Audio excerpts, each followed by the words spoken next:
and gentlemen, my name is Calhon Tubs, known to my friends as Hard Fingers. See, that's because back in 1947, I once played the guitar for over 36 hours straight, for no reason at all. That's right. I wrote a song about it, like the kid here go. I play guitar for 36 hours, for no reason at all. Thank you very much. You know, I'd like to welcome y'all to my 75th anniversary show. That's right, 75 years in the business of the blues. Still trying to make it. I wrote a song about it, like the kid here go. 75 years of show business, and I'm still trying to make it. Thank you very much. All right. But you know, I'm gonna let y'all in on a secret. See, you got to have you a gimmick to make it in the business of music, see. I done had me several gimmicks in and throughout my illustrious career. They first used to call me Pig Leg Calhoun, but that ain't work out too good, cause my feet swole up something awful sitting on my kneecaps all day. That's when I switched to a Blind Boy Calhoun. Well, that worked like a charm, man. But these damn hoodlums stole all the pennies out my car. I ain't writing no song about that, but I think I could right now. Like the hit do. They used to call me Blind Boy Calhoun, but they stole all my pennies. Thank you very much. I know what y'all saying. You saying this old man, he don't never finish his song. Now, see, that's kind of like my new gimmick. Now, so far, I done wrote over 12,000 new songs, and ain't none of them longer than 13 seconds. But you know, the music business keep passing me by, man. Yes, sir. But I got to look on the bright side. I figure I being a success at being a failure for over 75 years. Now, that's saying something, ain't it? Wrote a song about it. Like the kid here. I been a success at being a failure for over 75 years.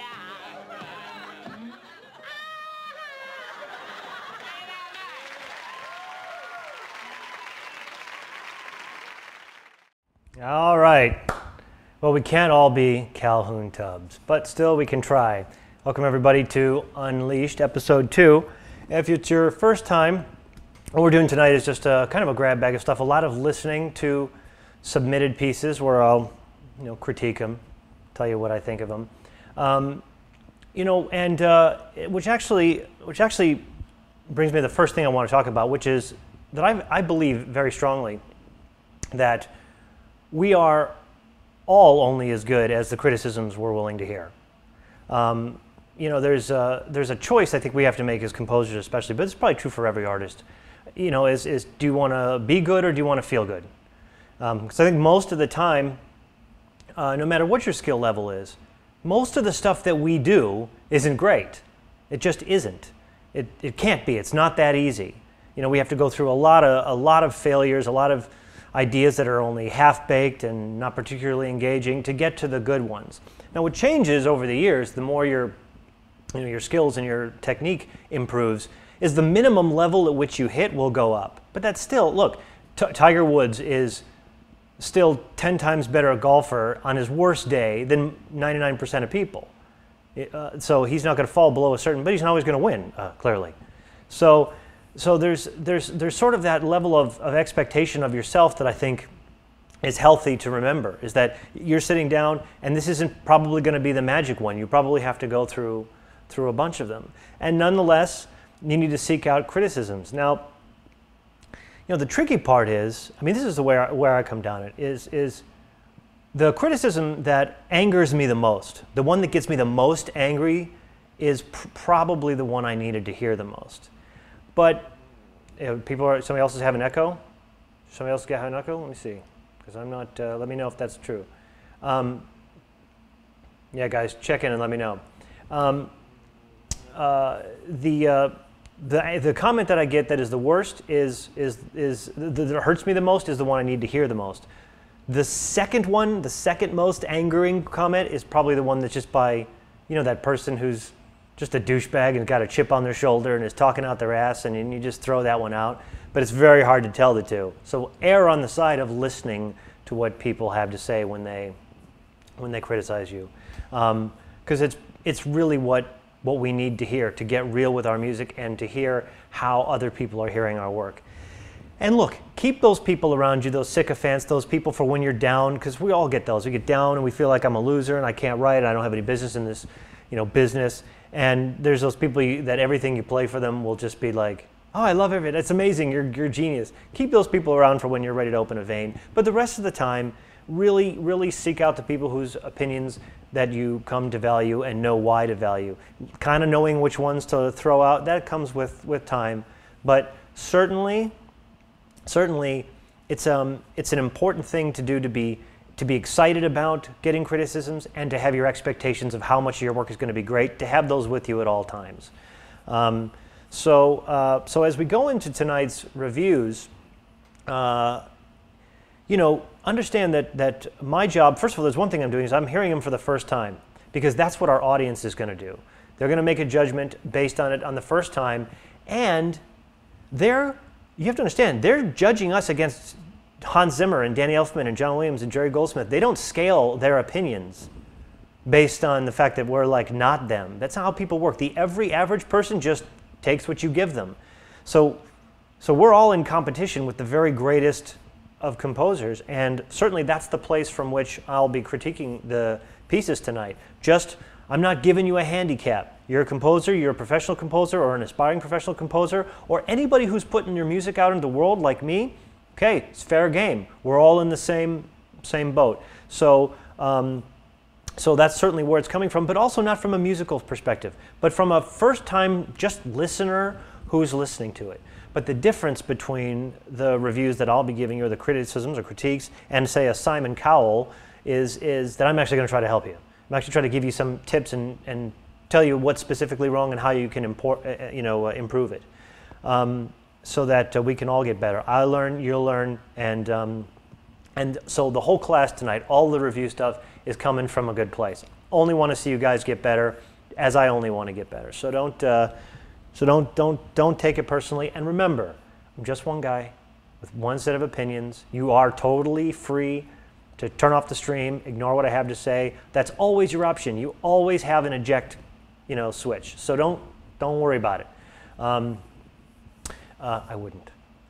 I'll have some good things for you, I promise. Yeah, and in fact, somebody said, yeah, sort of like my mom. Well, you know what? My mom was the very first person who ever gave me a criticism, and she told me my song had no melody, and it was just devastating. I was 7 years old or 6, one of the two, and it was like my first, like, Mom, I wrote a song, and I'm gonna play a song, and she's like, it has no melody, and I was so angry because I heard the melody, and she didn't, and from that day I learned to write a melody because of it. So thanks, Mom. So hopefully we'll all learn something tonight. And that's the other thing, is listen to other people's pieces. There's a buttload of pieces in here. Listen to their pieces. Don't just wait for yours, because I guarantee there's things that I'm going to say that will apply across the board, because we're all learning and we all tend to make the same sort of mistakes. That being said, there's not one particular aspect of the music that I'm going to be looking for. I'm not looking for just the strength of the idea or the structure or the sounds of the samples or any of that. It was just whatever I hear, I'm going to talk about. Now, while giving you a few minutes to continue uploading what other pieces might be coming, I'm going to start tonight's class by performing the modulations through the 12 major keys, which I've been promising to do for 1 billion years. And as I've made this excuse a million times, the only reason it isn't up is because I want to put these nice graphics for them that show the pivot notes and what they're doing, I just haven't. So I am going to play, but I'm going to play through them anyway. Now,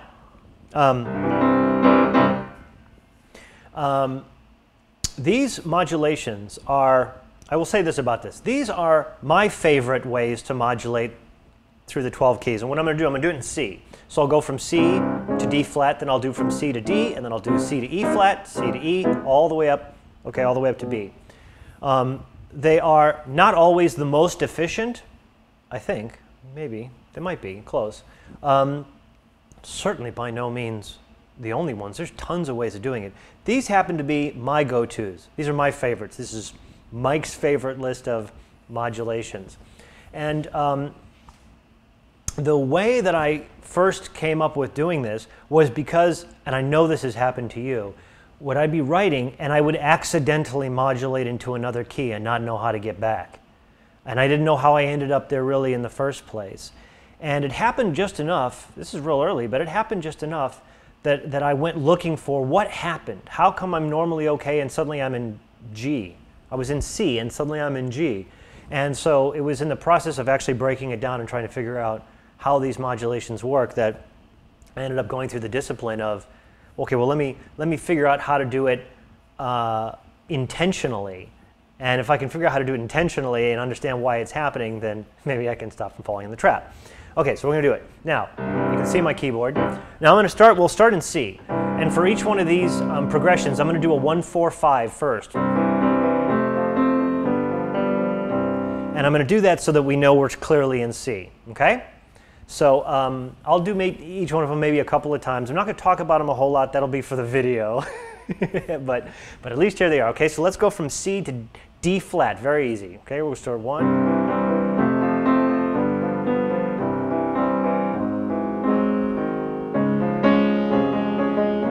Do that one again. Go back to the tonic. And I'm using the A flat 7.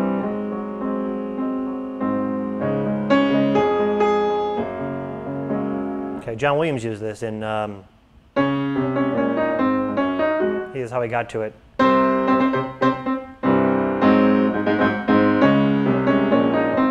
So that's an easy way to get to D flat. Okay, to D, here's how I do D.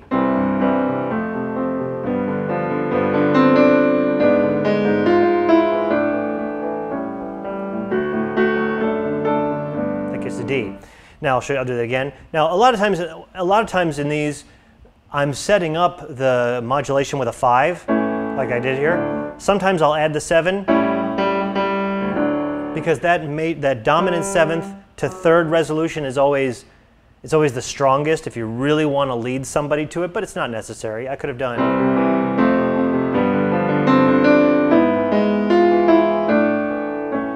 That's without the 7. But when I get to that A, so that's D. All right, E flat. Oh.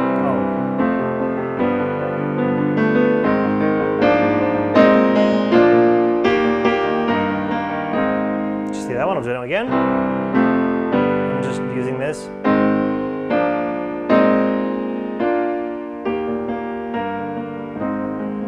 Okay, that's to A flat, or to E flat. E major from C to E. Here's how I do it. This one's kind of funky, but I like it. I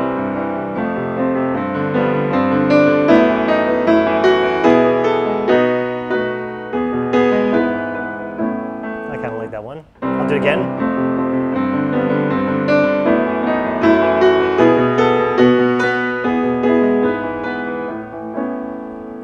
That's my favorite way to get to E.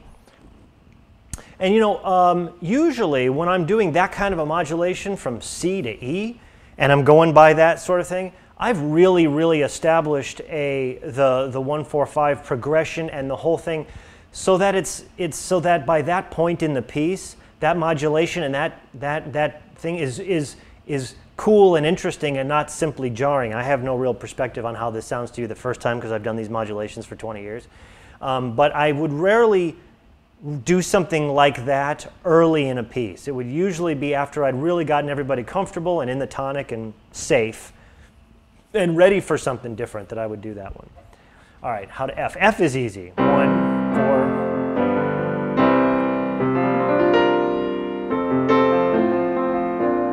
So once you get back to the tonic, 1, 4, 5.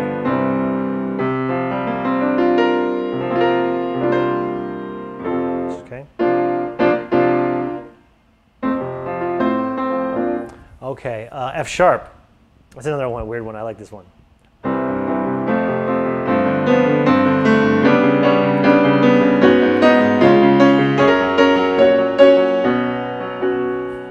Don't you dig that? Because I like that.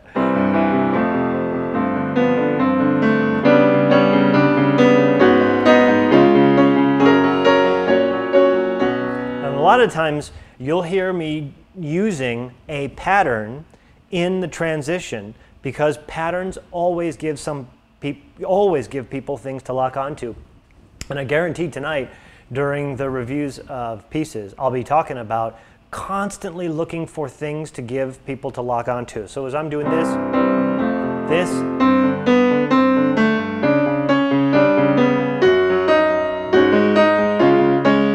those little things make people know that it's intentional, which makes them comfortable as well, as far as they'll be comfortable with this.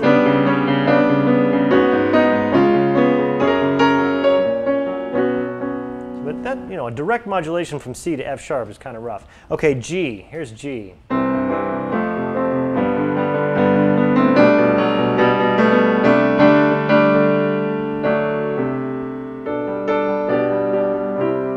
Yeah, don't worry about it. You can look at these later. This is all being recorded. And in the video, I'm going to show what it is, too. But I'll do this one again. This is from C to G.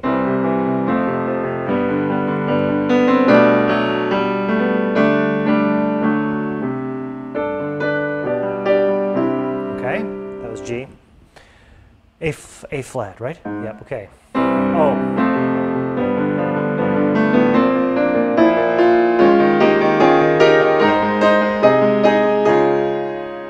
Again. I'm using this false cadence kind of thing.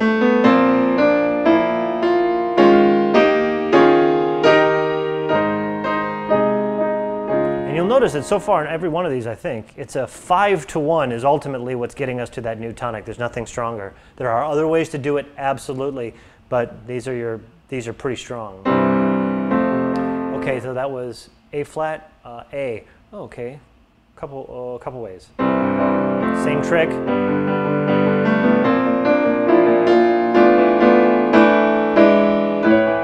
It's a little, it's all right. Let me see. You could do,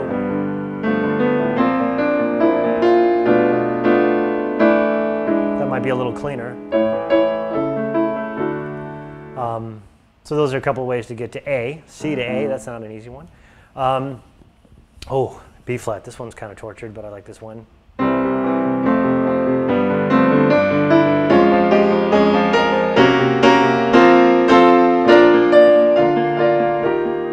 do that one again. I kind of like those. I like those ones that build.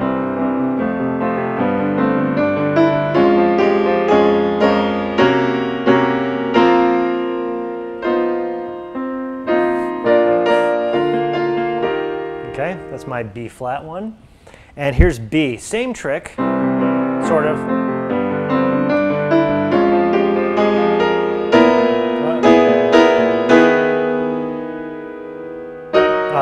That's it. I forgot. I'm going to do that one again. I forgot myself.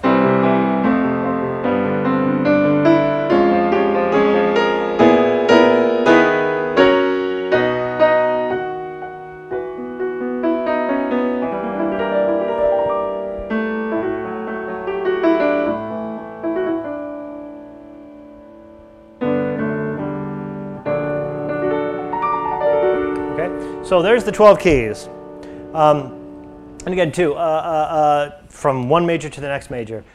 And yes, absolutely, in every one of those cases, as is true with any modulation, there is an anchor note. There's what note do these things have in common that I can use to bridge from one to the other.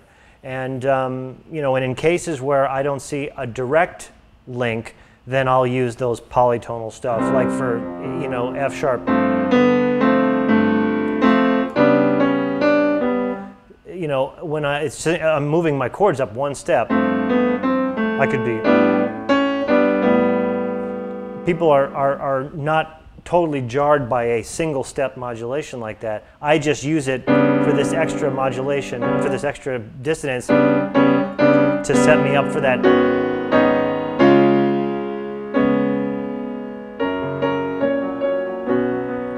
All right, so there you go. Nothing to it. That wasn't really worth waiting for, was it? In any case, to be a more comprehensive and, you know, the thing of it is I can't do the video without some discussion of the theory of it for those people who just want to be like, well, I don't understand what the, you know, that, okay, they deserve a graphic overlay. But those are them. I think my favorite one is.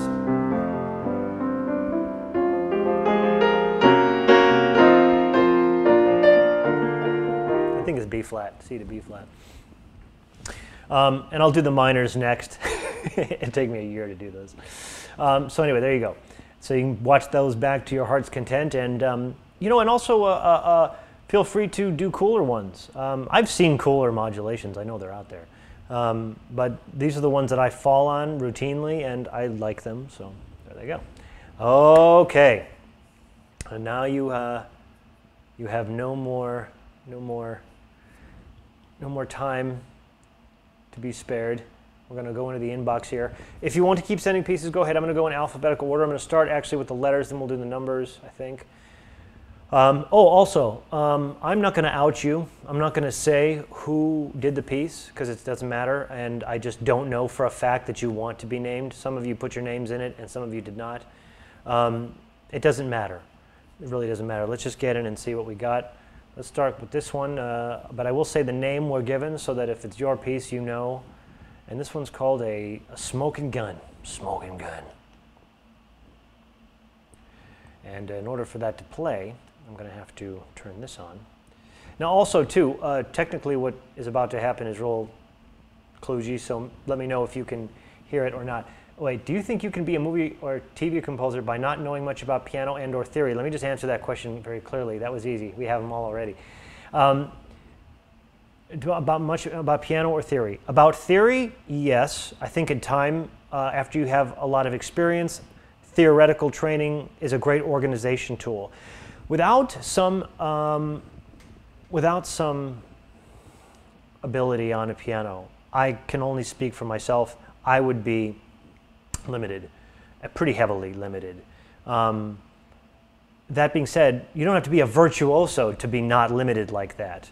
I mean, it doesn't matter if you don't have concert piano chops, it's perfectly fine to go for a run, go, well, this, you know, that thing. It's okay to do that when you're writing, just you work out one.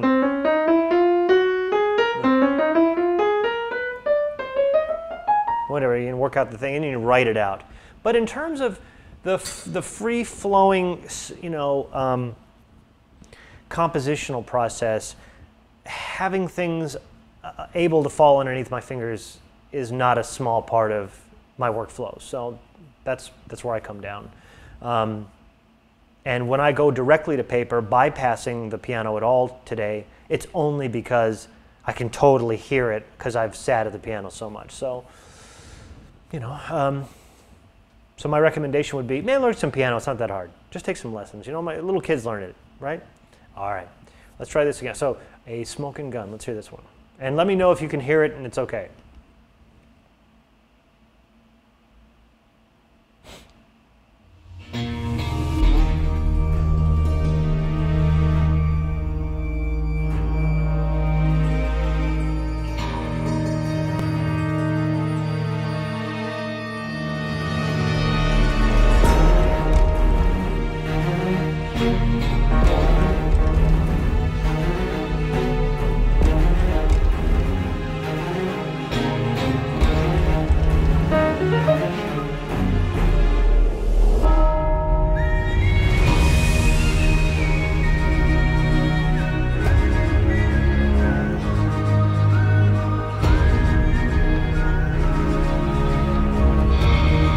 Okay, good opening statement.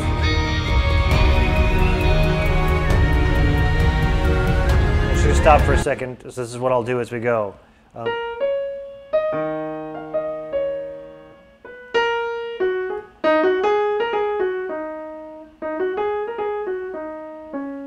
That's my recollection of the melody. If that's right, composer, that's a good sign. Something like...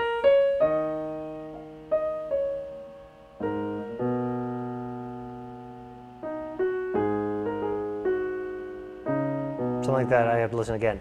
But if your first time through gets in there at all, that's a good sign. The beginning of the piece there with the, you know, sort of vibe setting up seemed all right. Let me just listen again. It seemed a little, let me see. Oh yeah, no, yeah, my note. This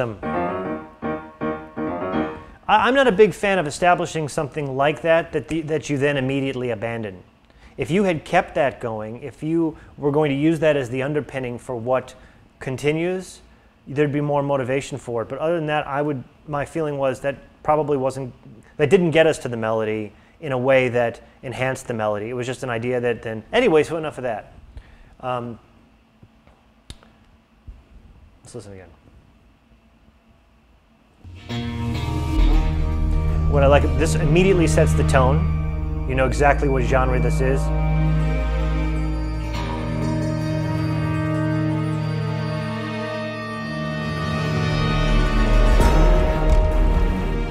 Yeah, this is actually incongruent with what comes after it. If Danny Elfman was doing this, he wouldn't abandon this in a second.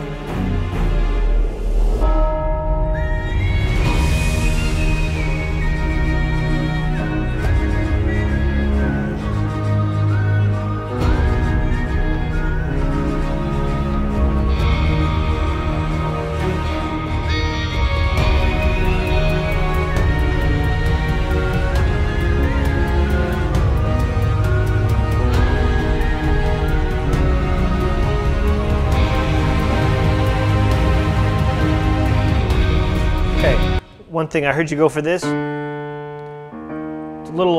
My first ring on that was it was more jarring than sexy. I mean, if you were doing like that,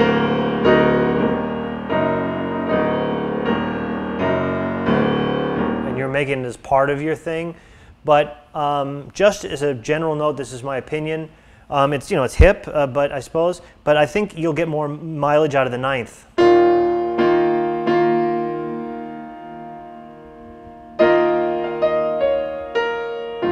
Just get more. The ninth will give you more legs without having to just. Again, it drew our attention to it, so maybe that's sexy. My feeling was that it felt a little like it hadn't quite earned that enough yet. That's where I came down there, but it was cool. And again, my first listen to it was not as hip as invasive, but everybody likes it. Fine, good. I wasn't that into it. And I love dissonances. Again, as an introduction.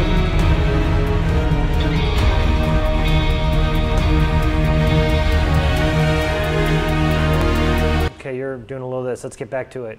You've only done the melody one time, so you need to give us at least a couple of runs through this.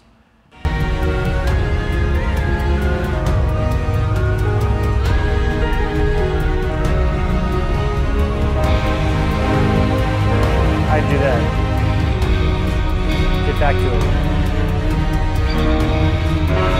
You do that. Get right back to it. Get right back to it. Where you're milking it. I don't know this melody well enough yet.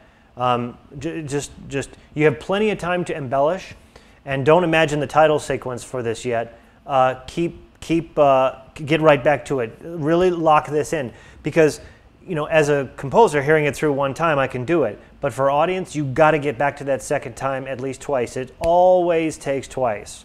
Okay, so if you did that, or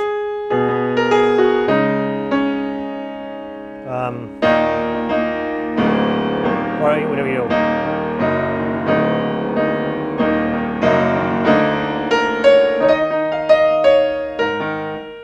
Whatever. So that's a way when you could make that seventh work, is make it a pattern.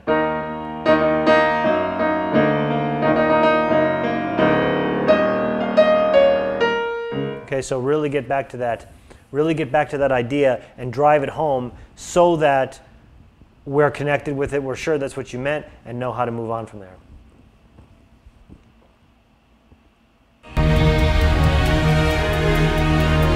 Yeah, because this is a little meandering. Now, I'll say something else. I think you've made 3 melodic rhythmic choices so far. Yeah. So right now, you got to pick a rhythmic undertone. Remember you've got this idea.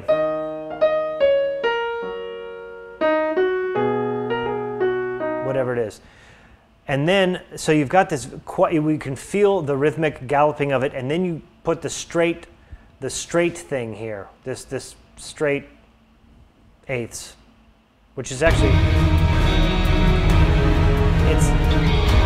it's actually fighting against your, because you got this.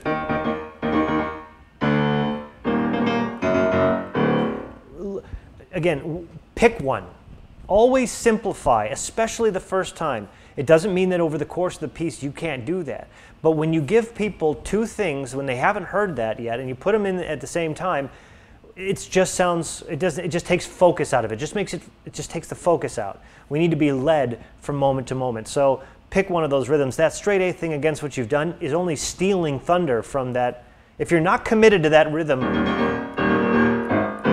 then don't do it. If you're embarrassed by it, if you think it's cheesy, such that you want to put those eighths on to try to like square it out and rock it out, then don't do it, because you don't like your own piece, and now you're just commit it, just commit to it. And by the way, it's fine. But my point is, here you are doing these eighths now, this eighth rhythmic thing, just kind of stealing from the vibe of it. And now you've got a different rhythm. Okay, so if you had saved that without those eighths, the progression would be smoother. It would be smoother, it would lead us more comfortably through it, and we'd stay with the vibe. And I also would just trim all this shit out and get right back to that melody, and let's hear that again. You haven't?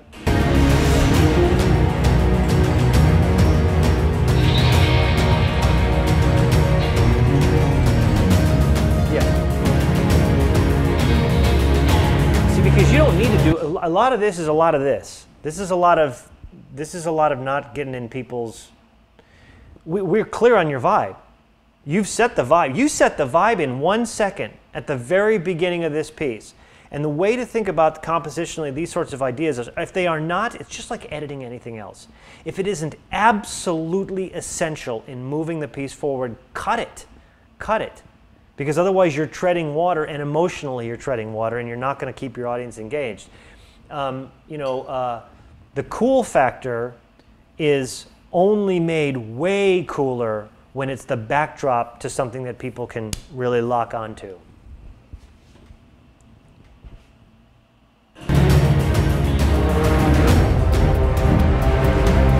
Okay, and here you're in a different piece altogether. This is like you ran in. Okay.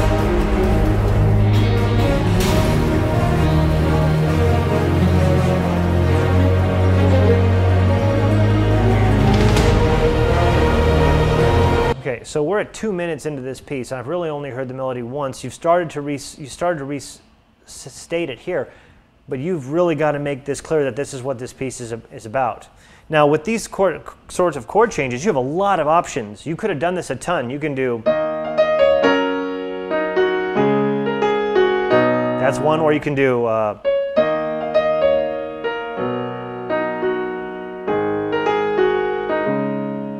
you have a lot. You can organize these a bunch of ways. So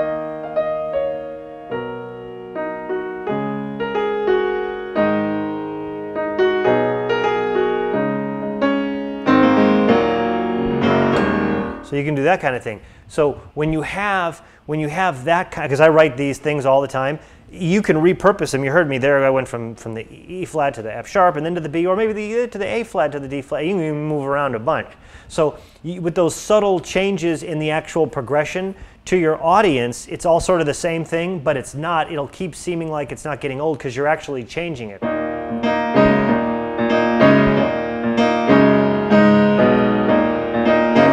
So you've got a lot of options to play inside of that style, and that'll allow you to keep restating the melody. And the next time, maybe it's not the next time. This is This would be good with trumpets. It'd also be good with horns down here. So and strings and octaves. So you have, don't be afraid of restating that melody, and then if you want to move on and start doing other things stylistically and just hint at it, then it'll just be more powerful. People will grab onto it more, and you've got a strong melody there, so that's good. I like it.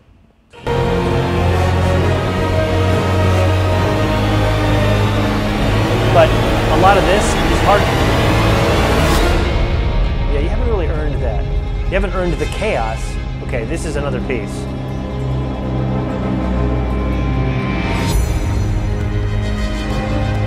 You know, this is one of those pieces, right, those film cue structure things where maybe if you saw a picture it would make sense. Absent that, you know, for an audience member, especially not having gone through an A section, a B section, an A section, then this simply seems like you got tired of your own idea early, and we were not tired of this idea yet. We were not ready to throw the whole thing out of the bathwater and now and have trumpets doing that. We're not ready for that yet. I mean, your piece is better than that. You didn't have to leave us. We were enjoying it. I heard you sort of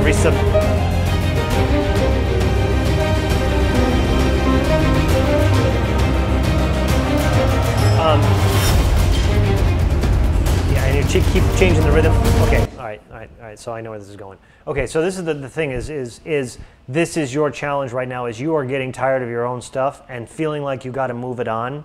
This is usually the case of that you're too slow in your composing, and it's literally taking you too many hours or minutes per an idea, that you feel like 6 hours has just gone by, so you're ready for the change. But in real time, when we haven't heard it, 6 seconds has gone by, we're not ready for a new thing. And so when I hear this, and I hear this a lot, okay, here's a new idea, okay, here's a new idea, okay, here's a new idea, okay, here's a new idea. That's we're disconnected from the way our audience is perceiving it.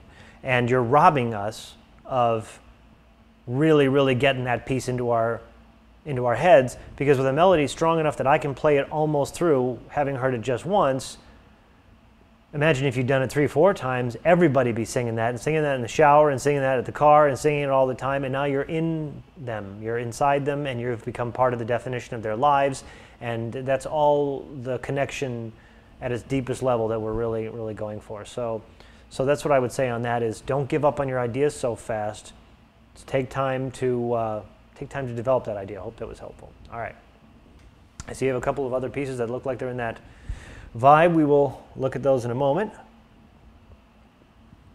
This next piece, which I'm just going to guess is a little tongue-in-cheek, the title is Action Man. Action Man. I like the sound of that. Let's hear Action Man.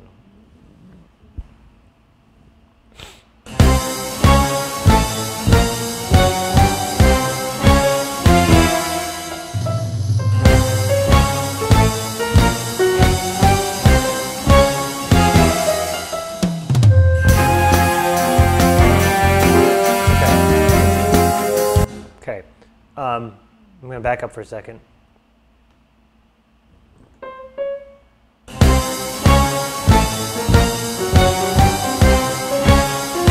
Okay. So, assuming that you're kind of giving that little wink to pieces of a certain, you know, this sort of 60s thing, what you're doing, almost always what it is it's all an extended cadence.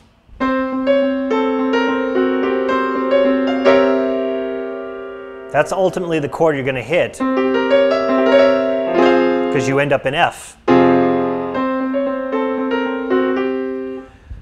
However, I will give you this, that what you've gone for here,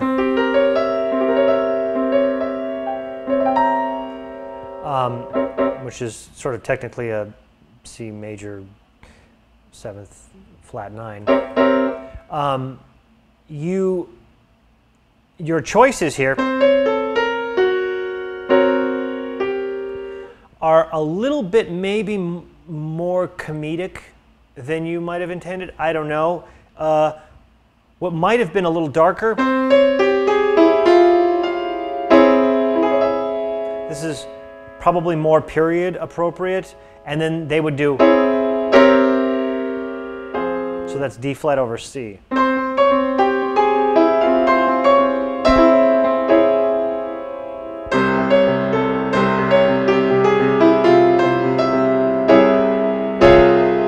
But then you get to,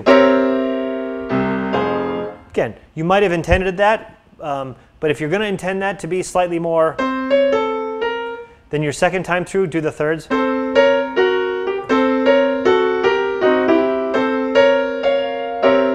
really let that chord, which I don't know if you knew that was the chord that you were going for, but ultimately it's the only one that really leads us to your tonic. So I have a feeling that you had the impression of it, that you knew stylistically what you wanted to do, but weren't 100% sure how to do it. But if you want to do something that's a little more kitschy, I'd keep a tonic in there somewhere, the fifth, to let people know that you mean it.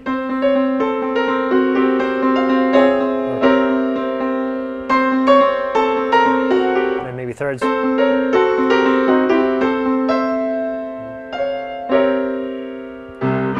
And then it'll really lead people to it. But again, I have a feeling.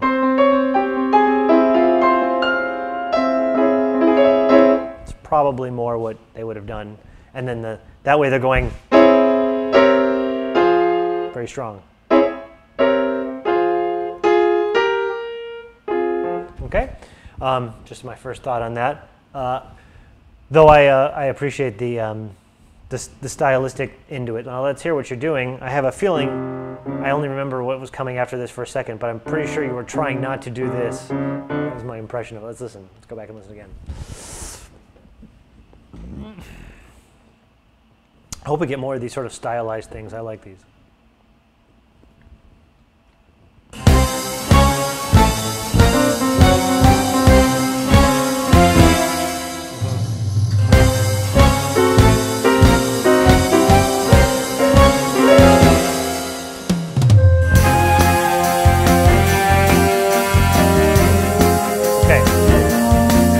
I'm going to stop you right off the bat.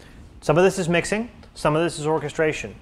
I'm a big fan of templates that behave realistically, which help us determine what the orchestrational balance should be and not violate things like you've done here, where you've got, with almost equal power, your strings, you've got a flute lead, and you have this horn counter melody.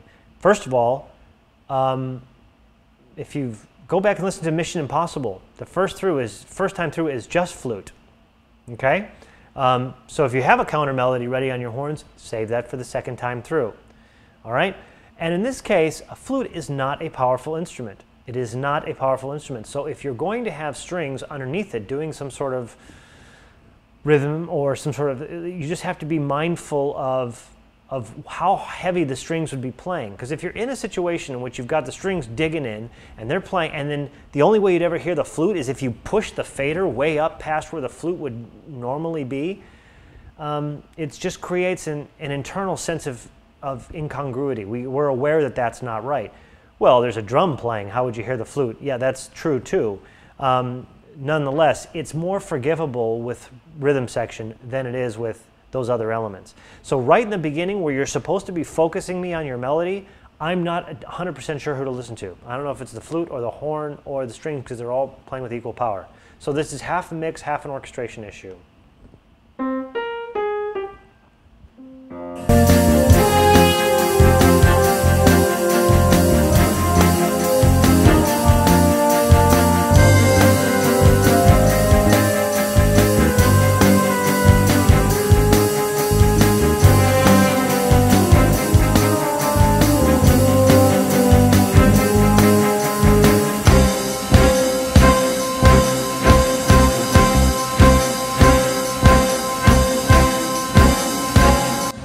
Chords.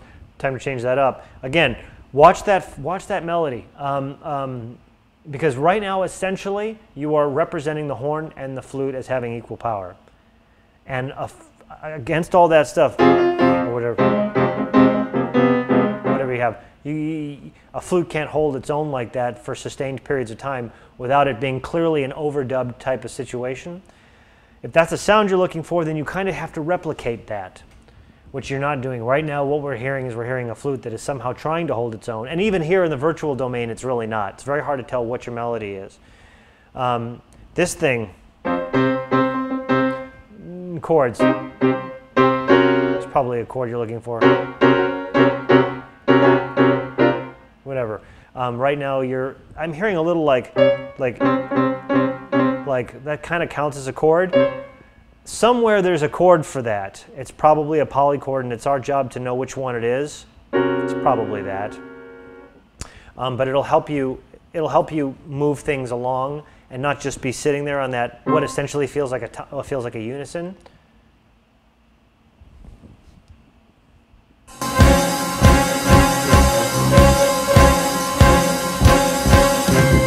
Yeah, look. Yeah, if this is going to be, it's not going to just go. There'll be a chord there. There's a lot of options for it, but it's not just going to sit there on that. And when I say it's not, meaning generally a composer in this style is not going to just do that. He'll move it around. He'll do something, or he'll move it in order to keep that from literally just sitting there on a little grace dissonance.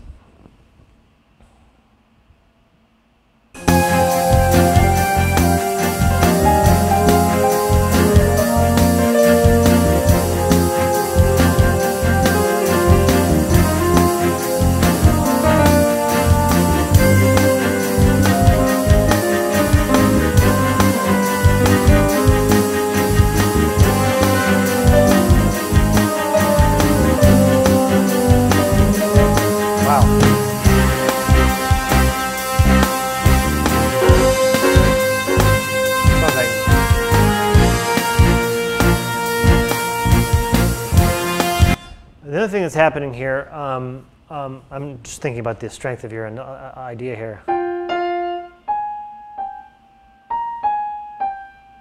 I can't remember it. I'm sorry, I can't remember it. Which probably speaks something to the inherent strength of it, because you've played it a few times and it's not locking with me. What was I going to comment on? Let me listen to this for a second.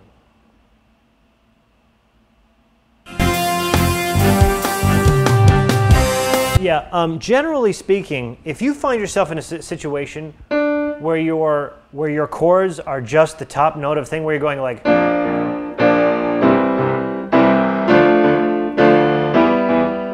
it generally means that you haven't developed a melodic or thematic idea for that section.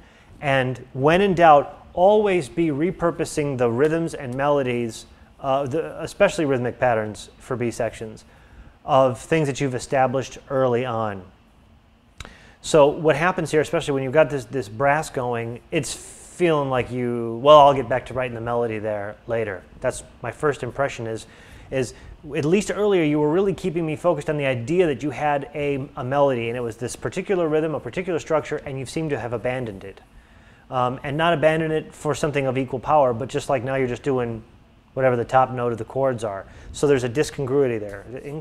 What's the word? Somebody help me with that. What's the incongruity? A discontinuity? There's a word I keep going for.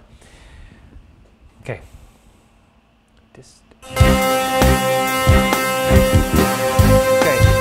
The other thing is, the strings have one job in this, which is to be playing this rhythm. From a color standpoint, there's no reason not to have let them take some melody and move this rhythm to trombones, for example, trombones and or horns, so that they're not simply sitting there doing this rhythm thing, which I can tell you in a real live situation would probably be ultimately disappointing. You'd have more luck.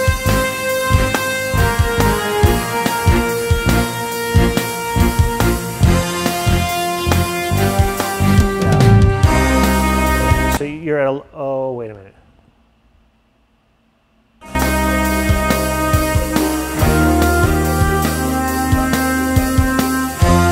Okay. Have you ever heard pizzicato strings? Real pizzicato strings are fucking quiet. There's no horns playing a melody over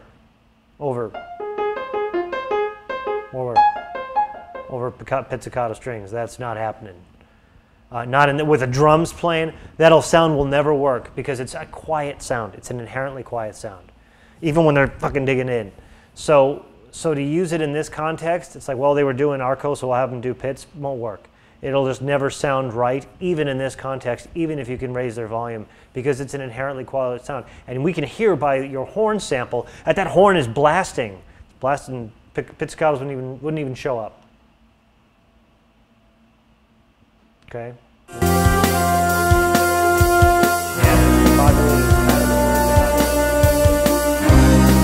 So here I think you've exhausted your primary idea a little bit, because I'm just hearing single notes that are outlining the top of the chords, which is fine. We all run out of ideas.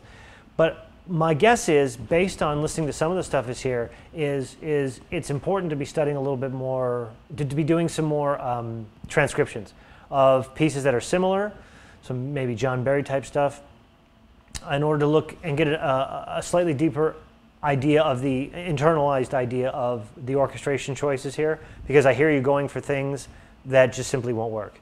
And if you force them to work, they still don't sound right.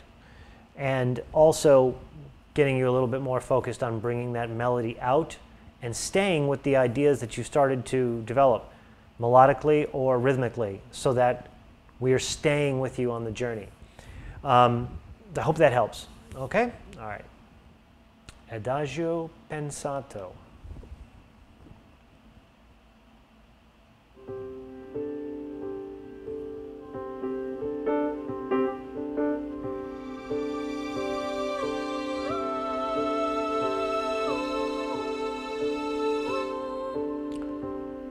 String cutoff is real unnatural.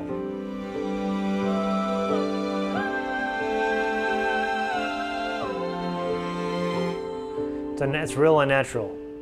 You got to let that ramp out.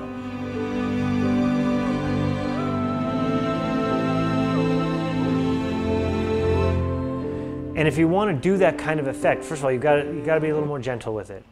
But also, if you wanted to do that, you've got to ride that mod wheel and give us shape to it. Give us some shape, because I think it's more happening in your mind that it's all I'm hearing is it's jarring.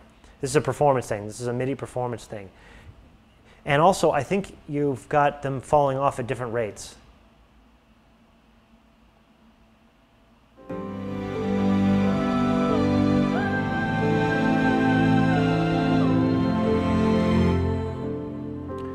Yeah, your cellos and basses are falling off. They've almost got a full beat, and the tops are cutting off.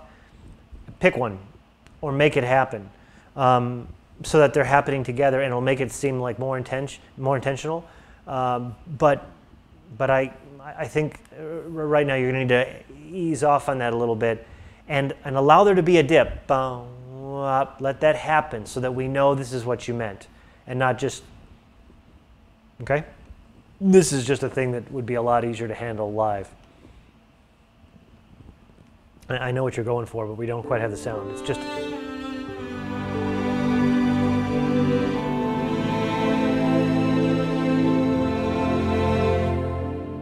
Okay, yeah.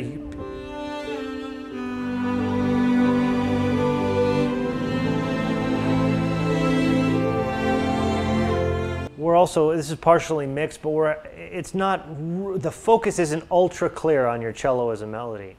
Some of it is, there's so much equal power between those super high strings and your choir that it's just making it hard to be absolutely sure what your melody is.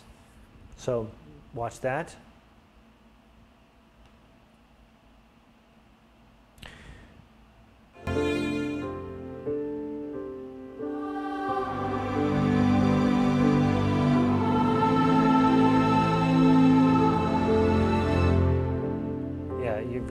You've just got a balance issue. Let's listen to the beginning. I want to hear something. Okay, it's the other thing. You've started this piece with a piano thing at one level, and it has remained there the whole time. Take a page out of Pop Mixing 101, which is that once you've established an idea like this sort of underpinning, as soon as anything else comes in, back it off, just back it off. Because you don't need it to be at the same power for your audience to stay effective and setting the background. And if you do keep it at initial power, you are now fighting. You're building things on top of it. It is always best to think about, instead of so much to think about, here's your first idea, here's the next layer. It's almost always best to think about, here's your first layer, and here comes the next layer, and it takes its place. It takes its place. It's just a better way to think of it. That think about that all of your focus elements, your melody or your flourishes, think of them as having one level that they occupy in volume, and you need to get other people out of its way. Orchestrationally, that can mean changing dynamics. That can mean dropping the number of players. That can mean moving it to a different octave. That can mean a lot of things, but it's better than to just have one thing going and then, okay, well, he'll just play louder on top of that. It's almost always disappointing, at least in terms of establishing ideas. There's a point at which that may become exciting, but especially here where you've got this delicate idea, then back off so we can get more clarity on that initial instrument, okay? Sort of Thomas Newman-esque kind of thing.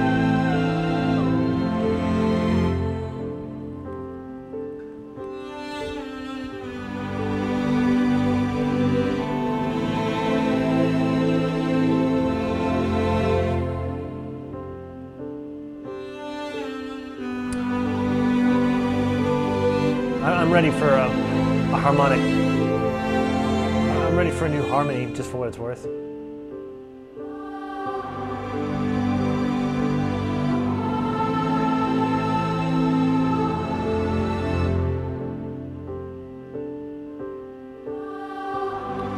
This is a long time on the exact same thing.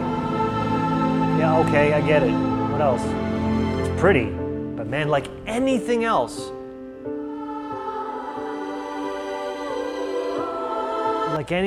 man, when you do a cool idea, try to do it as seldom as you can so that it stays fresh. Always, always, always be aware and alert and afraid of having your ideas overstay their welcome. As important as it is to establish them, when it's a simple idea like this, then it just gets to that point where very quickly you're like, okay, right, and it's so pretty that you don't want to do that to it. So let this continue to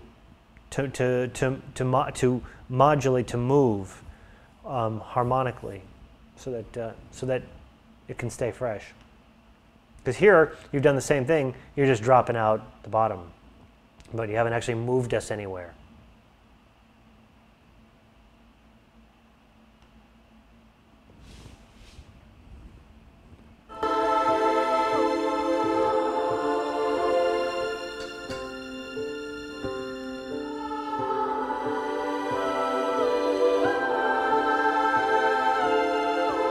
Yeah, so I'm pretty bored by this piece right now. But some of you got these open fifths. This is part of what's confusing. You could have done a billion things with these because, of course, you've got all this room.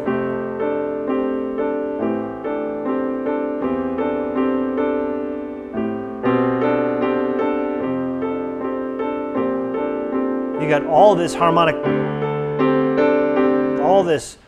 With open fifths, you have got so much flexibility with open fifths to define them.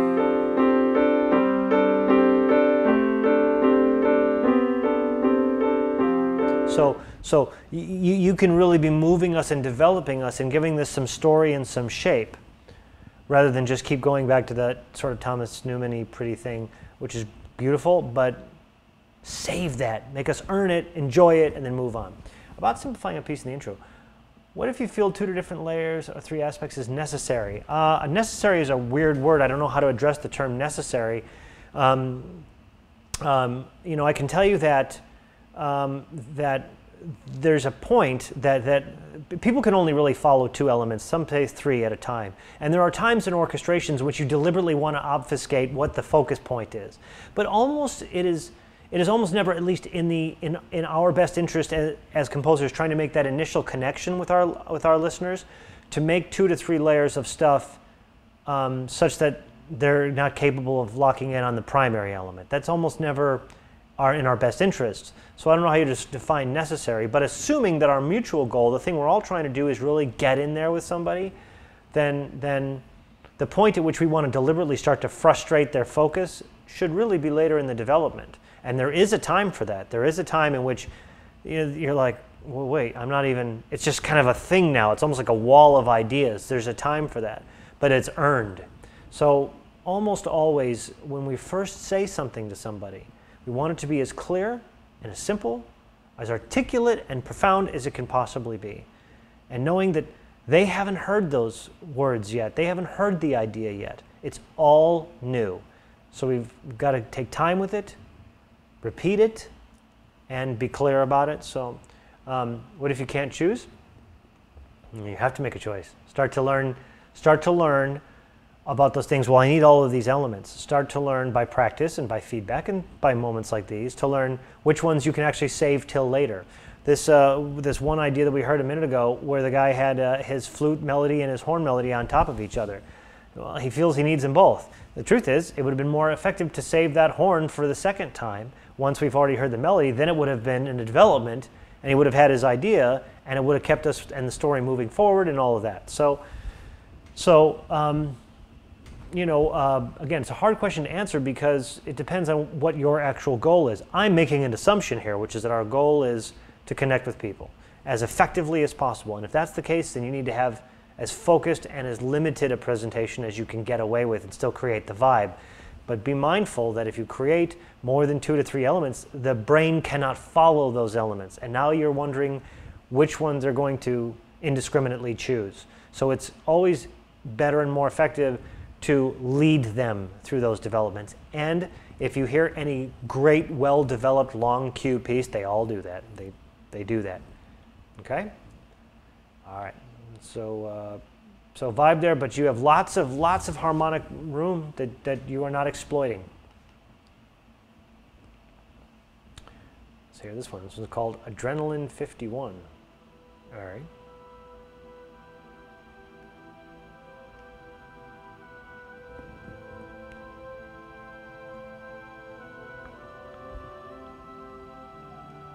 Okay, the composer of Adrenaline 51.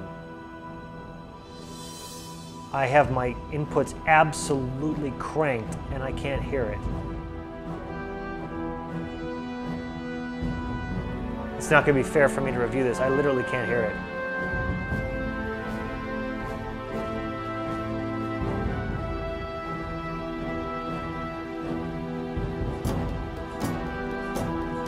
Although I can tell you just from what I can hear is that you have a balance issue.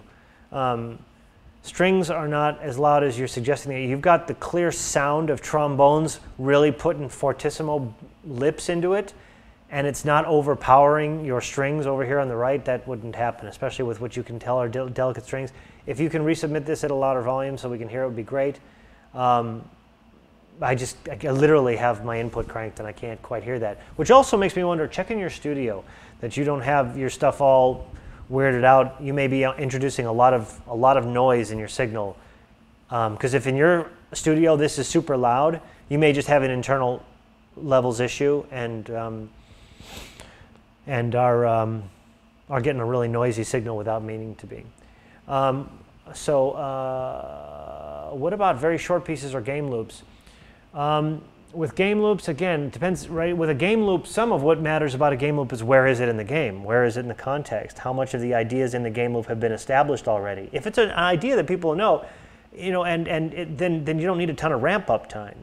There is some of that to consider. But even then, even with a short piece, I think you're always safer to assume that your audience is starting from ground zero. Sorry about that last piece, but I just checked my inputs. I can't hear it. Okay, so let's hear this one. AFS trailer version 3, M1.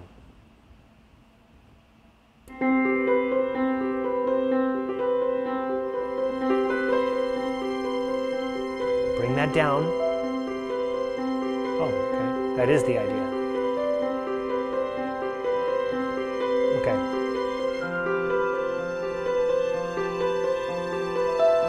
Here at Liberty Mutual, we believe in, if it's that kind of piece, then I can understand the structure here. Otherwise, I'm missing and do something. Okay, so this is all vibe, fine.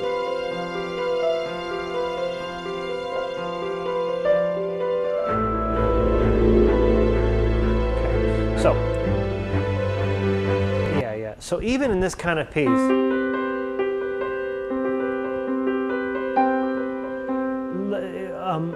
if you're just doing this, you know, or whatever, allow those string notes to have their own melody and shape. Doesn't have to be super busy. Allow a passing tone or two so that it's clear, as it wasn't actually that clear to me, whether or not you were simply setting me up for the piece or whether this was the piece. People have an internalized sense that if you start a piece, there's a melody coming. This is not really it. So when this becomes the idea,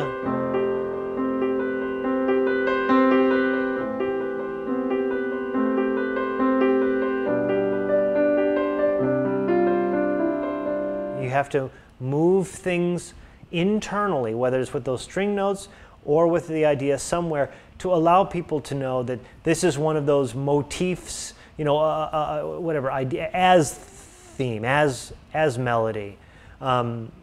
Because otherwise we have that expectation that we're waiting for something.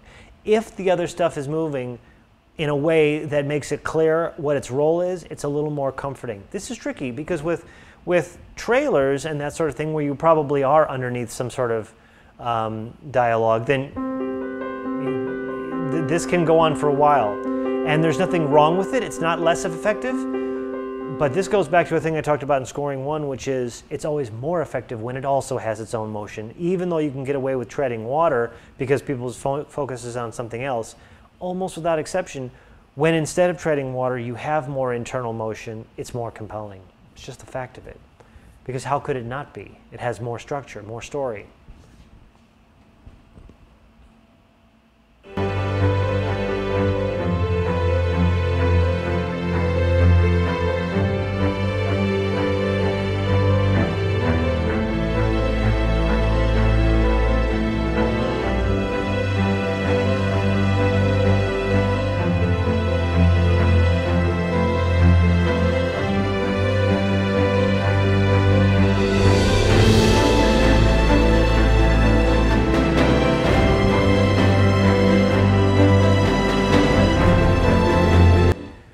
This is exactly what my mother criticized me for when I was 6. It's chords, it's not a melody. That doesn't mean there can't be a melody. In these string motions, you've just got that little thing. I heard a little of that up there.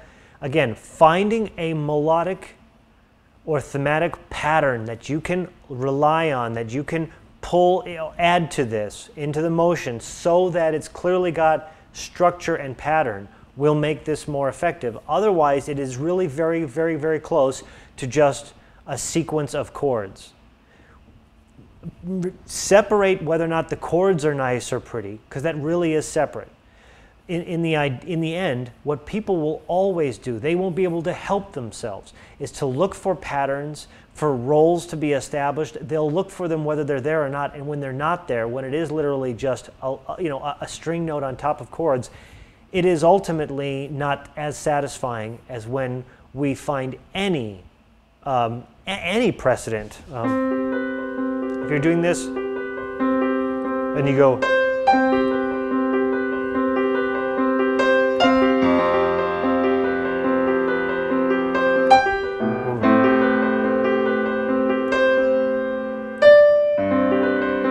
okay, that kind, any kind of thing, anything that clearly has a binding cohesiveness to it will really, really, really make the difference. It will really make the difference in terms of locking people in. So, you know, it's this is a very, very typical shape now. We got the strings coming in, the short things, and the drums. We're waiting for that, and all we're missing now is the choir. Do you bring that in?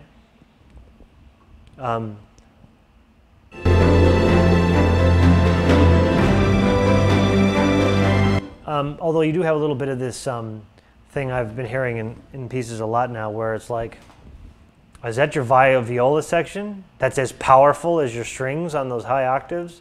I'm hearing a lot of this, like, this is a thing where you've got, there'll be strings in all of these rolls, and the power is all out of whack.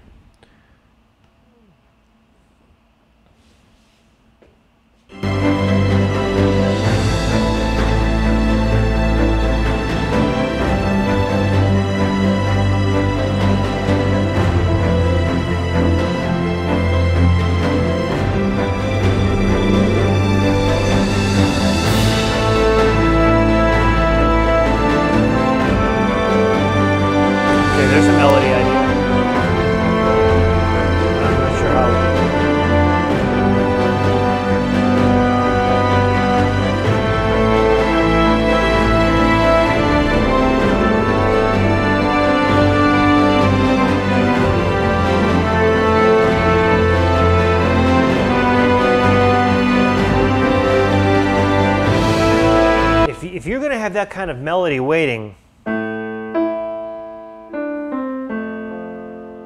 whatever, if you're going to have that kind of melody waiting, that should absolutely have been echoed or have its groundwork laid in that string part or in another part, so that that's the idea of the piece. And so that at this point, when you've built to it, you've built to the more powerful realization of that idea. Just structurally, that'll make this a lot more powerful, because right now that's an entirely new thing, essentially. And 2 minutes and 10 seconds into this, again, it would make it more powerful, as if we were now hearing the payoff version of it.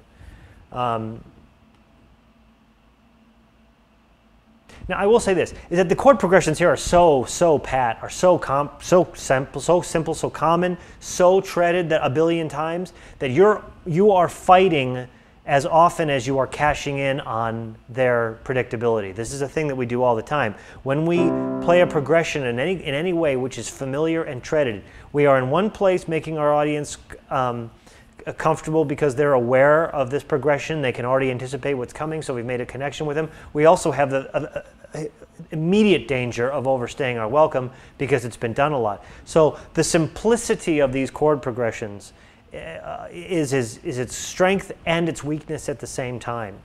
And the way that you can avoid that, the way that, say, for example, John Williams avoids it, is that by having those strong melodic or thematic anchors, which he can move around in modulations, ultimately his simply based chord progressions don't overstay their welcome because they keep repurposing themselves. But when you're actually, no matter what if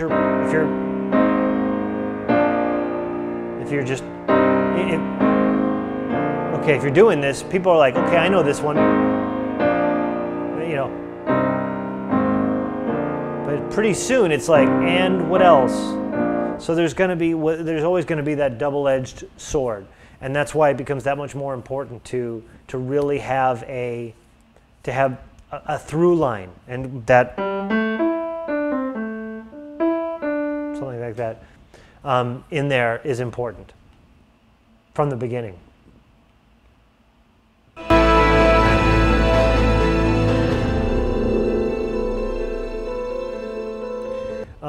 So again, even in that context, I think there's a lot more that you can do with that to make it stand out and not sound like the 800 billionth thing that sounds sort of like the Superman trailer. All right.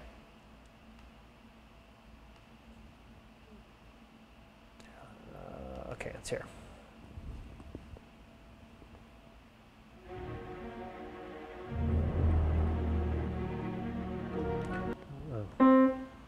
This is a Battle of the Heroes, I'm guessing. I hear it already. You're too close, brother. But let's let it go for now.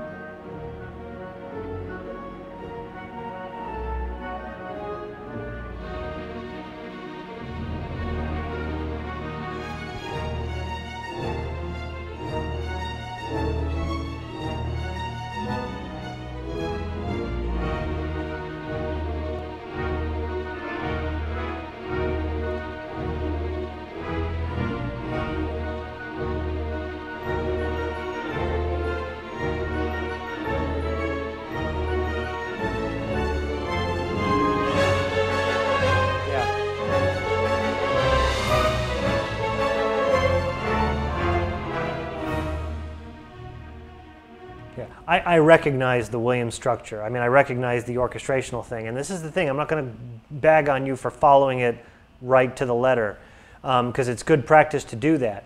But, and you know, your melody is not inherently bad. It's good. I mean, it's fine. But make sure that you're really learning something in the process of doing this, because it's very easy to just to pretty much follow his template and then just substitute your own thing. It's another thing to really dig out of it. Keep doing this if this is what you're inspired to do. But keep doing this so that you can figure out how he's getting from places to places. There's a couple things you did that are far more sophisticated than the idea that you're presenting, which is what's cluing me to it. Plus, I happen to know his work. Of course, what's happening orchestrationally works. Of course it does. See? But that doesn't necessarily mean that you understand it yet.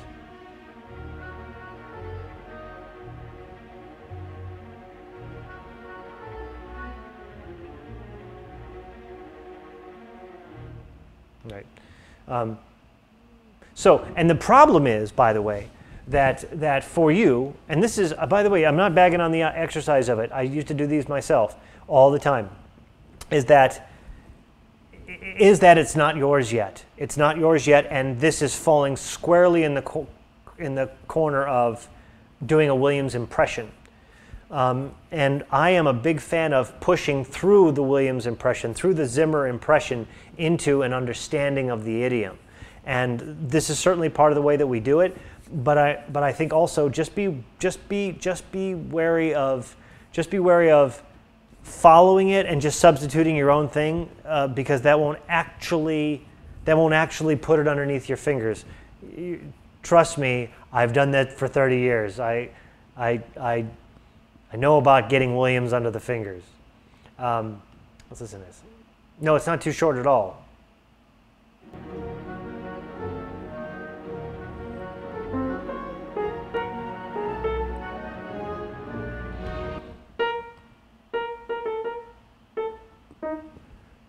I keep hearing that. I keep hearing Raiders.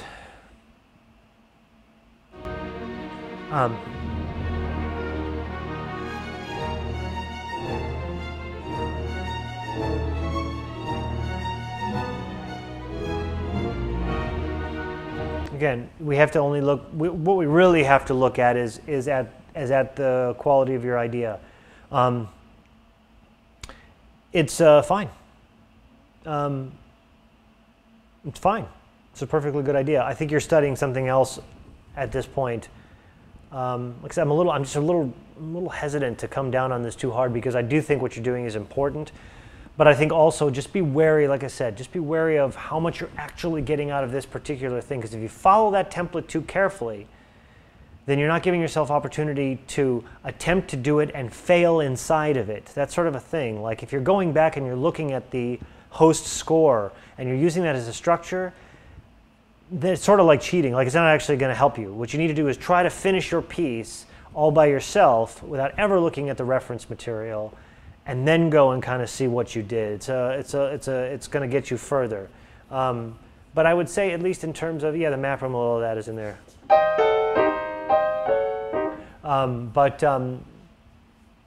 So it's a little hard for me to comment, because I'm like, well, of course the orchestration works, I recognize it. You know, and of course the structure works, I recognize it. So I have only to talk about the strength of the inherent idea there, and it's not bad.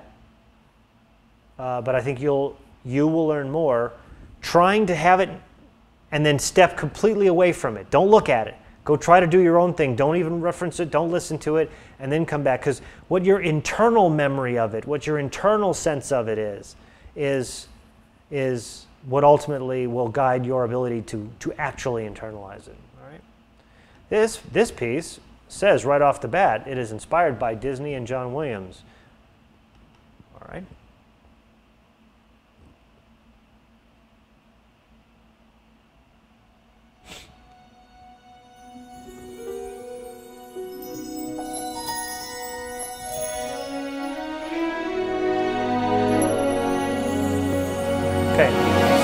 I don't know where your rhythm is right now. This happens to all of us. God, this used to plague me. We know what the rhythm is. We know what the tempo is. Our audiences does not, and from the first time we hold them, especially chords that hang, whatever, their brains are actually quietly in the back going crazy trying to figure out where one is. Right now, I'm not sure where it is so it's disorienting. It doesn't mean I'm not going to get it in another 2 seconds, but it means that right off the beginning, we have to be very wary of that. Here's the thing. What about taking an idea, for example, an orchestration in 1 second, then applying that to your own? Again, as a concept, it's perfectly good. Like, let's say it's you say that, where you say Williams does or whoever does, you know, an open voicing things, and then he goes like this kind of thing, and he goes up to this. Working on the voicing on your own thing is a great way to practice it. There's just a certain level at which, and you know when it's happened. You know when you've written 2 bars and then you go look and see, oh, okay, I'll do something like that. And you look and you go see. When you're sort of doing that, you're not actually, you haven't spent that time naked by yourself without anybody to tell you you're okay. You're like, well, I think this is what it sounds like. And you need to do that. You need to do your impressions the best that you can do it without getting able to, because that's the only time you really know how much of it you've internalized. All right? All right, so let's go back here and listen to this again.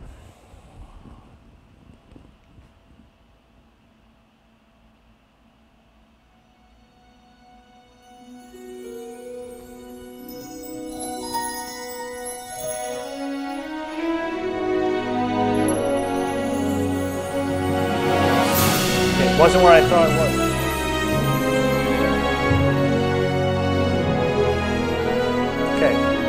So that whole opening was so disconcerting because I couldn't lock onto it that my brain wasn't okay until you started doing When You Wish Upon a Star. By the way, if you're going to get that close, just do Wish Upon a Star. What's wrong with that? Just say I'm just doing an arrangement of When You Wish Upon a Star. That's okay. Because you know what happens is then you've just distracted people, and the whole time they're thinking, oh, I thought that was going to be When You Wish. It's okay. It's just you're doing an arrangement. Do an arrangement. It's fucking fine. Just do Wish Upon a Star and then do whatever. It's a perfectly valid tune. I had to do that for those Warner Brothers pieces. I had to do As Time Goes By. I wasn't like supposed to get close to it. They wanted As Time Goes By. It's like their official tune. Okay, so don't feel ashamed of that. All right, let's listen again there. Just want to stop you on that.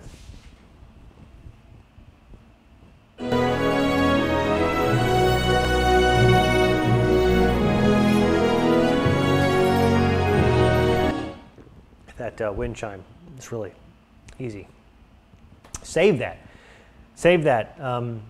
Get into it and then get out of that. If you don't need an actual wind chime. Some people do this. I think it's a real. It just always with the harp doing glissandos and your maybe woodwinds doing, you know, interlocked little these or even strings. It's you got plenty of flow and pretty that you don't actually need to keep running I think they actually used to do that in older recordings when microphones weren't very good because it picked up well. That's my feeling. It's like it doesn't keep making it magical. It makes it tired.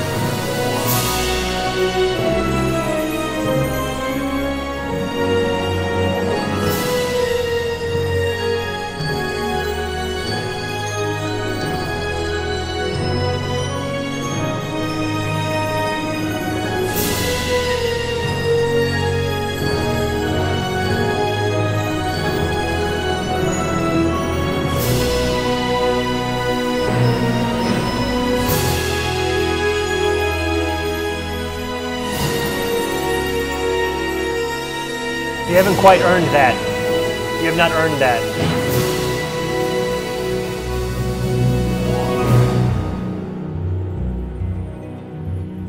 Save that.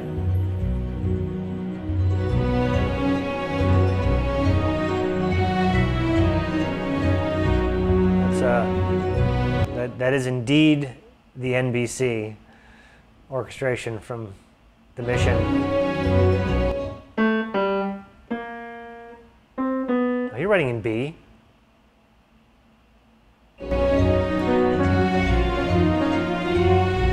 You admitted it, that you were doing a Williams kind of thing.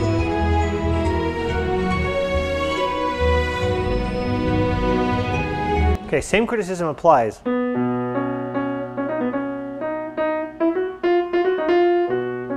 Right?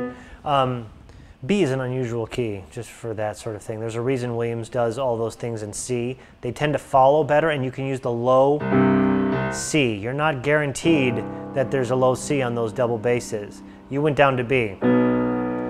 You're pretty sure not getting that low B, possibly, but assume your double basses end at an E, and then they've got the C extension. It's just safest that way. So his Harry Potter pieces, and there's a reason they're in C.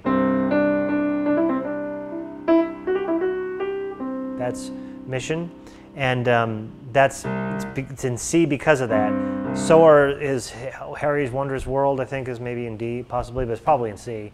He does a lot of that because of getting that low C. Go down into B to be different, you're actually past what you're going to be able to get out of the low basses. So don't do that for its own sake. But again, same criticism, just be careful when you're doing this stuff about following these templates too carefully and not really diving out there on your own, because otherwise you don't really know if you've absorbed it yet.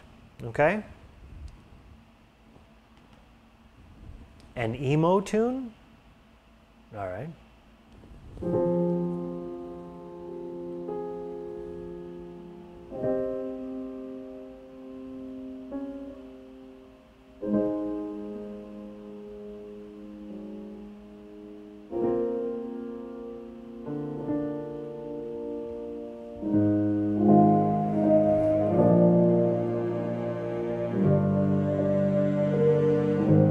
You know what? Okay, I have some things to say about this, but I promised that that wouldn't do two by the same people, so we'll come back to that.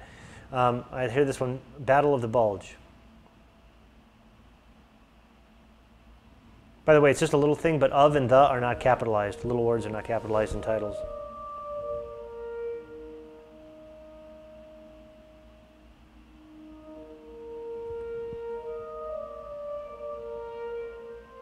Not clear on your rhythm.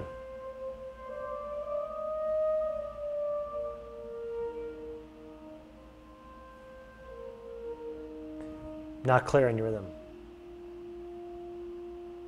Okay, didn't hear that one coming at all. Yeah, be very careful of these things. Even in those times where you hear a solo instrument, by anybody who's really got their stuff together, the internal rhythms are very clear.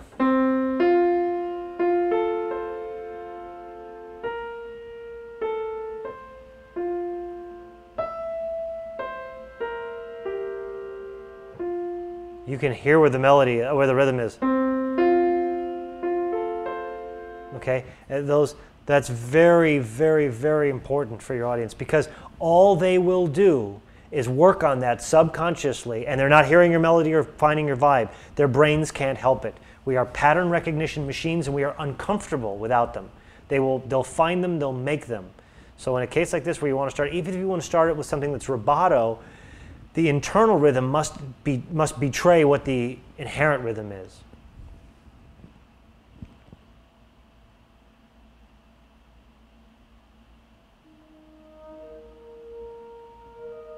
And as a rule, people think the first note is 1, unless you've really made the cadence. Because when you do, people, I don't know if this is where 1 is, but people are going to hear 1. They're going to hear 1. If you do, okay, then they'll know it's a pickup. But if this happens to be a pickup, like,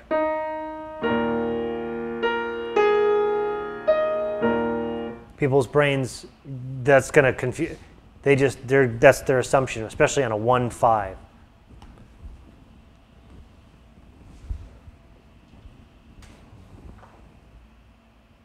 Oops, sorry.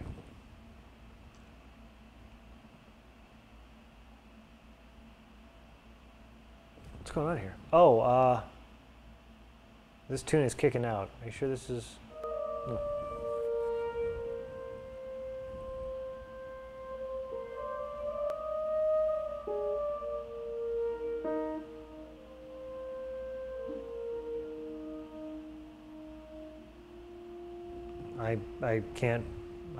I'm not sure what your chords are.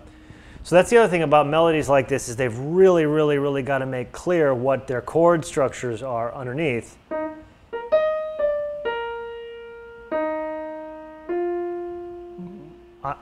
I'm assuming it's, but without any of those actual chord tones informing us what's going on in the melody, it comes out of nowhere, and so essentially nothing's happened yet. I'm not with you on your piece at all, and we're 30 seconds into it.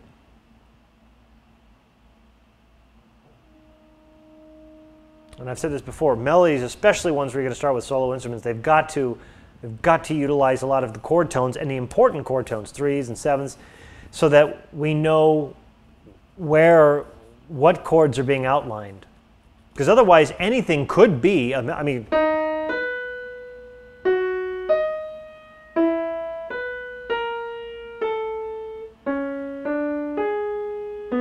that might make sense with some chords underneath, but you don't know, and it's just all it's going to sound like to people is noise, because those other chords, because it's not outlining its chords and in a way that leads us harmonically from one thing to the other.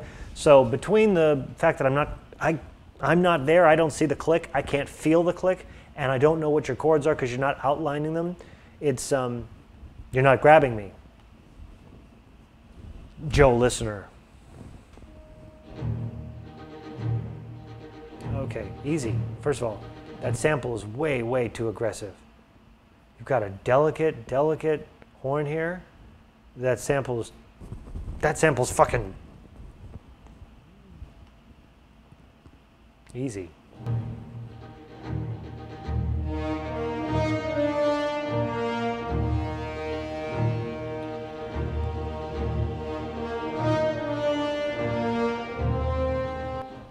The jump that you've done between the solo and the things here is incongruous. It would also be substantially louder if that was the case, and there would be more in the orchestration. If you just made a bunch of jumps. If you had done this with the next level of dynamics and horns, which you've sort of used horns a lot, so that might have actually, we might retrofit trumpet in that opening so that horns are a new color here and not just more horns. It's a little much on that. But if you want to do that, then let's build this. And also, if this was the actual way you wanted to go with it, let some strings quietly begin to fill out the chords underneath this melody. Remember that chords on strings in this range, at piano, they're this beautiful thing where they almost don't exist. You almost don't hear them, but you feel them.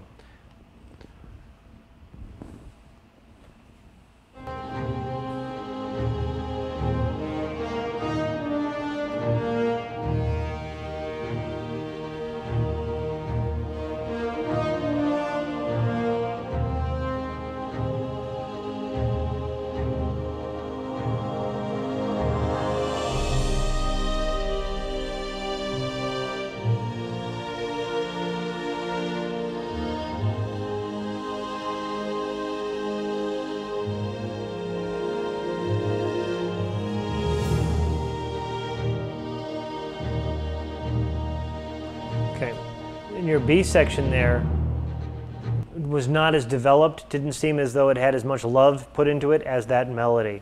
It wasn't, we thought it was going to take us somewhere, and it didn't particularly. It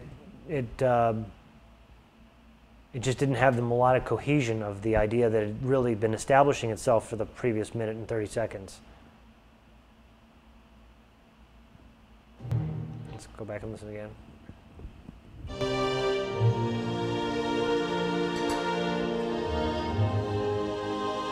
Also, it's very, very difficult. If you're going to have this, like, whatever it is,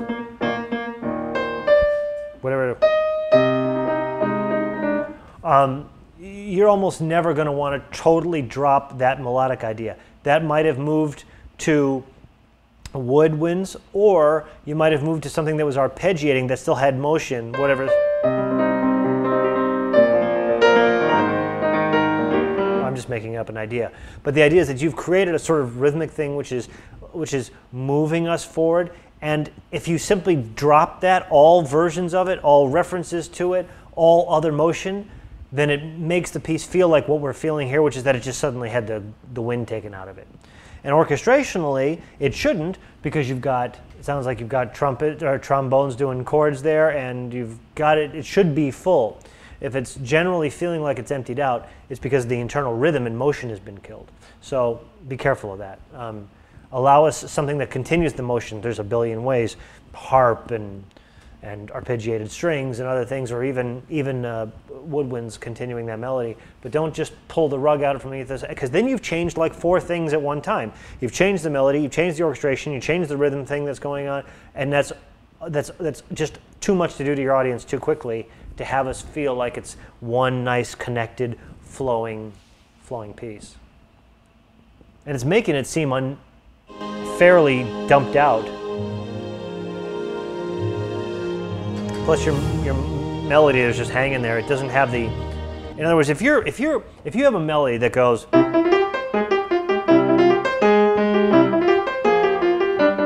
Whatever, and then your B section goes.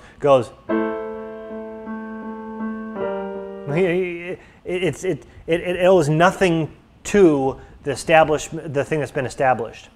So be mindful of the precedents that you set. If you have a certain number of, if your melody is going past at a certain speed, let's just say use the word speed for your opening idea. If you completely change gears and have nothing to do with it in your B section, it's always going to feel, well, what happened to like, I thought it was the kind of piece that went da da da da da da da da da da da, and we're in the B section. We're not expecting it. We're still expecting something in that vibe, something in that vein. I hope that makes sense to you. Here's a tune called Beauty. I expect this to be beautiful.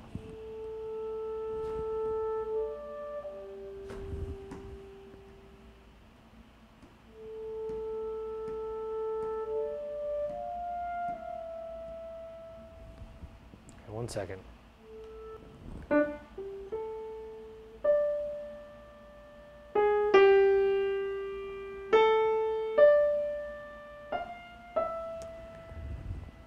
could not tell you in a billion years what chords those could be. I could guess. Let's see. Or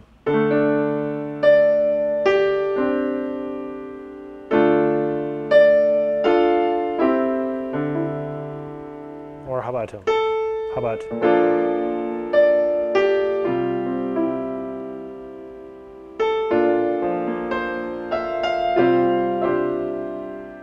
I don't know.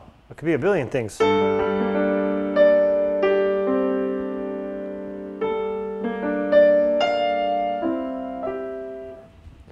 When there's so many options with no anchor, then in terms of establishing an idea by itself, we're not really with you yet because our brains are too busy trying to work it out. We can't help it. That's what we do. We're trying to figure out what this is. So when you avoid anything that is clearly outlining a chord structure, then we start making them up. And then whatever unless yours that actually come in exactly match what we've done, then we have to reset and start all over, and we might not even like it. If you had a quiet strings as you were doing your idea, or even up here.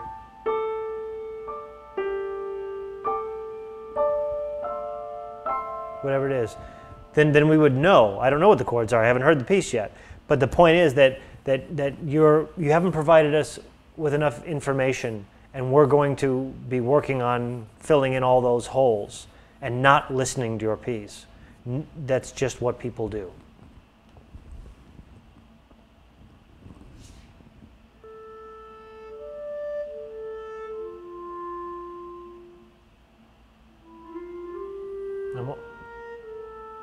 I'm also not, that's a lot of space without any, we don't assume people have an internal clock. We don't. And by the way, this was one of my biggest problems ever. Especially as a drummer, I could hear all kinds of fucked up shit. I used to do stuff that was in 7 and expect people to be able to hear it without any click, and they don't at all. So you've got a lot of space there without anything that is clearly making it obvious where that rhythm is, and that just frustrates people. It just does. I wish it didn't. It'd be way hipper, but it doesn't. And some composers use that to their advantage to deliberately throw people all off.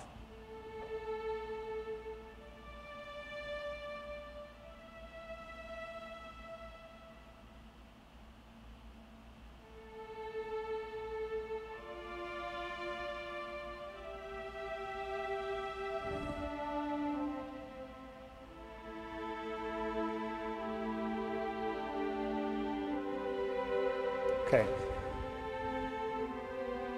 So again,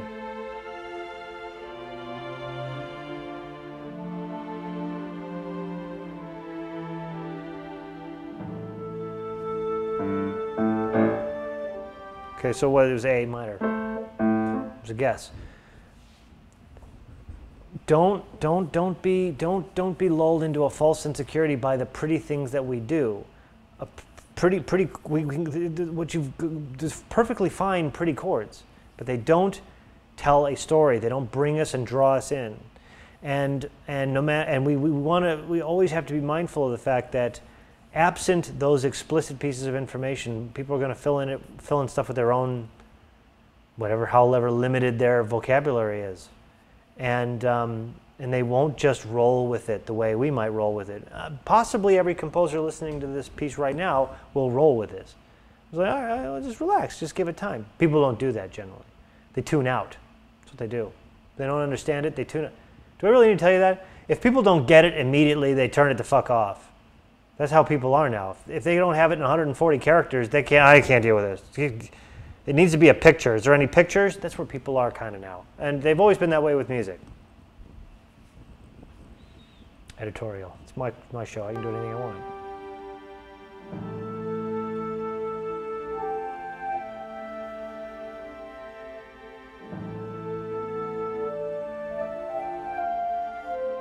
So the problem is that I'm just so bored. I'm bored beyond words at this point by this piece. It's not pretty, it's fucking boring.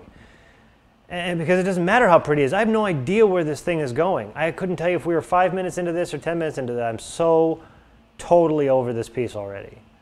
And it isn't because that you have funky orchestration. It isn't because you have things in a weird place. It's because you haven't said the thing right off the bat that's making me listen to you. It's crucial, brother, crucial. So simplify. You know, that's a pretty mean thing to say. It wasn't mean. It's brutal. That's how I feel about it. That's how I feel about it. I'm fucking bored by it. And I bet you're a way better composer than that. But that's where we are right now. Is that you have not given me reason to be like, ooh, check out this delicate flowing shit. Even in the most obtuse, vibey, new agey thing, those anchors, those things that get us locked in are everything. Bedtime storybook. Let's hear a bedtime storybook.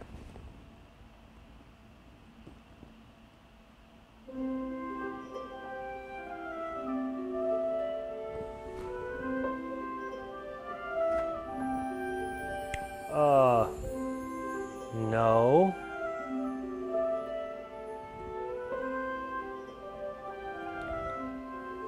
Okay, all right, okay. And you certainly haven't earned a huge crescendo.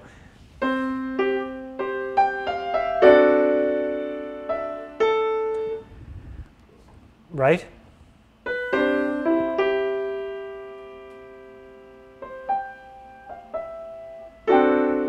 I swear you ended up, I have to listen again.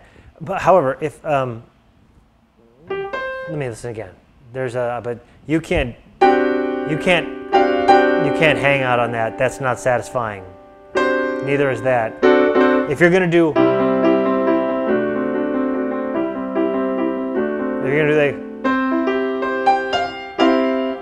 by the way, you've got this F thing, something like that. You're playing in territory here. Hold on. I'll give you this. I have a lot to say about this. Okay. Bum ba bum ba da dum bum bum bum bum bum ba da dum. That's just nursery rhymes. You gotta do those two to make it clear what it is. You didn't. The second time you went da da da da dum. It's a different rhythm. If you're gonna create a two thing, then you'd have to a 2-bar phrase. You'd have to have done a 2-bar phrase, but you're not. You'll find this be a lot more effective. It'll just grip people if you'd followed your rhythm.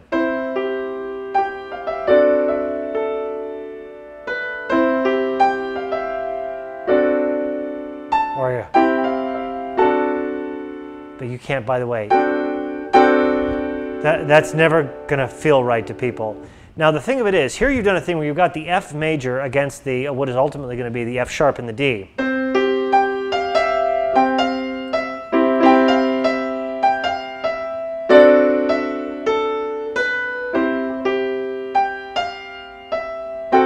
Or something like that. You you're going to need to pick a D-friendly chord.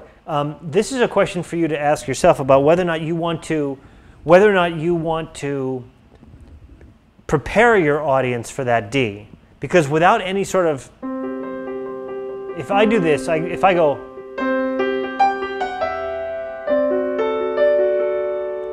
okay, I've already told you before I've hit the D, we're doing D.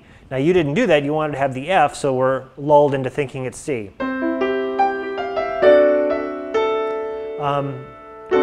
Now once you've said to the audience, oh, it's this piece,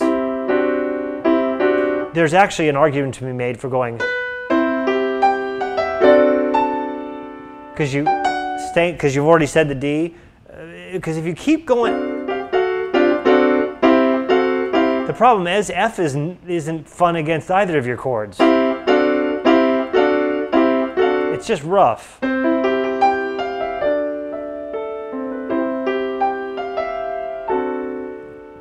But you can play in there a little bit. This is a tricky thing to get right. But certainly go ahead and echo that melody so that so that you've established that precedent.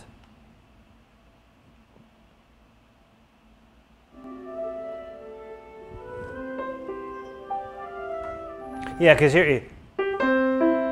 people are going to do that. They're going to go in their brain.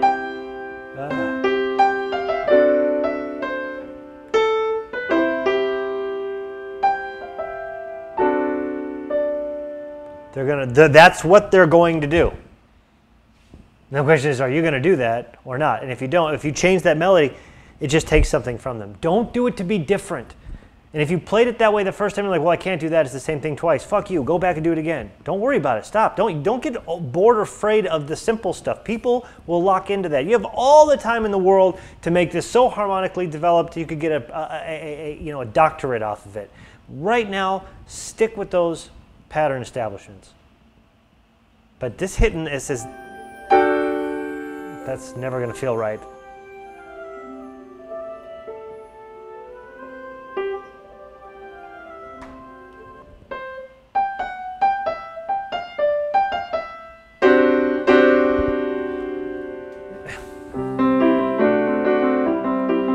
Those last notes, those.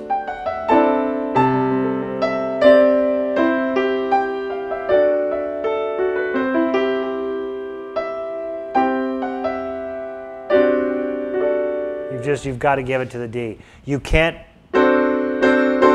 as a melody note, finishing on that C over the is never gonna, unless you could do that.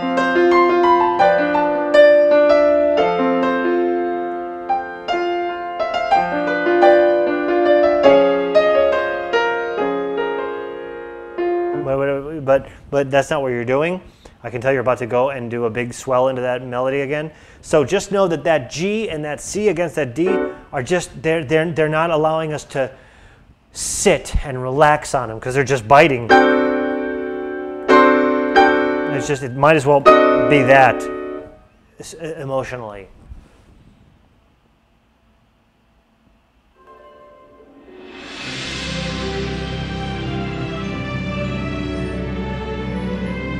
Pedal tone too.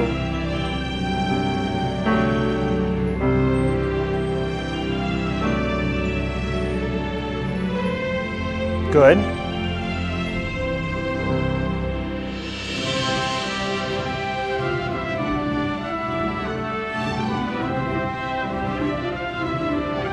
Ooh, yeah, that's never gonna feel right.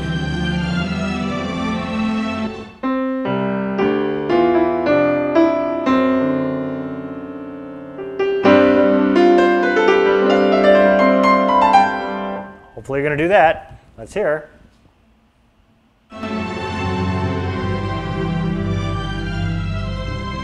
Oh, you robbed us. That's what we were thinking of that. That's where you trade on that day. Trade in on that idea.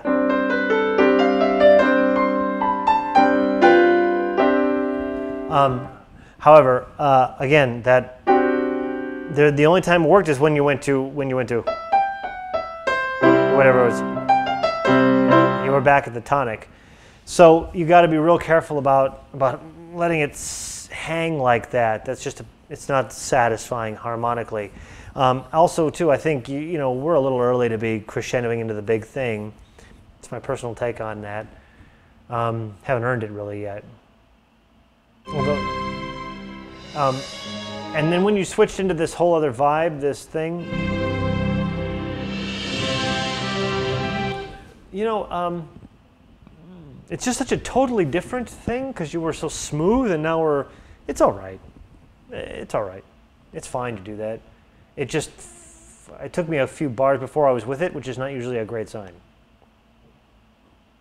But we got to get that melody together. Your orchestration is fine.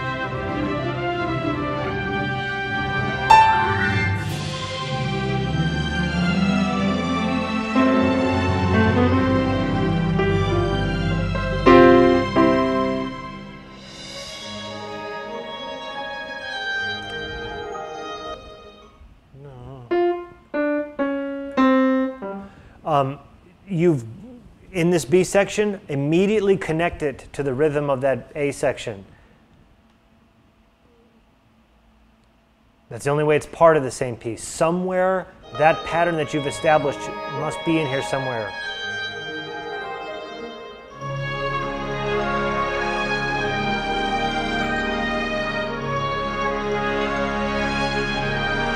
Right. Again, now you've halved what we're doing.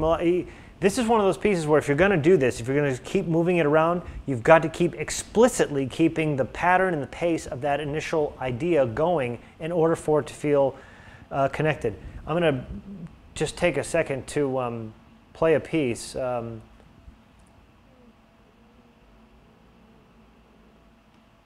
a Williams piece that does this very well.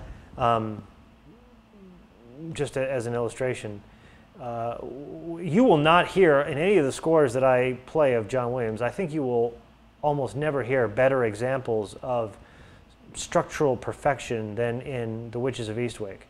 In terms of having an idea and repurposing it and moving the orchestration around.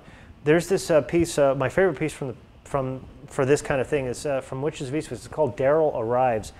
And it's one of these things where it starts out with this idea, these horns, and sort of what we were talking about is he drops the horns and saves them as a color for later, even though our instinct would be, if we were writing this, to keep them going and build something on top of them. And yet he doesn't ever lose the momentum, even though he's got this bold statement of horns that he drops, just completely stops, and yet the motion doesn't stop. Let's listen to this by way of illustrating that, and for this piece, if you're going to keep repurposing a melodic idea, listen to the way he does this very thing in this piece. It's a fantastic, what a great cue.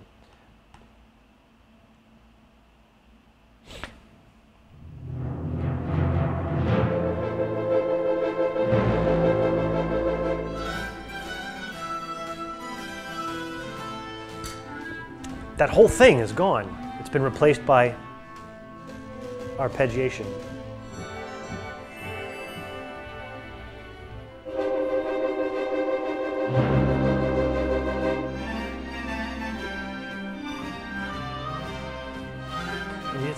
It doesn't feel like the motion dropped out at all. Hear him repurposing the melody, the rhythm. He's using the same rhythm, just different notes for a sort of B section.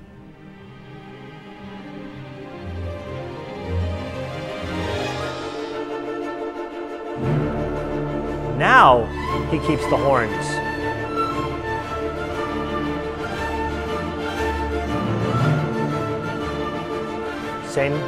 Same builds on that idea rhythmically.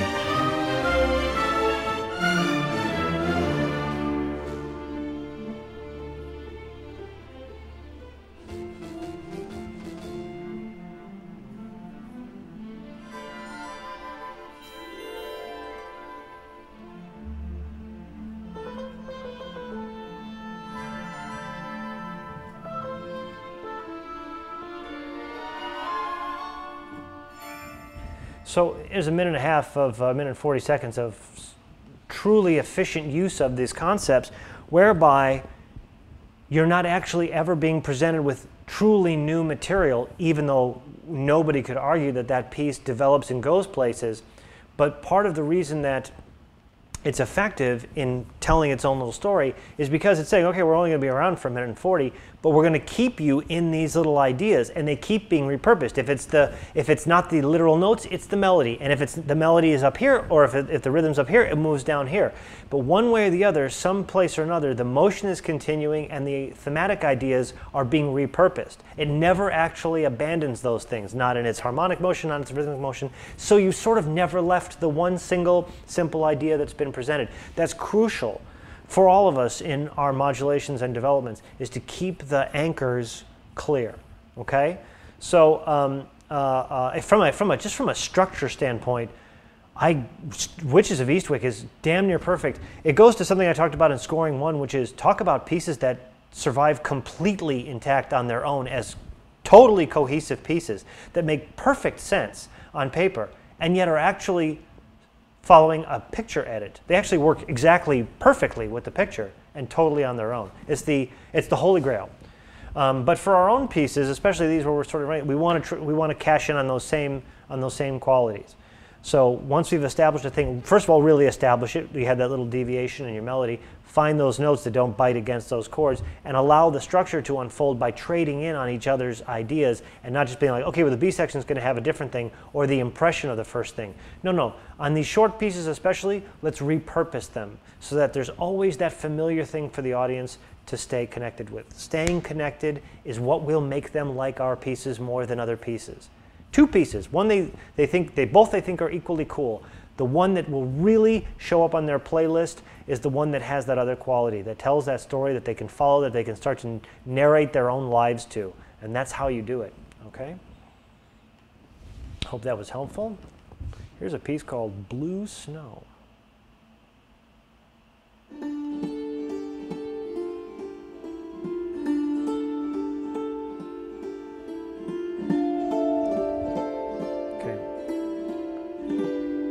When that second element comes in, whatever it's going to be, you've said, and there's a new thing for you to focus on. Somewhere in the presentation, the mix or the orchestration, let that first element drop a little bit, or not be quite so strong to start with, so that it doesn't have that far to fall. It's not that intrusive to start with, so that we're clear and able to focus almost like it was a solo instrument on the new idea that you have coming in, the new sound, the new color.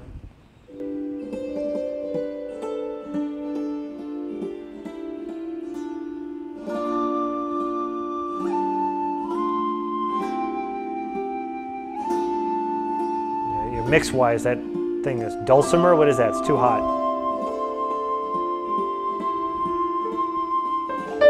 Hit that tonic. So I'm not sure. I couldn't sing your melody back to you right now.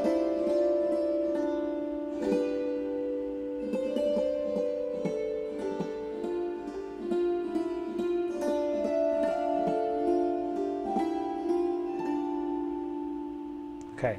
So again, vibe-wise, you have no problem establishing the vibe of the piece. That melody needs a little work and needs to be brought out more, and then stated and restated for us to really be clear on what it is.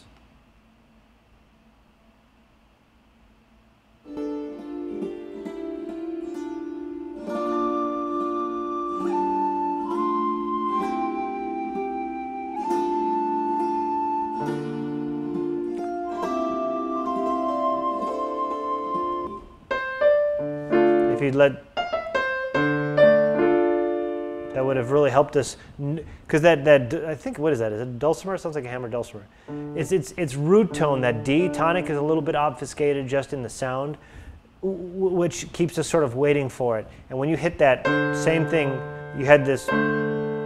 It's hard to end a melody on the seventh.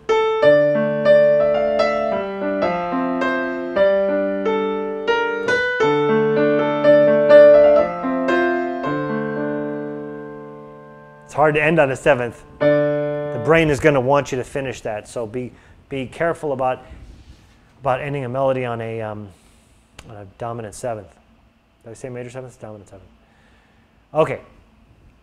Carnival battle loop, choir, epic. That's my favorite word. If there's one thing I like, it's epic music. Love epic because it's.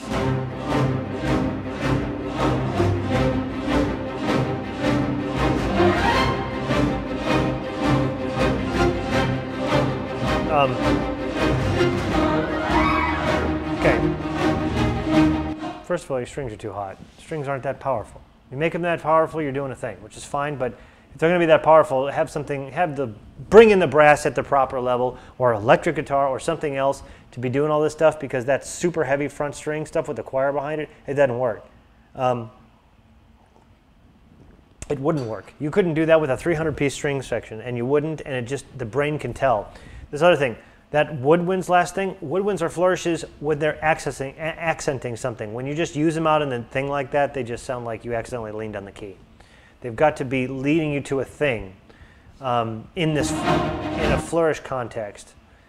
In this case, it was like they were just sort of by themselves, like, let's just have them doing this. Why? What thing are they embellishing? In that case, they're embellishing a riff. That in and of itself, there's nothing melodically or dramatically that is actually doing anything at that moment for them to embellish. And as an idea on themselves, if you just have them naked like that, then that's that sort of douchey woodwind run for its own sake thing. It's not cool. It never works right. They're not actually serving any purpose. It's just like they could have been anywhere. So that first one, look, and in fact, you know, that first one, yep, that could have been your bass drum on the top of that. Whang, right? They're big, powerful there, and then it was a flourish. But here they're just sort of doing a thing by themselves. That's the thing that gives woodwind runs a bad name.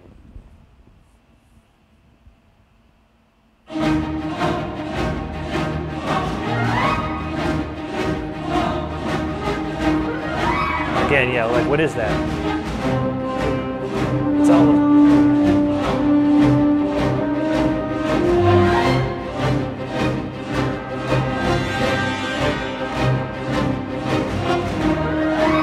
Okay, so we have a couple issues here, which is that you're not saying anything musically. You're just done the same thing over and over, which is getting boring. And the first idea was fine and cool and shows that you can do that. We've also heard it a billion times. So same trap. Familiar, we're aware of it. Also, oh, this thing. What else you got? What else you got? That's the, you know, as a producer, say, listen, like there's 800 billion versions of that. You're excited maybe because you can do it too. But producers aren't excited. A billion guys can do that. So you've got to continue to have shape and structure to it, and just repeating what you've done will not get you there. Especially those woodwind runs, which are just not. It's like, okay, Hollywood winds, they sound good, but there's nothing particularly motivating that. So the question is, how can you change up the colors on this? You know, by moving these colors from things like, you know, just strings, whatever you're doing.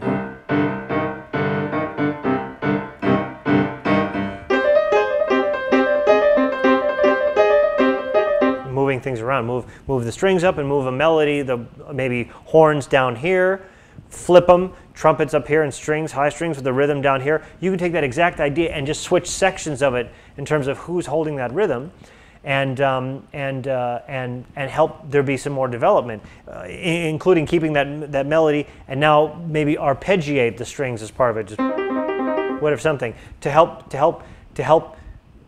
there be some development in it. Because every idea that's cool starts to get old. And that choir, man, you know, like it becomes a parody of itself. All this stuff starts to sound like a parody of itself. Dizzy Gillespie told me once, this is my name drop for the night, Dizzy Gillespie told me when I was 17 years old, he just said, this is not a new piece of advice, but he's the one who told me, he said, if you do something cool, only do it once. Just once. If you make a mistake, do it twice. That's jazz, is what he said. I've since learned it wasn't his quote, but he's the one who told me, so as far as I'm concerned, fuck you, Dizzy Gillespie told me that. But it's an important thing to remember, which is that when you've got that sound, that cool sound, be wary of it. Be wary of staying on it and burning it out. and seek to move this around. Okay, now we'll do it. We'll bring in the timpani. We'll get off the timpani. We'll move the whole thing up north. Especially if you're not going to be doing a lot with your ideas. Okay? Cheesy, stupid, happy, game theme.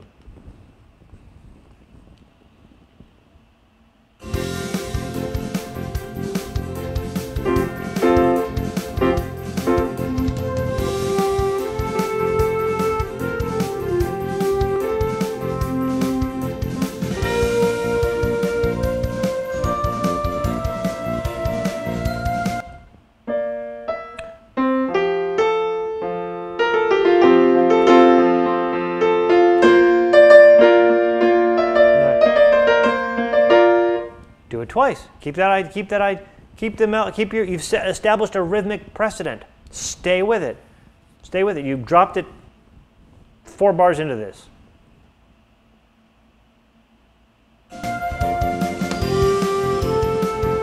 Second time through, a little counter melody.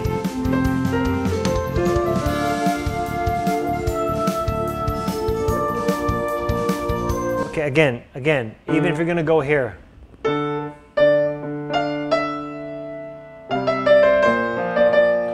You want to keep planting those anchors. And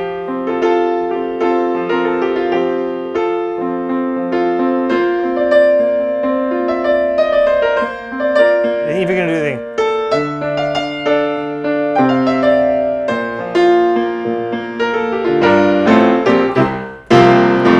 Right? You're going to do that one. You should have just done this.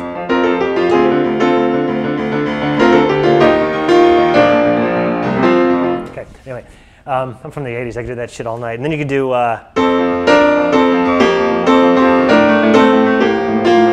anyway, so, but the bottom line is, whatever your idea is, even if it's a cheesy, stupid, happy game theme, when you establish those ideas, keep them going so that it's all part of one idea, especially for that, okay? Especially for that kind of idea, which by the way, I mean, I happen to think it's great to do shit like this. I like that piece earlier, too. That was like that. It's good to do stuff like that. Like, look, learn how to write from those other periods. But here, especially, you've started an idea.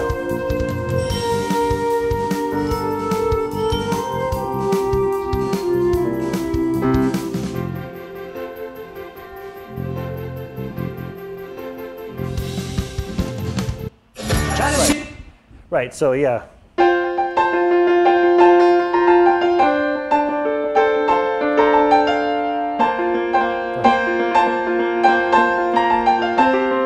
That's how they would do that in the 80s.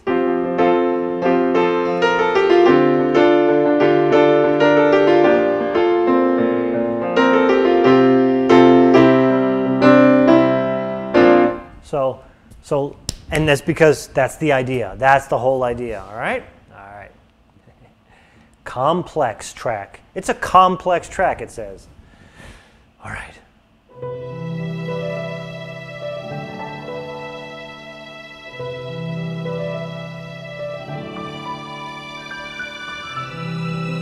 Where's that idea?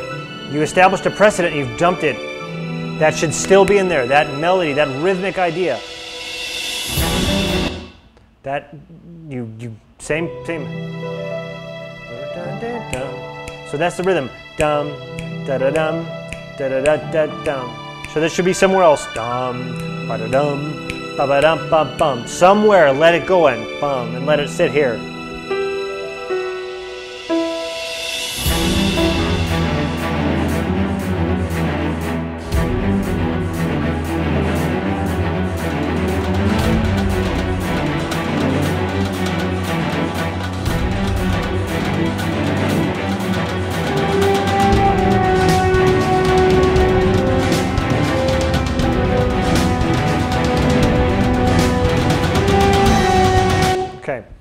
I can't hear it. I don't know what's going on. Same idea.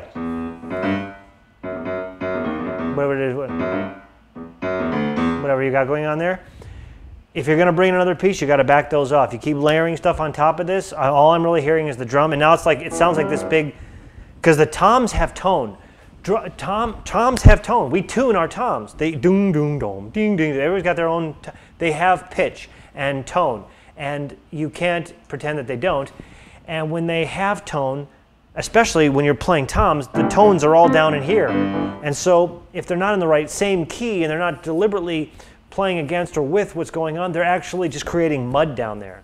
So now between that and the volume on top of it and the horn, I literally can't quite hear what's going on. You've got a mix issue. So if and plus the strings would not quite be as powerful as your sample indicates. If I were you and you're going to do this like glam rock thing, then like just put guitars on that on top of it to help, and piano. Just really do that, and then drop the piano and the guitar for just the strings way quieter when you bring in the horns, so that you can focus on the horns. Because right now you're having a mixing issue, and I'm like, what? I can't quite tell what's going on in here. Isn't it nice having fresh ears on your work? I can't hear the tone.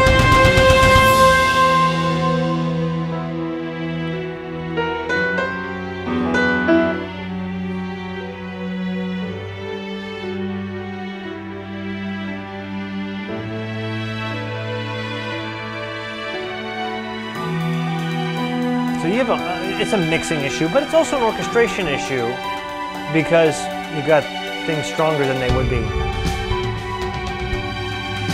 Yeah, like I'm not, like in none of this, I am not sure where what your chords are doing. I can't, it's just, I just can't tell my brain is dying to know where is the tonic? What key am I in? Because otherwise it just sort of devolves into noise. Again, when you've got that mixing issue, even though you've established this A with the toms to E, with the toms making it muddy down there, and the melody thing not really using chord tones to clearly, if that was your melody, then your brain would be inferring. Your brain would fill in the gaps if that's what it was. But absent those sorts of really, really clear chord tones in the melody and an ability to actually hear what's going on, by the time you end up with the stuff here, it literally sounds like random noise, which is kind of the opposite of what you're trying to go for, I suspect.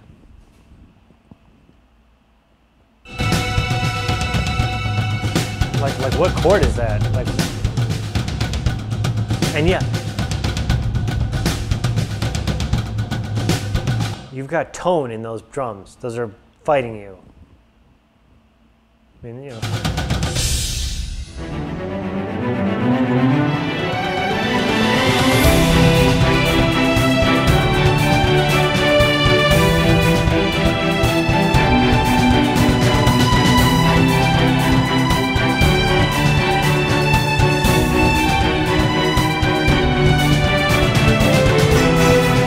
again, too, even when you start to make it clear, really paying off with that tonic would help us, because, like I said, right now you've also got this issue where you've got strings doing this thing. Strings aren't that powerful. They're just not that. They just don't. When you're thinking da-dum, da-dum, ba-da-da-da-da-da, they don't ever feel like that when you really have strings. They always need to be embellished with other stuff in order to have that kind of power. It's, in this case, would probably be guitars and piano and everything else you have in the room, because by themselves they just don't really have that sort of sound. It's the thing that only samples do, because like you can, why not? You could have them, and it's real fake sounding, and it puts you in these corners where they're in contexts that they couldn't actually survive in, and it's frustrating. All right, so hopefully that helps there a little bit. That's just a hard piece for me to work with, because it's having some issues in terms of even communicating its ideas. I think you'd be best off to simplify, and work on those main thematic ideas that are compelling and really help lead me through your chord progression and back to the tonic, so that I can breathe, because I won't breathe until I am quite clear what your pattern is. I just won't. None of us will. All right, let me look at something here. I'm looking for a Just give me 1 second here.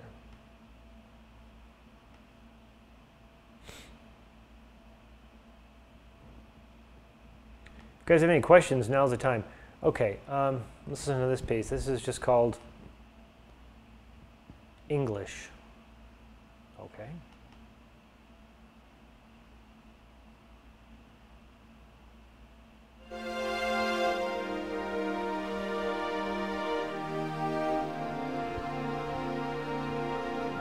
Okay. You were real close to being in danger of what I was talking about, which is establishing that melody. I just at the last second, I mean the rhythm.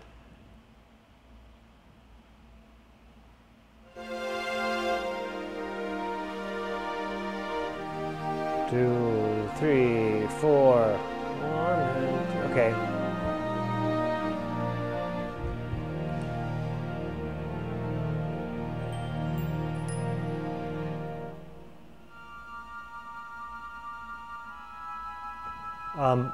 Harmonically, this is from a different vocabulary than you've established already. So is that. So is that.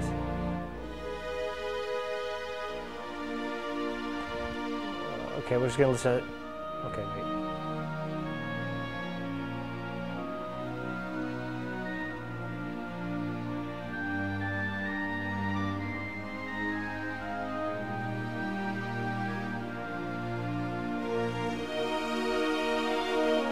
Second time through, good. A little embellishment.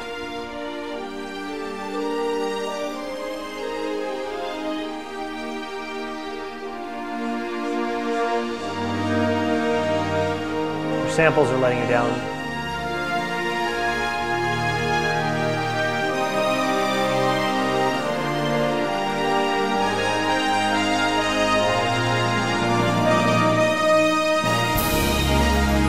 Okay.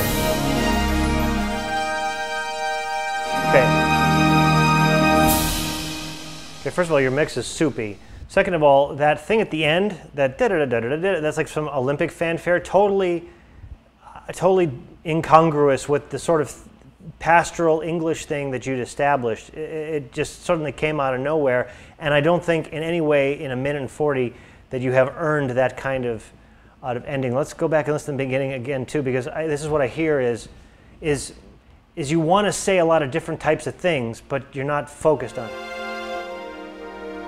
Your harmonic language keeps changing. It's very...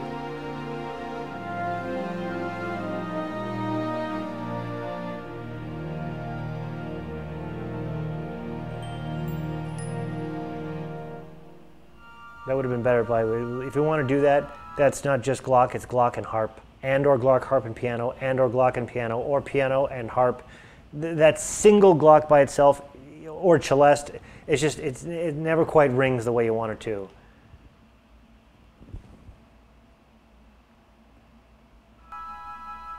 And again, this flute choir thing is fine, but pick an opening. Also, your samples are soupy and a little suspect. Not bad, but yeah, this is a lot of lead-in. 40 seconds before you get to your melody. 45 seconds.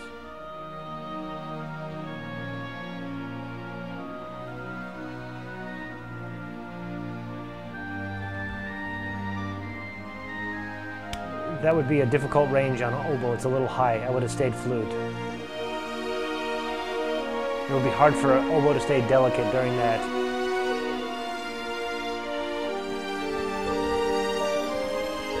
But I like that you went through the melody twice.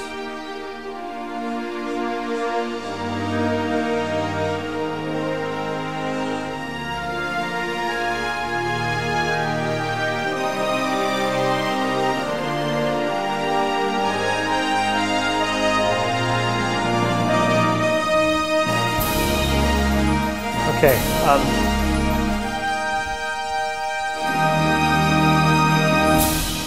You know, I can say with confidence that you know, certainly you like a crescendo and you like a cadence, and so you're going to get to it one way or the other to make a grandiose statement. Maybe, certainly in this case, where it probably wasn't merited, despite your best opportunities in trying. And I can say that with confidence because that's actually my piece from when I was 17 years old. I just decided to put that up here as a ringer and see what I would think of it.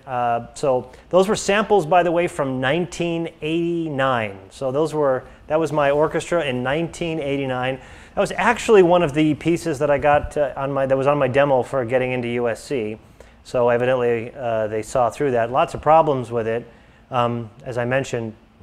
But you know, we all start somewhere, man. We start by learning something. There's a couple of good things about it, but mostly it was pretty confused. It had vibe, but not particular structure to it. And it didn't really find its legs until, you know, more than halfway into it, and it ended silly for what it was. So there you go. Just in case you think I haven't grown some.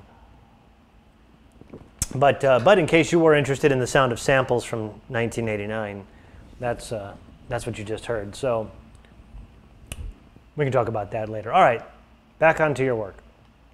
Since I've hopefully thrown you all for a little bit of a loop there. This is called Camel Oasis. I like the idea already.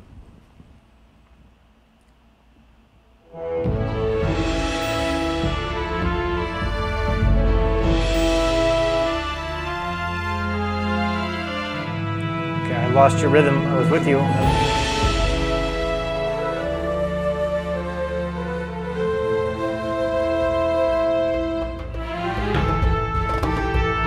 This is a different piece.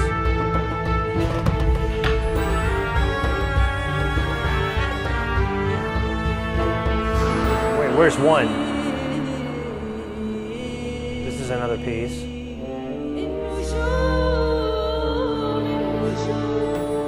What's wrong with me? There it is.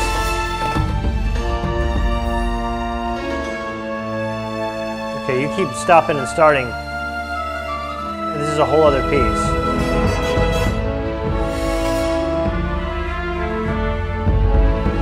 You've got that one idea. You need to keep us anchored more.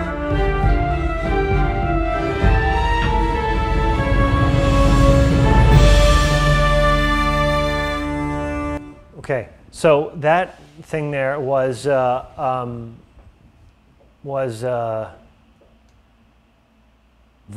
but no structure at all. I couldn't follow that at all. For most of it, I couldn't even tell where one was. You need to simplify, brother. Have more faith in your ideas here. Work it a little bit. Doesn't need to be this complicated. I was liking you, right?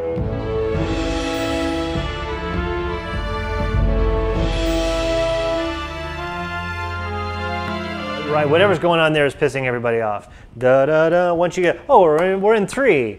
Da da da. Let it roll. If you want to hold it for 2 bars, but then key it right back, and don't just keep stopping and starting and stopping and starting like that on a piece this short like that. It's just frustrating everybody. I'm just letting you know.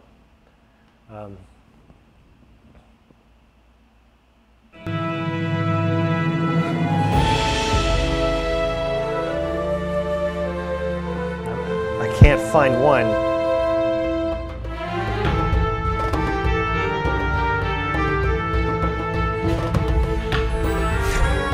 It's almost cool how I can't find one. Where the fuck is one? Wait, don't tell me. I'm gonna find it, just wait.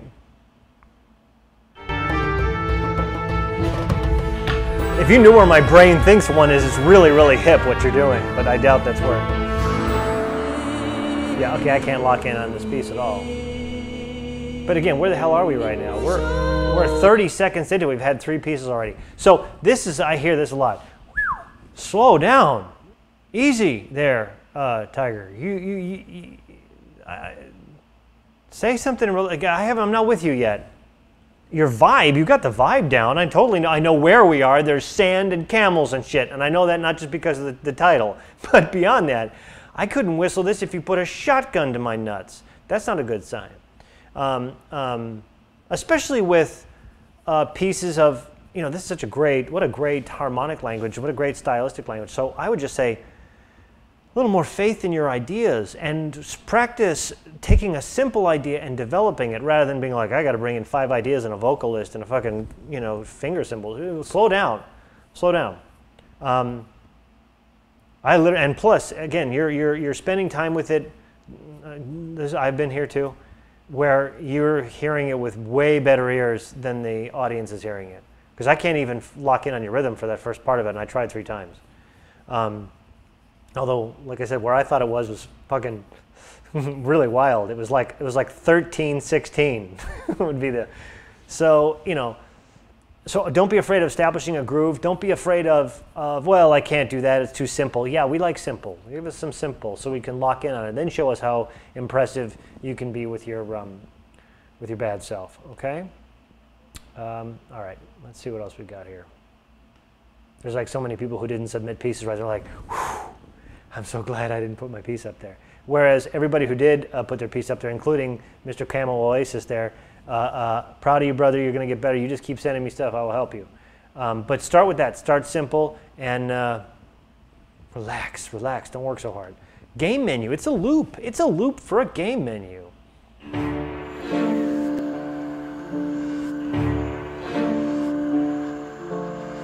It's a real artificial sounding string.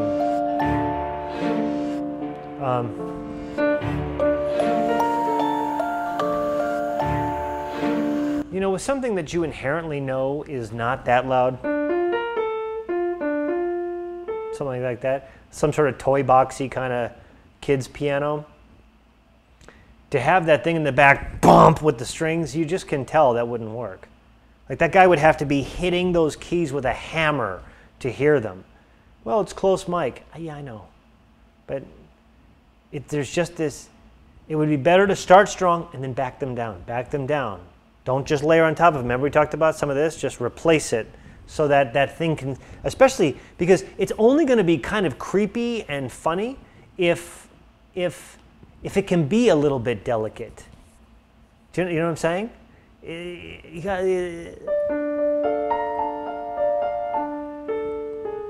know, it's only going to be cool if it's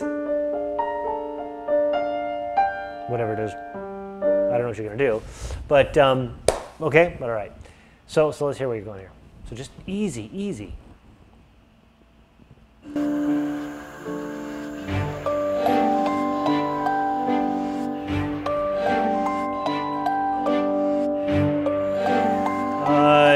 need to make a choice there. If you want to do that weird thing, I hear you getting the minor third in there. Pick one. If you want to do that, if you want to do,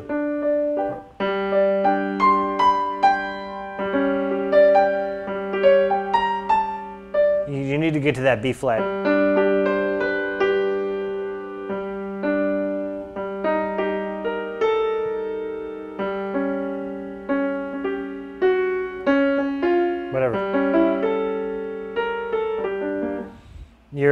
You're having it both ways. I heard you doing the minor third in the chords. You got to pick one.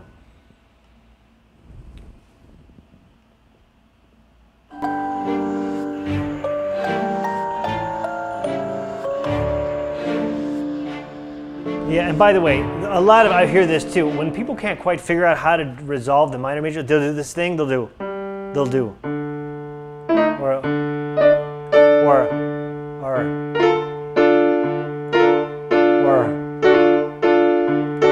Like, well, I'm kind of doing both. Doesn't quite work that way. You really got to pick one. Can I think of a piece where the style changes within a piece and the listener's okay with it? You can. Everything is okay. Everything is okay if you justify it, if you contextualize it, if you earn it, if you lead them to it. Every single thing is okay. When we're talking about things here in which pieces are changing and not in a pleasant way, it's because the process to getting us there isn't satisfying. The ideas aren't complete. Take as a long form thing, take the entire Battle of Yavin cue from Star Wars, in which the ideas change abruptly, constantly. However, every one of those ideas presents themselves at least twice to make a pattern out of it. And so he changes. They go all over the place, but each one of them is like its own cohesive idea that presents itself, modulates itself, wraps itself up, and then is free to let you move on. And it doesn't give you the impression that it's like, well, I don't know where the fuck any of this is coming from. In fact, because they play on each other, play against each other, trade pieces from each other, and each one of them has at least 2 times through an idea, they establish themselves as complete ideas and complete patterns. So it is not a concept that's the problem. It's the execution that's the problem. And by the way, that's fucking hard. So don't give yourself a hard time about it just because it's very hard to do. Just relax. It's just hard, which is why I keep saying this, is to practice getting the simplest ideas out, because it's only when you can fall back on that, when you know, hey, here's your job. You get a melody into your people's head, and 5 minutes from now they're going to sing it and they can't help themselves. They're going to be pounding themselves in the head with a ball-peen hammer in 10 minutes because they wish they could get it out of their head and they can't. Learn to do that first and then do all the dazzling tricks with an hour and 3/4. Relax. There's all time for that. Because until you can establish that first idea with that sort of strength and that sort of conviction, then it just does seem like random stuff that's dragging you out. So here this in this minor, whatever, doing this, it's kind of bold to go to the G there, but he wanted it both ways. I was hearing I heard the minor in there. So you need to find a way to take that,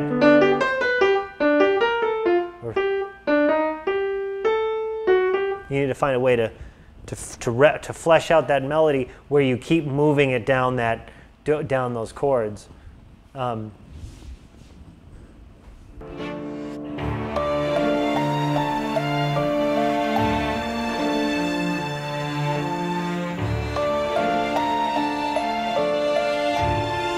The second time through, how about move those bass notes a little bit so you've got some, you can hear it in there. You're not sure of what you're doing there. You can hear you need to play with that more. Excuse me, that's all you need to do is play with that more. To find a way so that you don't have to do the B natural twice, so that you can keep moving it.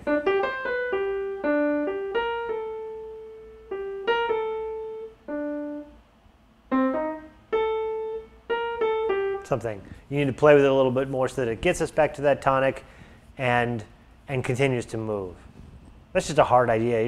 That's just all in the details. You just got to keep playing with it. That's hard stuff. There's no way around that. Okay. Escape from Colditz Castle. We'll assume they were successful. That won't work.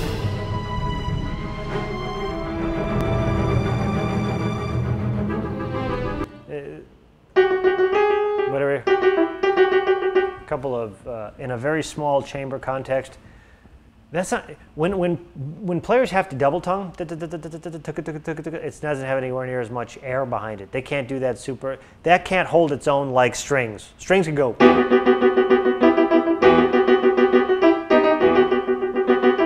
Very seldom will everything else drop and then the clarinets will be holding that on their own. And if they are, it's expected to be at a very quiet volume. They just don't have the air for it. It just wouldn't do that sort of thing. So right here in the beginning, you've got your clarinets, assuming this is a non-chamber context and it doesn't sound like it based on the rest of it, you got your clarinets doing something they won't hang that well doing that. It won't drive this thing like you want it to. It's an orchestrational issue.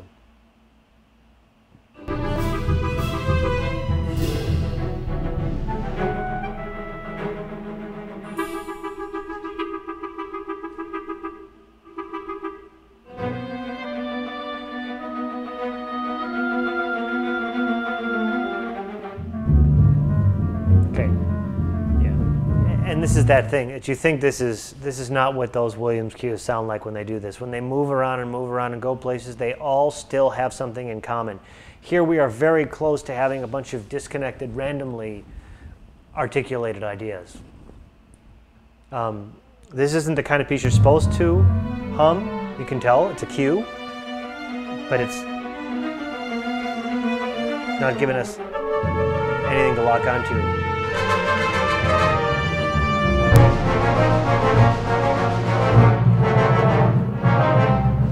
Again, that idea gone, one idea through. It's never just once, it never happens.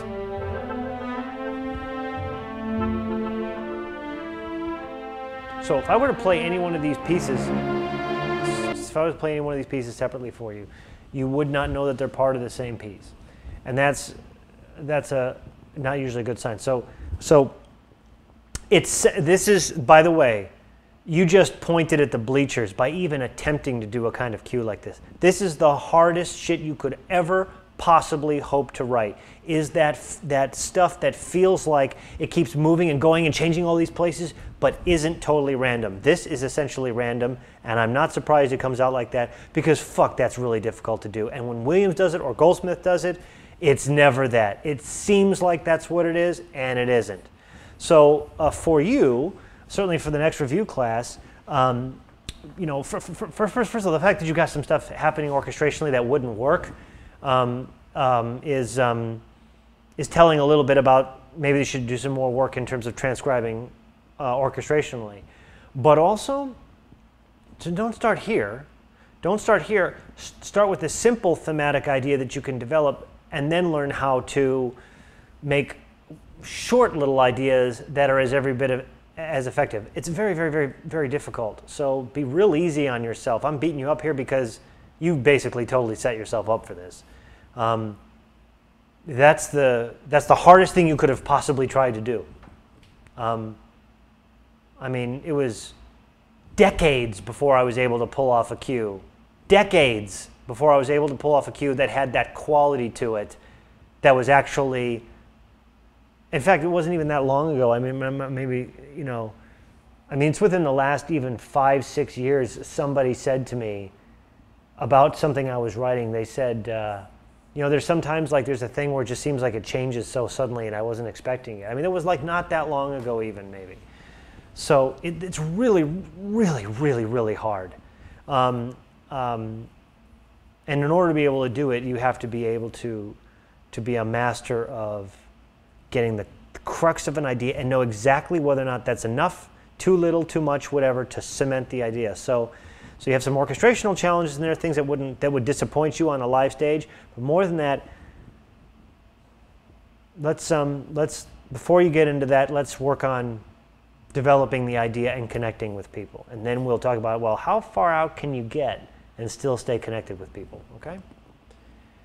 This is called Eternal. I've been waiting for it all my life. Whoa!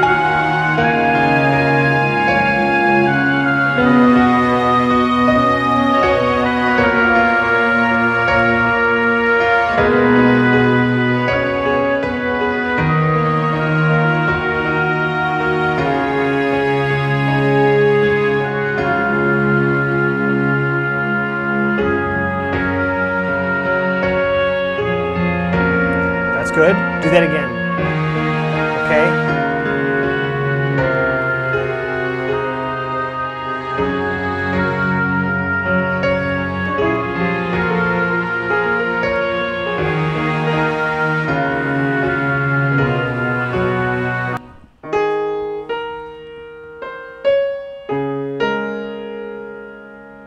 Wait. Here. You got to finish out your idea there. I wasn't even hearing a melody until we were in here somewhere.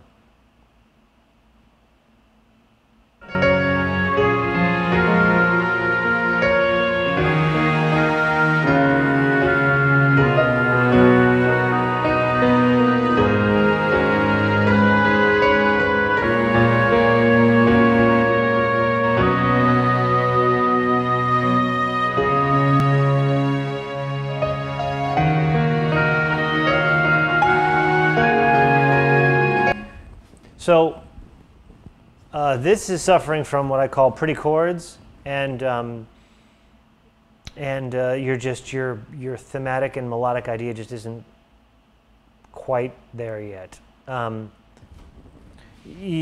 liked that you were starting to establish it, but I wasn't quite clear about how to wrap it up so that it was a full and complete idea. Let me just listen again.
Let's listen again. This is tough.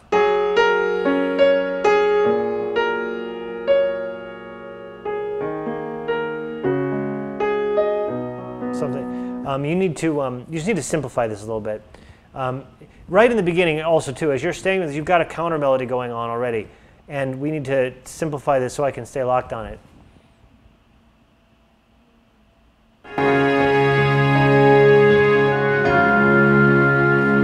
Your overall presentation.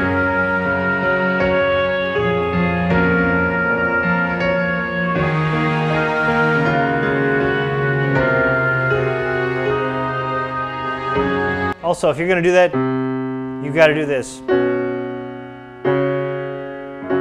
If you're going to do that,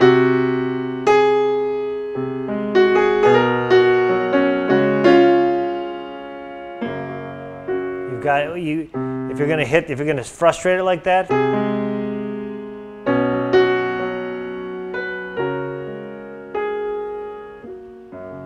so your idea here is, I'll tell you, the issues are, one is that your samples are all hitting a little bit strong for something that is not an inherently delicate idea.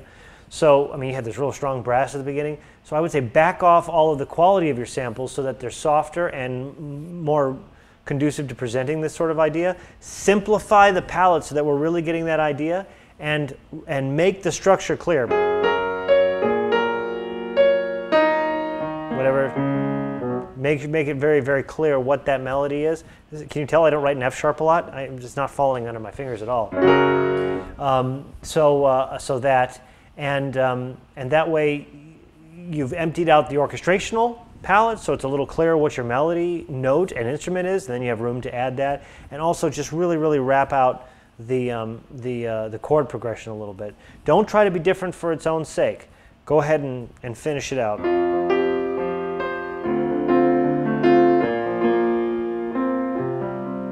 Perfectly okay, whatever.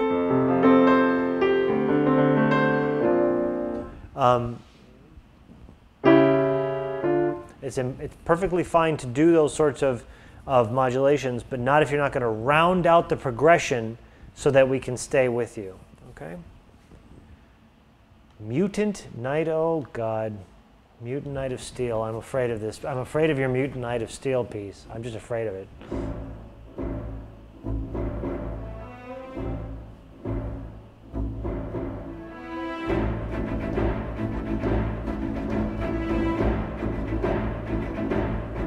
It wasn't until you brought in the strings I was 100% sure where your rhythm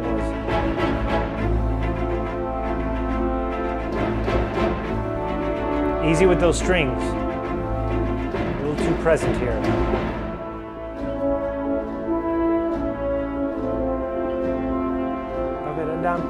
Those should be sting. Somewhere quietly. Don't abandon that idea. You've started an idea, a rhythmic precedent, and now you have abandoned it. You're just taking the wind out of it. And if you've done it, I can't hear it.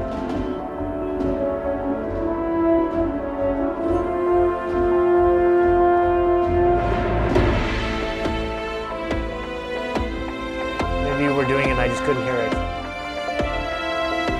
But again, what you're doing strings now has nothing to do with what you were doing in horns a minute ago. At least I don't think it does. And again, if you're going to establish a melody, let's hear that melody. Develop that melody. If you change ideas already, it's like you got bored of your ideas. I haven't had time to get bored of that idea yet.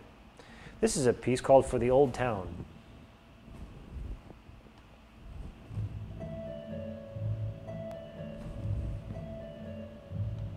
Okay, I'm going to be...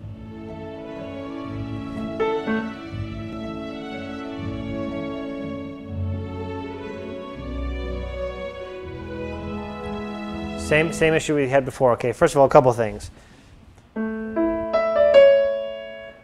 There is nothing stronger in terms of drawing attention to itself that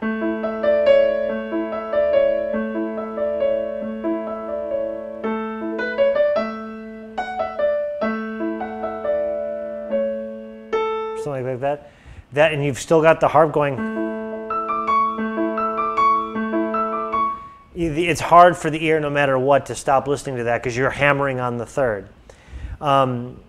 So in this kind of case, I would do one of two things.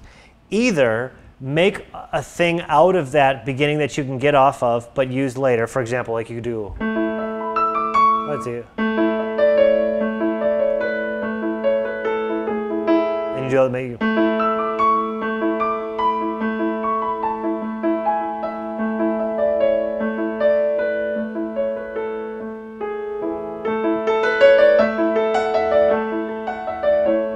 And that will allow that when your melody is in this octave, your supporting stuff is down here. If it's up here, even if it's harp, it's kind of going to be fighting with it. It's going to be fighting with it. So, so you might, this is a thing Alan Silvestri does this all the time, is you might just keep it open.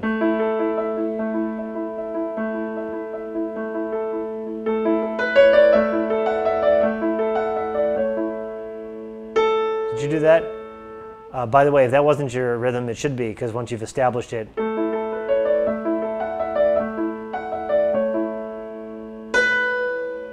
I don't know what, let me guess what you did. Oh, you did this. Oh yeah, here, you broke the rule, you went. Did I get that right? First of all, it says something about your melody if I got that right. But I made a note because you had then you did bum ba bum bum. You gave up on your precedent. So oh, you did this. It'd be stronger to do D because that's what it's just. So if I'm talking a little fast, I'm trying to think through a number of things.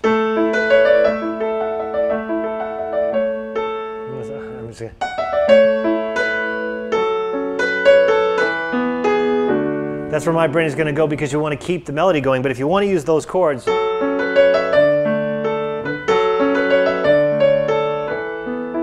you're keeping the idea.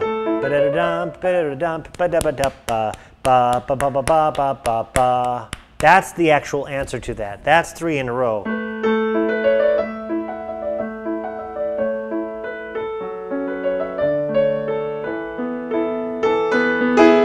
I'll give you that 4-1. Those are a lot of options. You could also, I'm doing a very Silvestri thing here by keeping it open, just open fifths. You did a quite obvious waltz. A more modern take on it, if that's what you wanted, which is no less, you know, nostalgic, would be to go ahead and do. And you can even do this thing.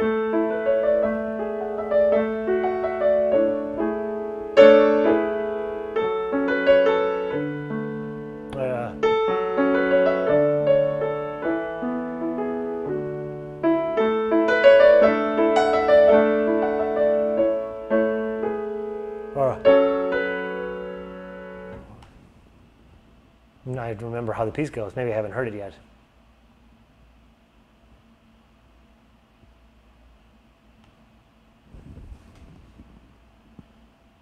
But again,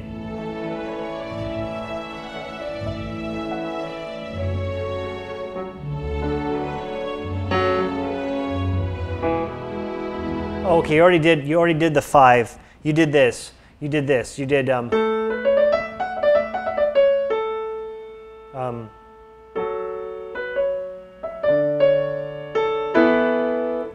you're on the 5. So you've got the next end of the phrase would benefit you. You don't have to do it, but it would benefit you from going back to the tonic. Or something like this. What'd you do there?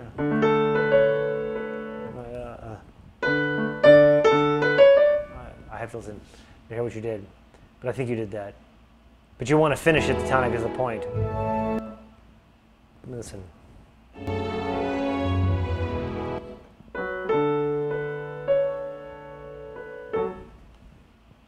Listen again. It's pretty.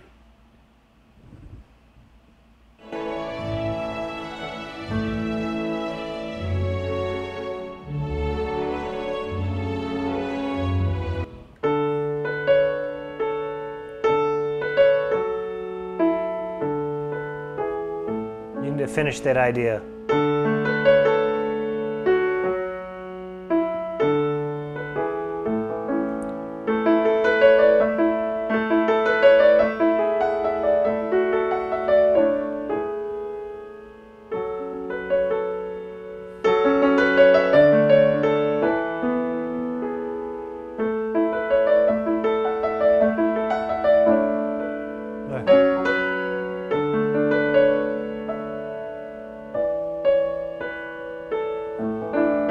Something. You need to finish out the phrase. In fact, if you do that, if you say, oh,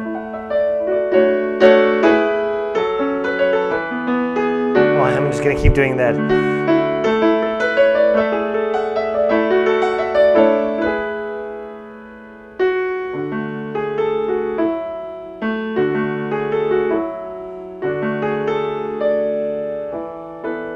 Then you can do that.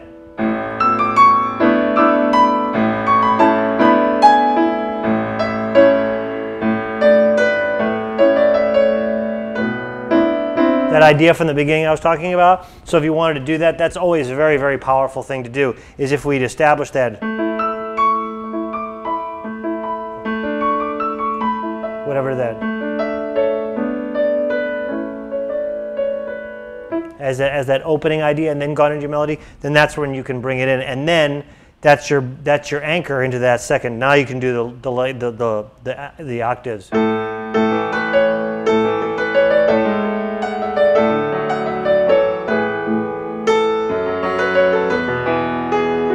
I don't know if that's what you're doing, but that's what I insist it's going to be.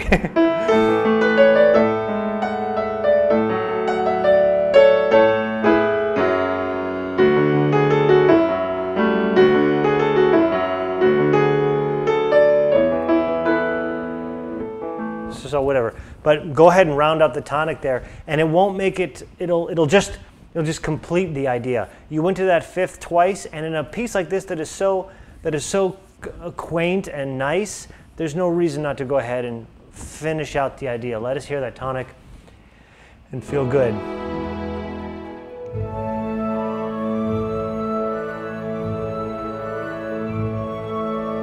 Yeah, you've got your chords in the same range. This is never, I don't know if you took my, this is not as strong a range to establish chords. Rather than have to move the whole thing up the octave, you could move the instrument and keep your chords in their meaty range.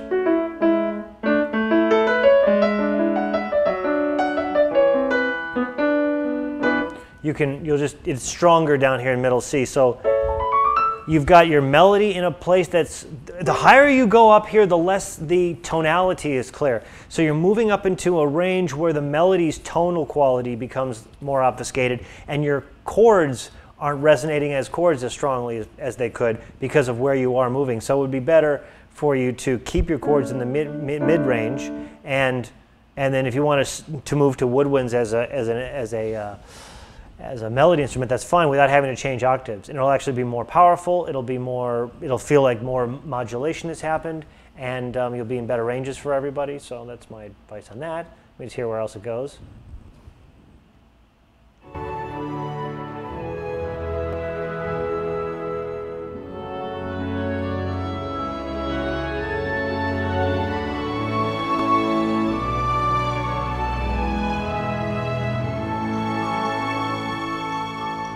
Do that again. Do that again. That whole idea again.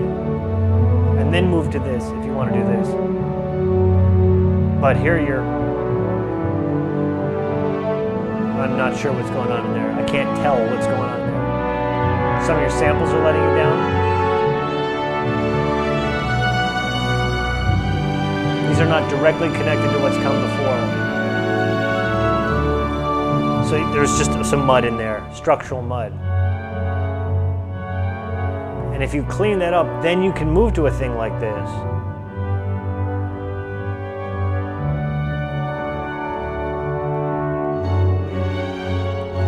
I like this, that you're at least using the idea twice, sort of dancey.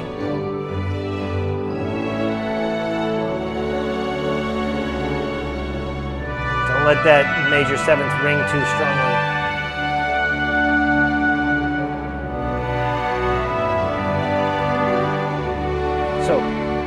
what's happening here is with any of these internal motions and movements, you've got to be very, very, very mindful of what's going on both in your orchestration or mixing, because it's not clear what I'm supposed to be listening to. You've got to lead the listener to, okay, we're going to do this, now we're going to do the counter melody. Now you're going to listen to this part, now you're going to listen to that part. And the way that I do that when I'm actually orchestrating or when I'm putting in this, and I put in the part that I want them to focus on first and play around it. I fill in around it so that those hero voices, whether it's a counterpoint or a counter melody or the main, are always clear.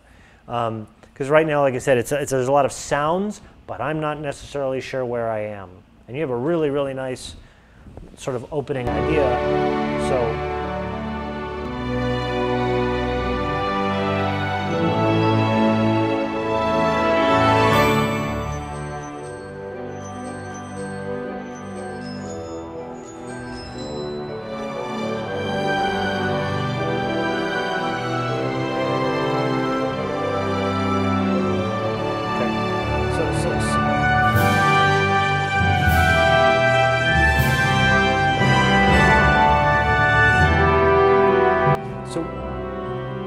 What you're doing is you're continuing to come up with new ideas. You're tired of your own piece. We're 2 minutes, 30 seconds into it, and you just keep coming up with more sort of variations, vibe variations on the thing, which is not the same as moving us forward. So just as a listener, you've lost me by this point. I was way more with you early. So again, let's work on structurally keeping that a little bit tighter. I hope that was... Certainly there are ways, if you wish, to only state an idea once, right, while still connecting. No, almost none. There are almost no ways to establish a pattern with only one of anything. In fact, I think it's part of the definition of pattern is that there needs to be two. And without that second thing, it is not a pattern. People cannot lock onto it. It's just almost the very definition of it. And you have to be clear about which elements that you're talking about. If you're talking about elements which are flourishes and decorations, those don't necessarily need to establish patterns, although I will tell you in almost all the cases that they're most effective, they do.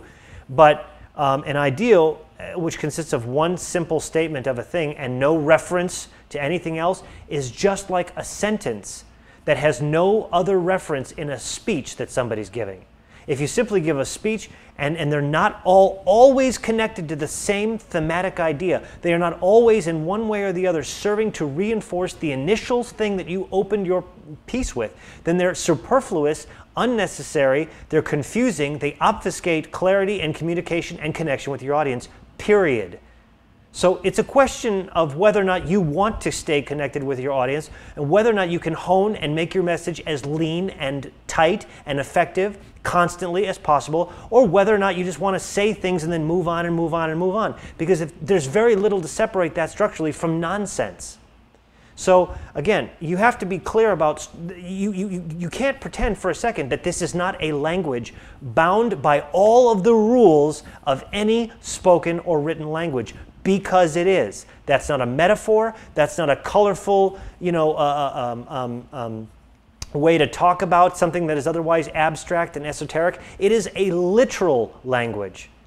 It has grammar. It has syntax. It has precedent. It has style. It has all of the same things that we look for in a story, in a short story, in a poem, in a novel, in a 5-minute speech, or in a TED conference talk. It's all the same thing. You have the processes by which we grab an audience, set a tone and an expectation on their parts for how long we're going to speak, the nature of what we're going to say, and keep reinforcing our central themes. I mean, shit, didn't you take English? You got to restate the thesis 800 times, all that boring crap. There's some real science to it, and it's really how people's brains work, how they expect information to be presented to them. So if we don't follow that, if we choose to ignore it, it is always at our own peril.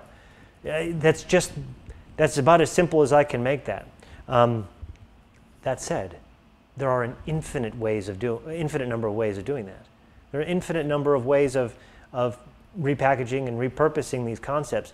But if you want to turn your nose up at the entire structural underpinning of communication, you're on your own, pal.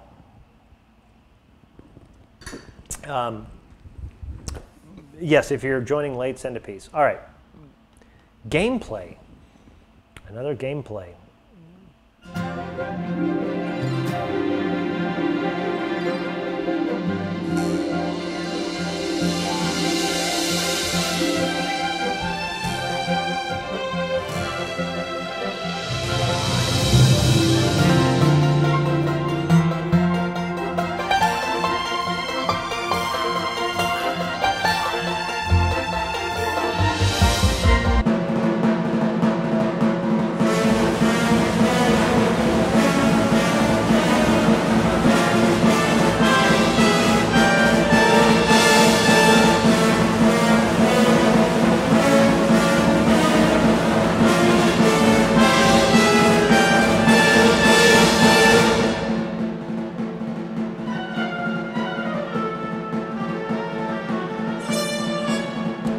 Yeah, I don't know how we're playing that. I was like, how close are you gonna crib that, brother? Let's try that again.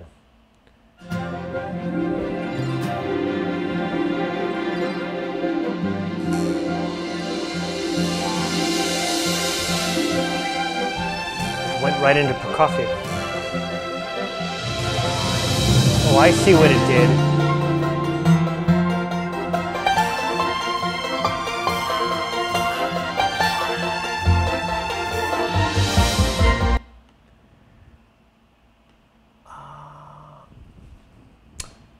I don't know what to say about this. You know, okay, okay, I'll take your word for it.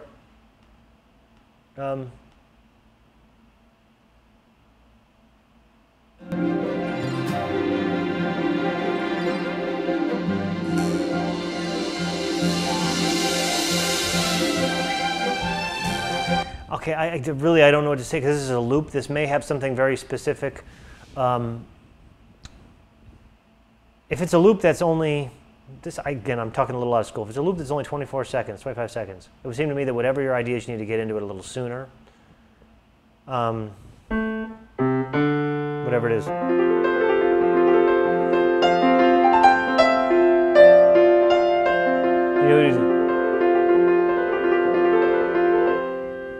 That would be the whole idea, so that I can just do.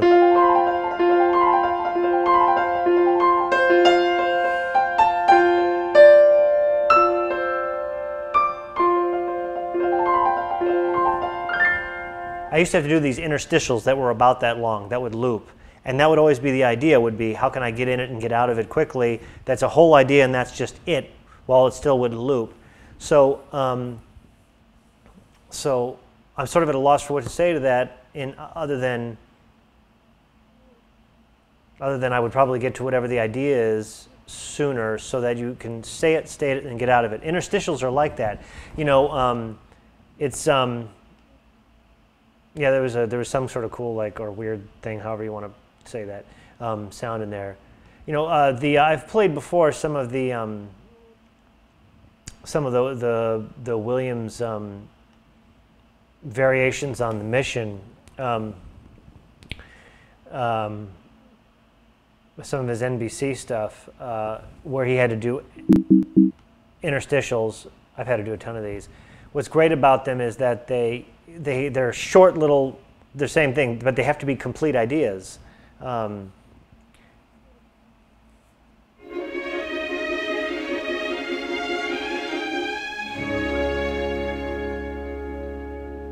he gets right to it.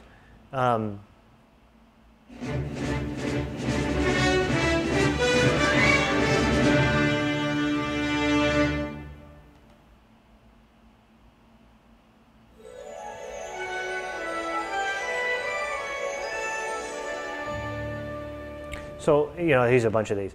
But the point is that in any one of these contexts where you have to get in and out of idea quickly or it's going to loop, I think you need to get to the central idea faster. Make O Susanna piece 25 seconds, but orchestral, and loop it.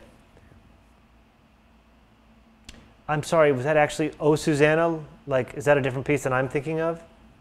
I mean, that sounds like a ridiculous thing, but and add Joe Harper, make it sound like Kids Cowboys. So there you go. You know what? Okay, then Admiral job, brother. I don't know what to say to that. What a fucked up set of things to say to somebody. Yeah, okay, I'll do that. Maybe that's why I have nothing to say, is because it's practically an insane requirement. So, yeah, I have nothing to say of use there. Sorry, Jesus. Okay, sure, you're the producer. You're holding the pink slip. This one's called Glacier. Wait.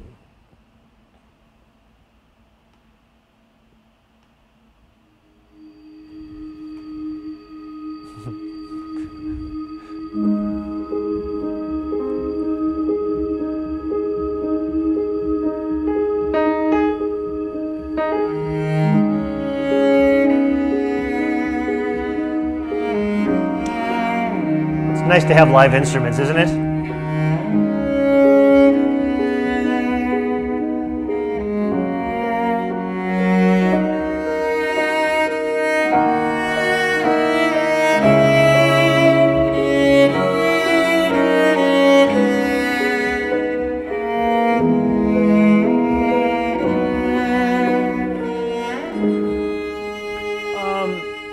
Loved it right into the, go ahead and finish that down though. Finish that note. On that first pass through, go ahead and use that. A second time through would have been to go up if you wanted to do that. Just, let's see if he does it again.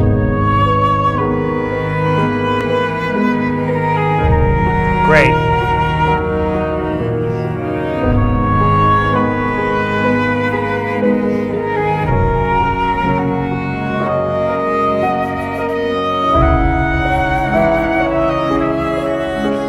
I would have loved to hear just do.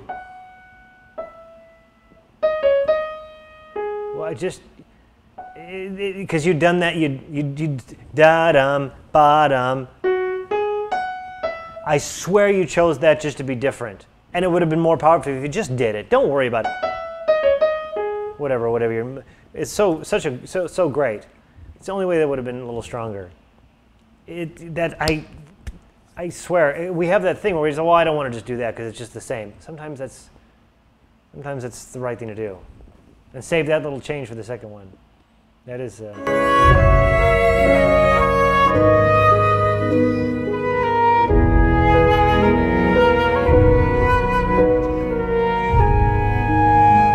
Same thing. Finish that.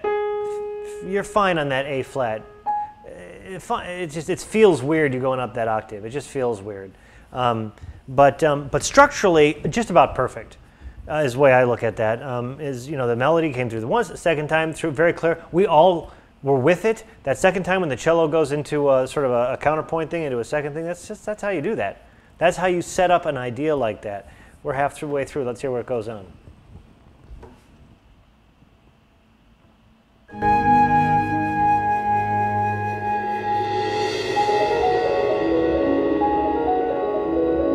It would be sexy as if you do the melody again right now over this idea. It would be sexy.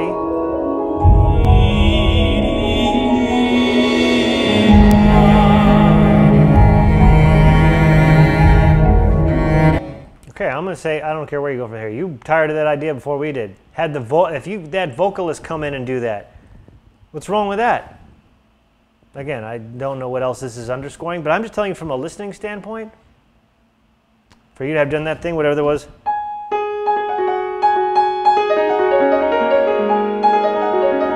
As your new bassist and have the voice sing that lead, we are not tired of that idea yet. You have a really nice idea there, and we are with you. So my idea would be just, my advice for you going forward is don't get so tired of your ideas so fast. Clearly you have other things that you can think of and think to say, but that doesn't mean we're not tired of that yet. When you can modulate, that's not the right word, when you can develop your ideas, you can do the same idea over and over and over and over and over and over and over. Have you ever listened to the Raiders March? Or you listen to Superman? There's a lot of them doing the same fucking thing over and over and over and over and over again. It just keeps repurposing it and changing it. It's an inherently strong idea, and you can repackage it a lot of ways, and that's one of the things that people really like. So I just would have been emotionally super satisfied, regardless of what else you did, super satisfied by hearing you strengthen the connection. That's all. And that, to me, of all of the other things that we lack, generally speaking, as composers, it's the strength of the connection. I do not hear in tonight's submissions, nor in submissions from students, I don't actually hear a lack of ideas. I don't hear a lack of clever concepts. That's almost never what it is. It's never like, geez, you have nothing to say. It's almost usually the opposite. Is you got too much to say, you simplify.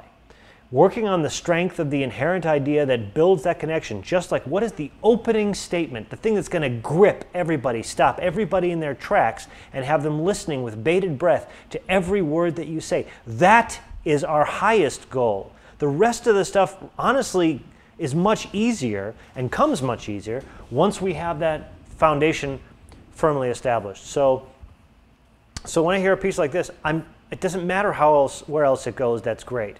What matters is that there's an opportunity. I can tell you this as a first-time listener, that I'll listen to what you present me, but I was not tired of that idea. It was strong enough, it was motivating enough, it was interesting enough, and I happen to know as a composer, you had a lot of room to still go with that idea. And if that's the case, if there's still strengthening to be done, my advice will always be to take it. Because what that'll actually do, the stronger that foundation is, it'll actually provide you with more and more and more freedom and flexibility for going outside of it. The more powerfully you make that bond, the harder it is to break. It gives you more freedom as a composer. It allows you to go places you won't be able to go otherwise. So that's always going to be my advice. That's certainly how I structure my own pieces. That's how every one of my favorite Goldsmith and Elfman and Horner cues and Williams cues are structured. They make sure that you are so firmly planted in the concept that as they start to go out, those are simply things that you can enjoy. They're never disorienting. They're never disconcerting. They always are sparkles on top of this enjoyable, solid foundation. Heavenly, this is heavenly.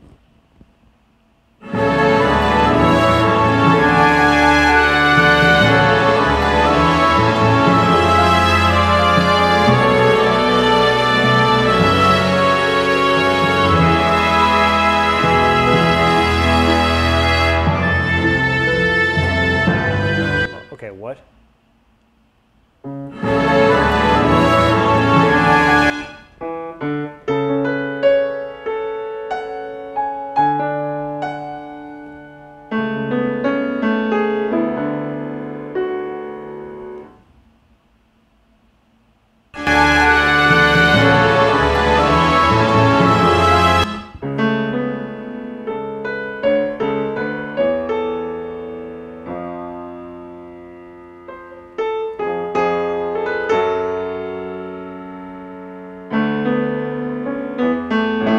Got to finish. If you're going to start a piece that's like that,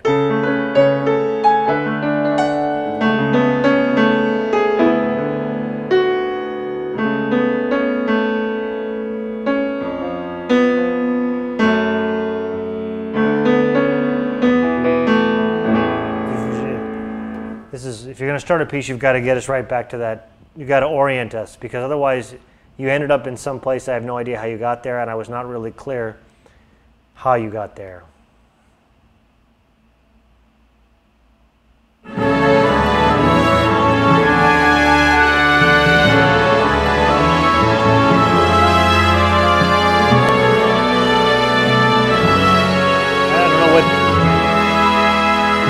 I'm not sure what the chord progression is here, but it's not leading us to a resolution. It's not leading us to a clear resolution.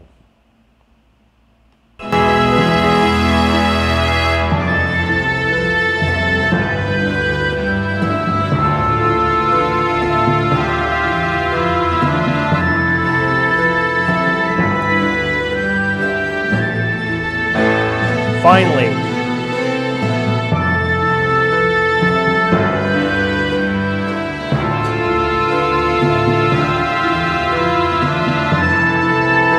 Okay. Classic case, brother. We ain't hearing this the way you're hearing this. We're just not hearing this. I guarantee you. Nobody listening to this right now is hearing this. This is way sexier in your head. You got to back off. Easy. Simplify. You have to. You've got to make your instrumentation a lot simpler. There's like these blaring. First of all, easy. Why is it so loud? Relax. I will tell you this: epic and loud are not the same thing. I'm not even going to talk about the title because heavenly makes me think of something totally other than what's going on here. But first of all, give yourself room to go. Slow down. Because you've got these big flutes and big strings and you got these chords that are all kind of muddied up down here. Okay, first of all, I can tell you this. My man needs to be transcribing some orchestral scores stat.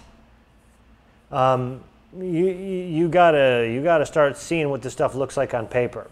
That'll help you a lot, just to be able to know, because you've got stuff going on here that's you're fighting yourself, you're fighting your ideas, and you're able to follow these chords, you're able to follow these progressions, and we simply are not. We do not have an anchor to lock onto, and without that, we're lost, and you've lost us. So rather than try to have 800, it's like. And I get it, because I used to overwrite. You'd have the melody, and then it's like, well, then what do we have the horns doing? And what do we have the low strings doing? And then what do we have the woodwinds doing? I don't know. How about nothing? How about they're not doing anything? How about we have one instrument playing the melody and something else filling out some chords to give us an idea what's going on, and start there? Because otherwise, this just devolves into chaos, brother. I'm telling you. Real fatigue.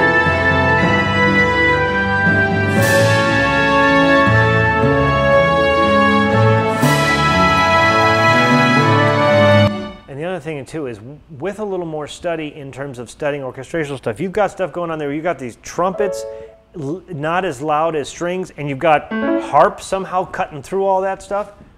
Harp don't cut through trumpets playing forte, and strings they don't cut through like that.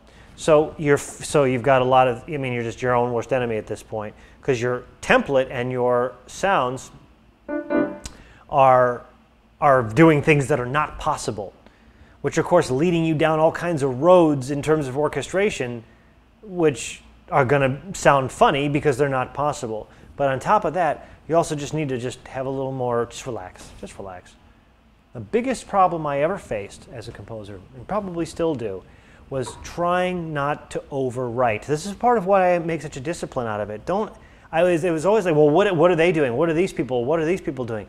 I was not okay with the idea of, well, maybe nobody's hardly doing anything. There's just one or two instruments. Somehow when I was young, I had a real problem with. And I learned to get over that. I learned that the most beautiful sound of an instrument is a solo sound of an instrument, all playing by itself. And I developed a very French orchestrational sensibility, which is the idea that everything other than the one instrument that is the focus playing is somehow an offense to that instrument. So you better have nothing except exactly what you need. It was a great discipline and philosophy to come from, because it helps me stay focused on what I'm trying to say. So what I would say here is, what you're doing is sort of the impression of an orchestra. Transcription is the antidote to this. Picking a piece, a small section of a piece that you can get the score to, working it out, transcribing it, and learning what's actually on paper, so you learn the way these instruments combine, what ranges they use, the kind of ways they mix together, and then with that, armed with that, be able to, with a more simple palette, present your primary idea. Because honestly, this is very, very difficult for us to lock onto. You're the only one in the world who can feel this, and that ain't right. We want to feel it too. So help us out. Journey to Whiterun.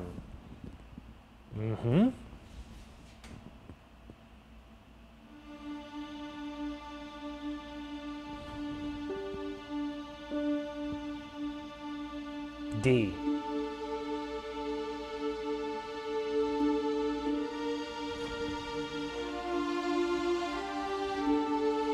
Better give me this rhythm quick.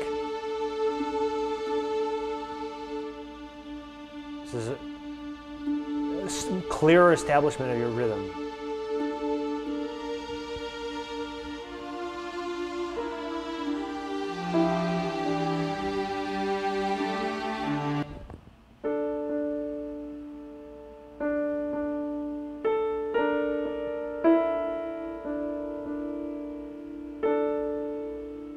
something that gives us somewhere settle in for us. If you don't want to set too much of a vibe, a way to do that is with strings and just have harp doing it.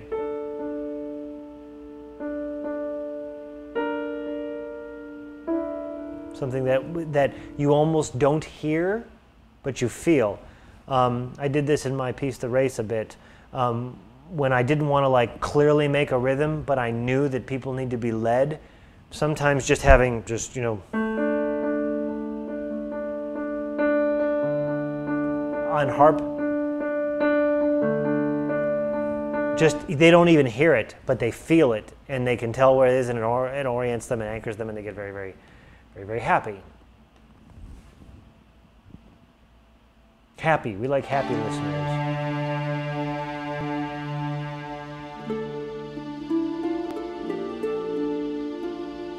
Okay, this is sort of the beginning of this piece.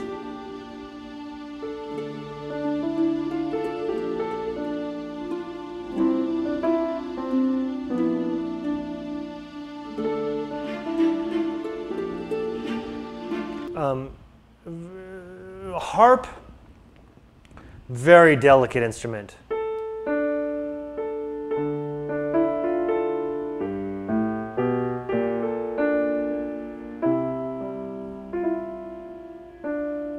Whatever you did. So if you're going to have those strings, dun, dun, dun, dun, very quiet. You've got a sample there that's got a lot of attack to it. It's not what it would be. It would blow it away and sound ridiculous. Harp is very quiet. It's very delicate. Don't just think about pushing up the fader. It sounds weird.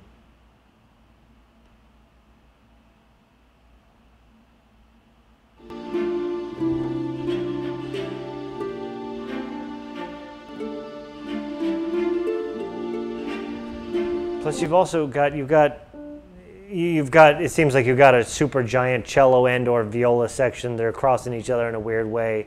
If that's violins, it needs to be clearly violins and maybe sordino violins. Over to the right, pan it to the right, keep them nice and quiet. But the real delicate with strings if you want to do that.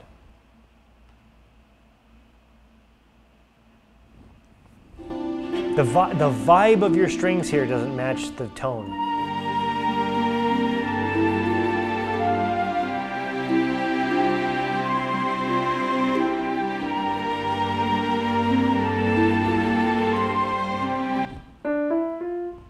Again, I would love a connection to the first idea.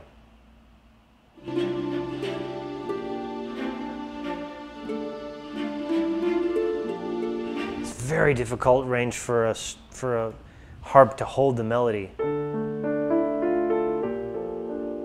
I might have doubled it with piano or celeste even.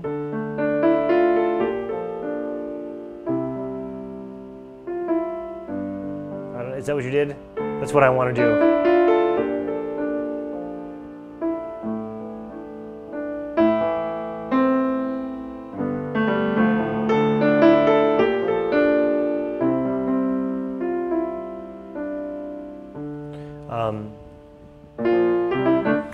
So same idea there. So then your B section, I would love to, even if you can have those melody notes be long,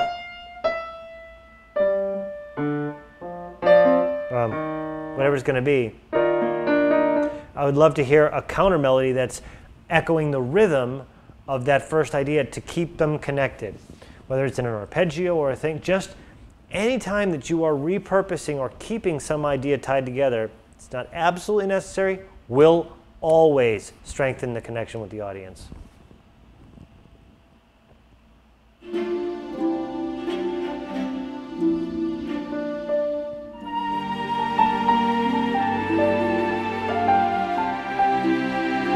Even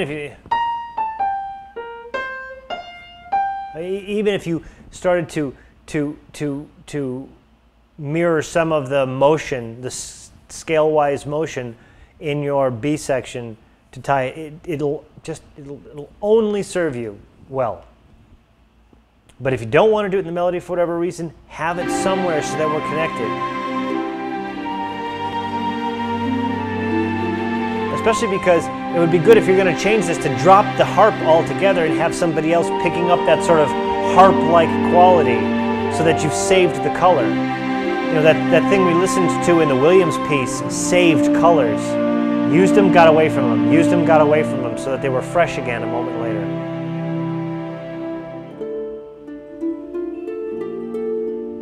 Yeah, as a rule, just as in this range, real rough to use just harp. It's just not a very, and here, especially for the last time,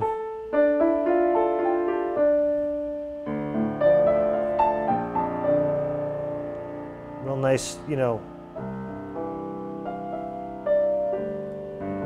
real nice low strings.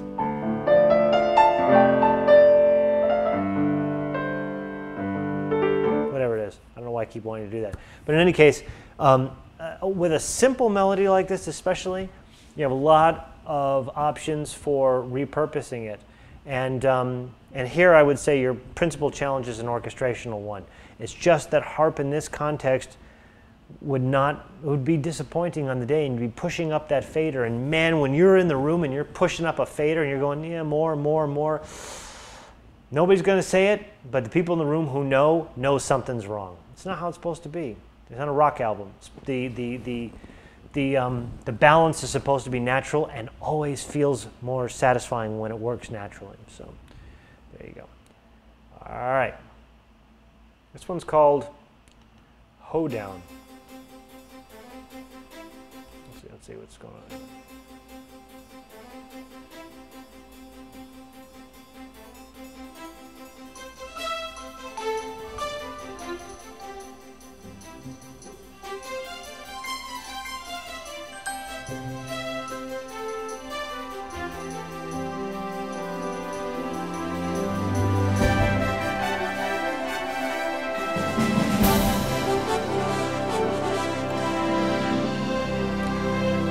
That wouldn't work.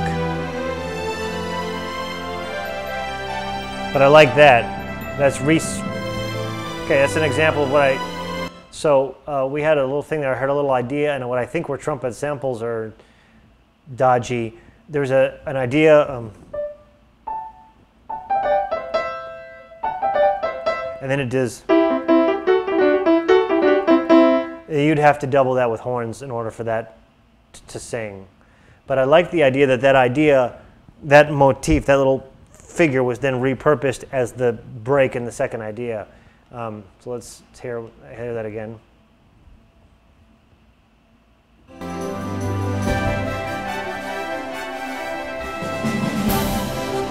Yeah, that would have to be horns as well.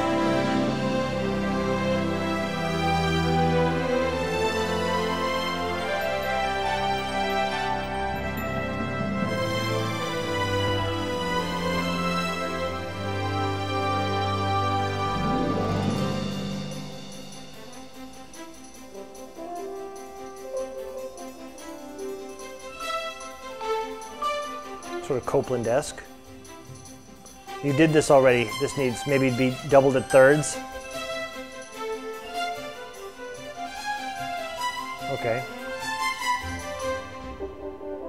There's that idea again. There's that idea again. That's...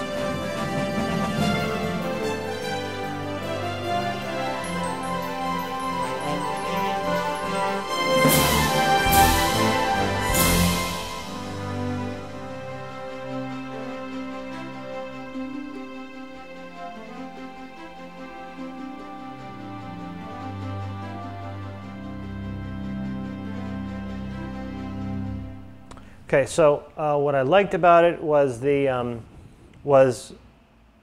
it doing what we've talked about, which is repurpose those. It really only had two ideas, and it made constant use of them.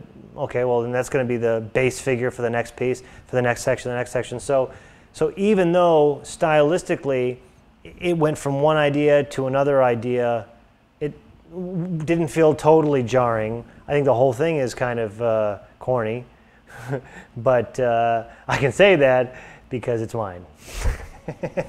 Again, 17 years old, that's part of my demo to USC. I'm going to throw those in from time to time and I'll tell you.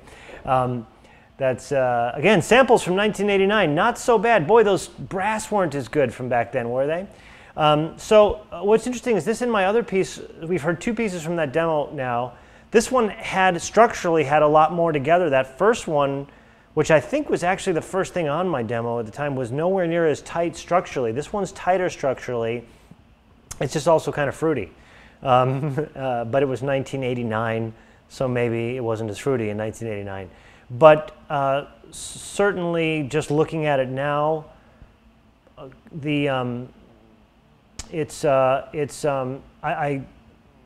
like the structure of it. I like the fact that it's reusing those ideas, and it's a short piece, right? That wasn't very long. So so there you go. But also too, man, 1989. Now those samples aren't great. Those trumpets and shit, especially, and that horn had left to be. But I think I would like to present these pieces of mine from 1989. I would like to present these pieces as evidence of the fact that, at least in terms of communicating an idea musically, don't get all fucking hung up on the samples. The idea is clear. We know what fucking instruments, and my mom couldn't tell the difference between that and an orchestra in 1989. That's the fact of it. So when I hear some of our modern stuff with our modern samples, the air around it is way more sexy. The placement in the room and the early reflections is way more clear. The section, I mean, there's just, especially now with people doing all this stuff where they're all recorded in mic and all that, which I don't find playable at all, but they sound good. You know, the sound has improved a lot. But I think you know, that one thing to be taken from these samples that are that old is that you know, is that it's just not a question of well, my samples all suck. Usually it's the way we use them. And yes, they were all Roland, I'm sure, at the time. What else was there in 1989? I think these were all S760s or something. I mean, I don't know. I don't remember. It was a long time ago. But I know this is from my, on Scoring One. I did Scoring One a couple weeks ago, and I said I would find my demo tape for USC. Well, I found it, and I sampled it, and I've been dropping them in periodically. I may yet continue to do that. Partially to show what things, you know, I've learned from and what things I haven't learned from, but also partially to dispel some of the myth that I hear, you know, people sometimes espousing, which is I got to buy more samples. I need to buy more samples. I need to buy more shit. No, you don't. Fucking relax. You know, I think this demo is older than some of the people online tonight. You can tell what those instruments are supposed to be, but the question is, yeah, probably some Kurzweil stuff too. Yeah, yeah. But the question is, you know, you can tell where it's not as sexy and where the instruments aren't as clear. But if the behavior and the structure is right, then there's something in there. There's something to be had in there. So again, you know, these aren't great pieces. I was 17 for fuck's sake. But I also wanted to present them to cast some light on this chasing the samples thing that everybody's obsessed with. Relax. All right, this is not mine.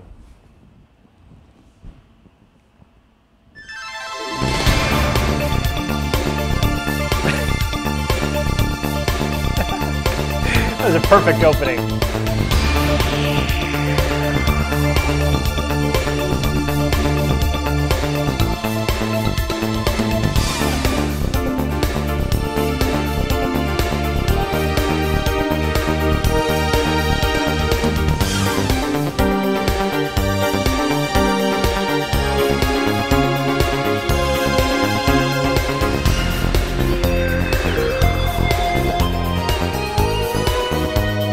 Okay, I'm going to bust you on the same thing. First of all, I love this. I fucking love this. Second of all, same thing, man. Lock an idea. Lock an idea and give it, especially if you want, listen, especially if you want to do something cheesy. That's the older that you get, the simpler and more straightforward it gets.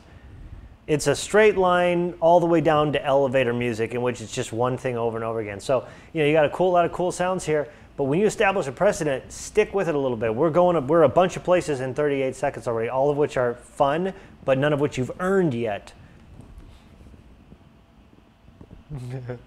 I like it.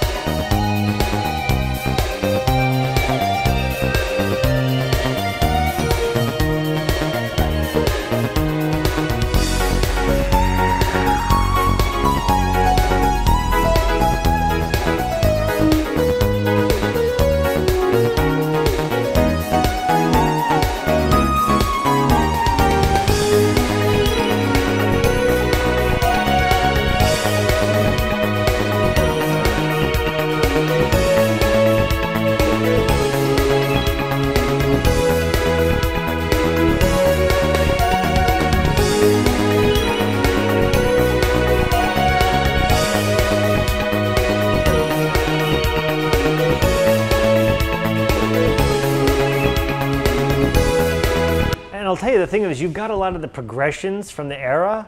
You've got the progressions right, but you need to organize them into something. You need to organize them into something a little more cohesive in order for this to be truly fun. Because what it is right now is it's just the impression of the thing, and it's so like legit in so many ways that you need to lock it. These are seriously fun to do. I mean, seriously fun to do. I did this like 80s piece like a couple years ago. It's on my site somewhere it was just called So 80s. And growing up in the 80s, it's very easy for me to turn on my DX7 and get the sound of the 80s. I can do it right now. And I have all the like hero patches because I knew a programmer who wrote them for us. So I have all Toto's patches, and I have Tina Turner's flute sample. I have all these, like as soon as you hear them, you can think of the song. But that's not enough. You've got to do the structure of the era as well. So thanks for that, because I fucking love that. Now just rope that shit, pull it in, and I expect to hear that piece. Just get a good melody for it. Get one of those good. You've got all kinds of stuff in there. That was great. All right.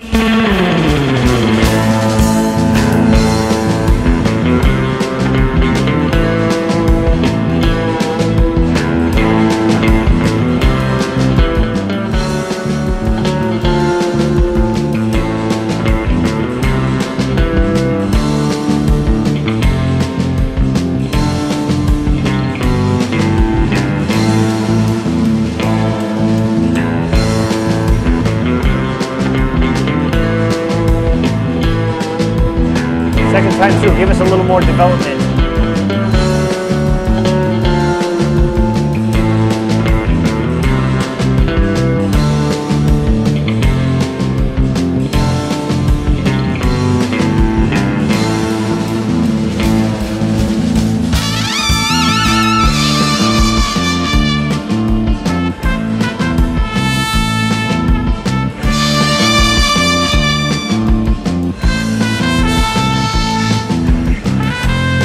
Your B section here needs more love.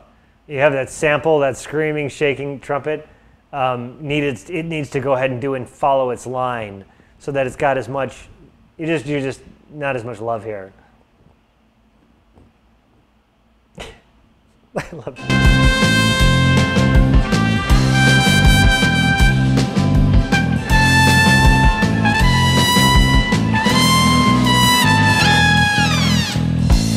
Yeah, you got stuff going on in the trumpet, stuff that just wouldn't happen together. The samples are just they're not making a line.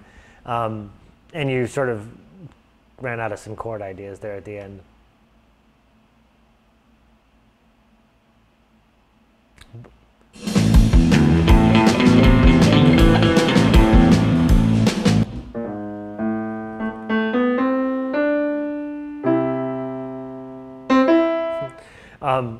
What I do like about this piece is that I like anything, and I think this is one of our core skills too, is being able to set a vibe immediately. Just, you know exactly which era you're in right away. And it certainly did that. These last two pieces too, man, came out of nowhere. Both really, really hit the vibe square on, and that's That's a long way to it. So, and I liked your statement there. Second time through, man, give us a little more something love there. And that B section was, you know, hey man, B sections are as hard. There are melodies unto themselves, so that happens. But that B section ran out a little bit. But also, what you were fighting was you were having the trumpets like, you know, you had a super screaming Maynard Ferguson, and then there's another trumpet almost happening. So that's you playing. That's you playing. That's you playing? That's serious. Well, then you know you can't have done those things back to back. So a little more like what you'd actually have been able to do live there then. Nice Ferguson-y blaring there. All right, let's hear this one. Let's hear Ma's theme. Ma. Ma. Hey, Ma.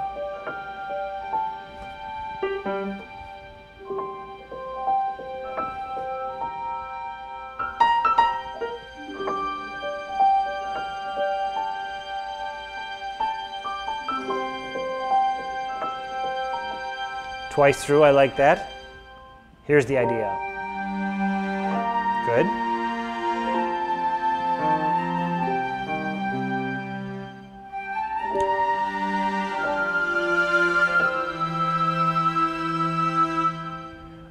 That's a little awkward.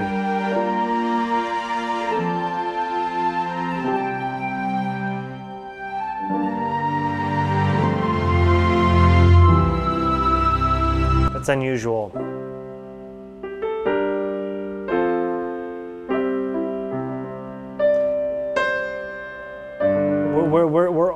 It's unusual to end on a fourth. It's just unusual. It's our brain is going to do this. If you do that,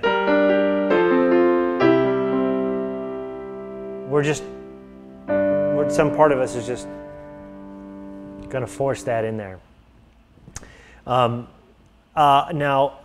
I'm not sure if you were going for a sort of Thomas Newman kind of thing, but let me hear what you did there. Listen again.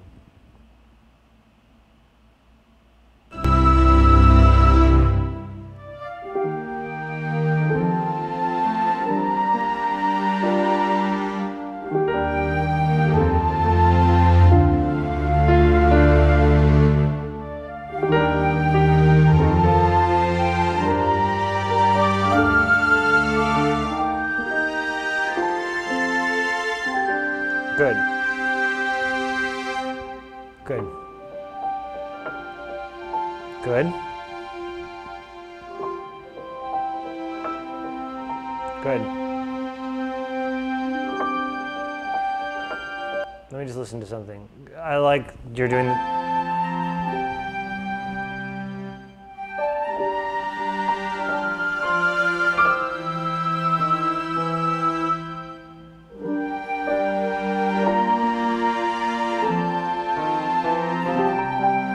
Okay, if you're trying to do, just in case, I don't know that you're actually going for this, but in case you were trying to do a Thomas Newman, you know, kind of that thing, which it sounds like, I would keep the G like this.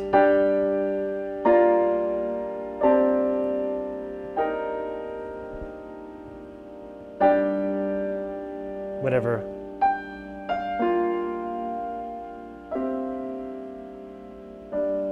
Just keep them. I'm holding the pedal down.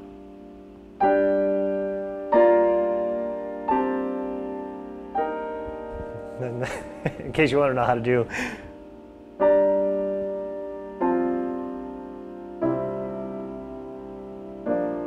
That's how he'd do it.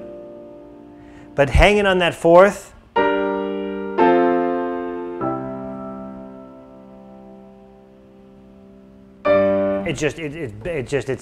It freaks people out. If I was playing a song and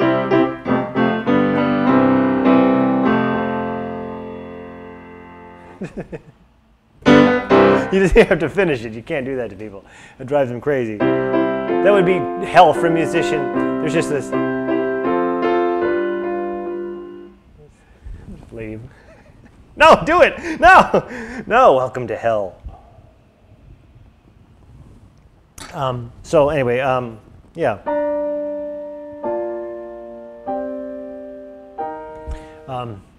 Pretty. And again, structurally, what we've been talking about, those ideas are being repurposed and reused, and so it gives a cohesion to the piece, which is very nice.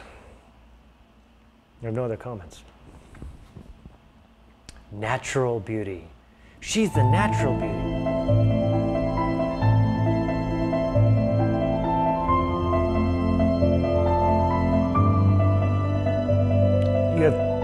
You have two instruments that you've purposed into one.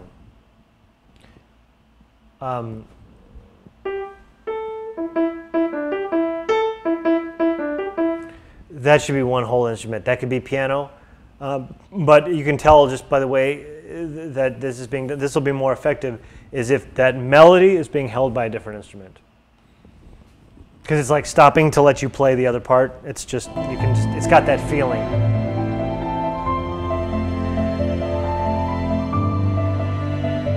Flute.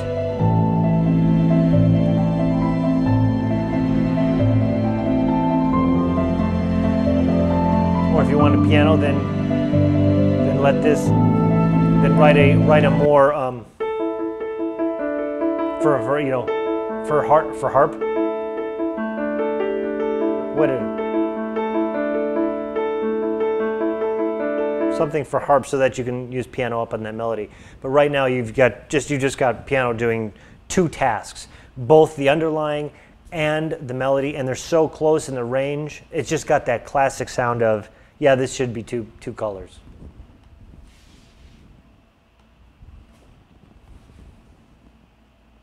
That being said, I'm going to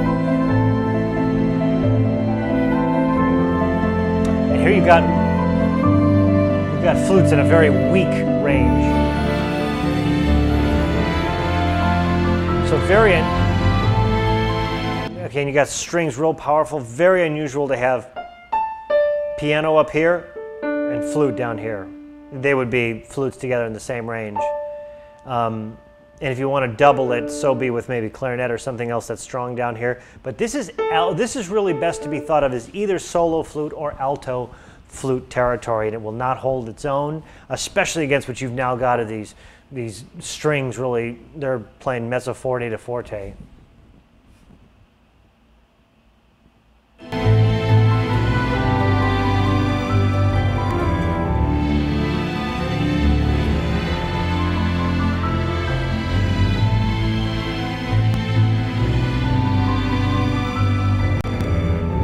A little bit of mud down there in terms of your voicing.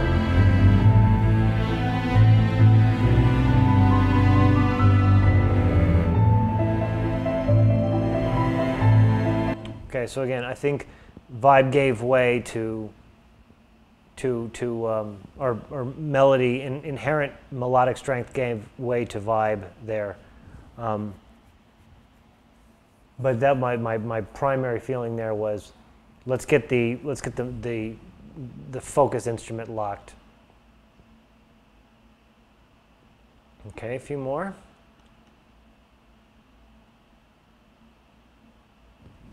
So.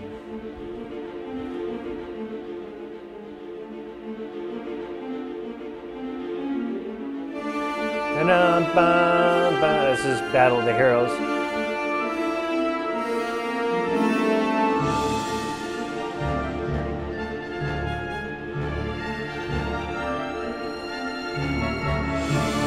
Same criticism I'm going to have for the other one, which is when you're following it that closely, you may not be learning anything. However, I can tell you one thing that you can learn is that your template is not balanced properly because you've got things outside of what would be possible.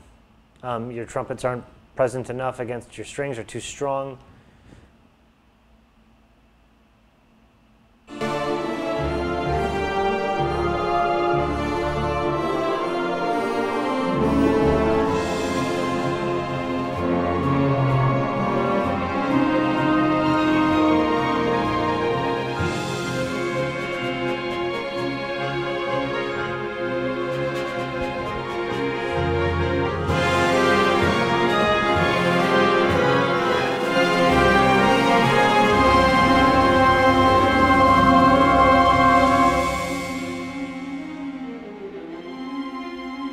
So again, you know, when Williams does this, his inherent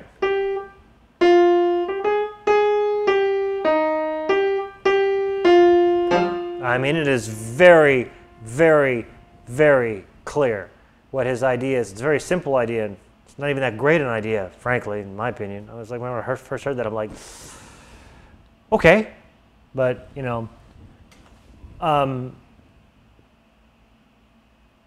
but here, if you're going to crib the rest of the structure to it, then it falls on you to have a melodic idea that is every bit as compelling, and I don't know that it is.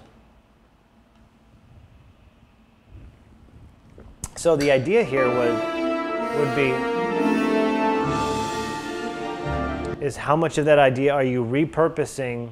How much are you reusing exactly literally, and how compelling is it? This isn't.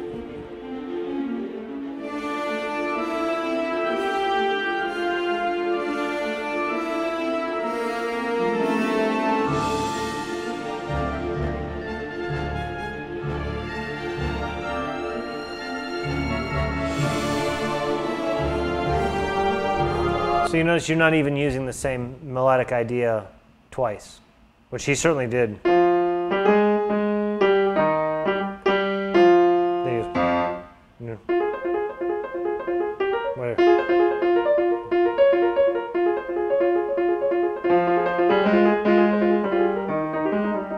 So he definitely restates it.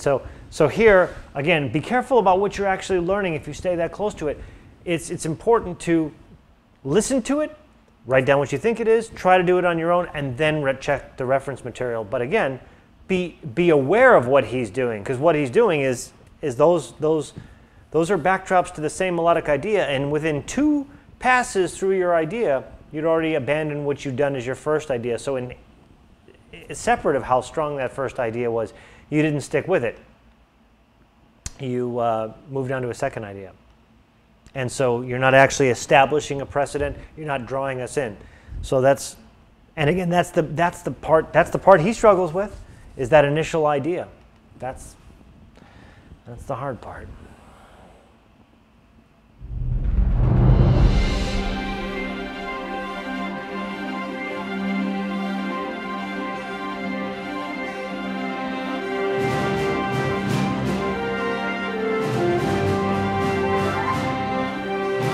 Random would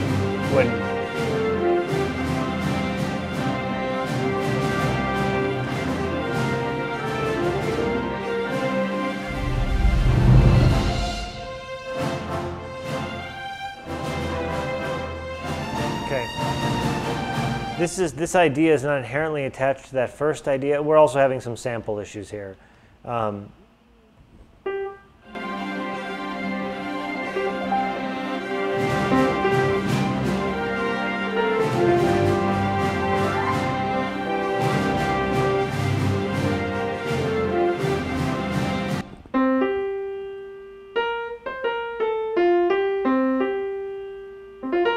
Can't do it.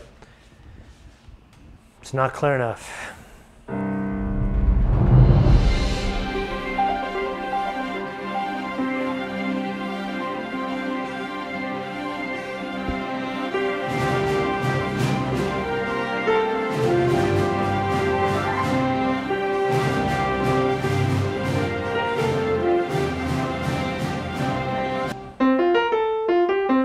First of all, it needs to come out more, whatever it is, but I'm not sure this is your strongest, whatever your chord is.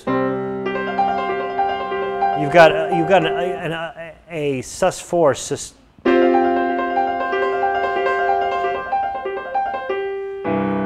a lot of times, even if you're going to establish that sort of thing,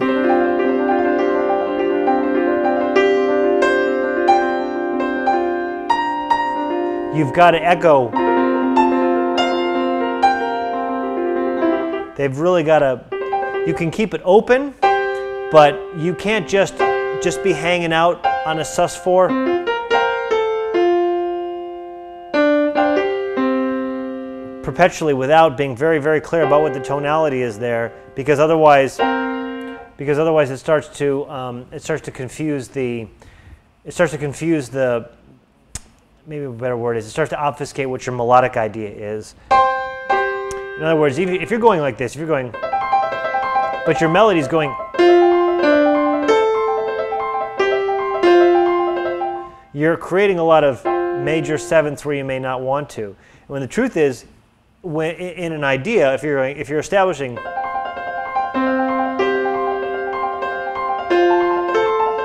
it'll change. It'll change, in other words, whatever it is. It'll change to match chordally what you're doing. Now with a sus4, you can get away with a dominant seventh. Or whatever.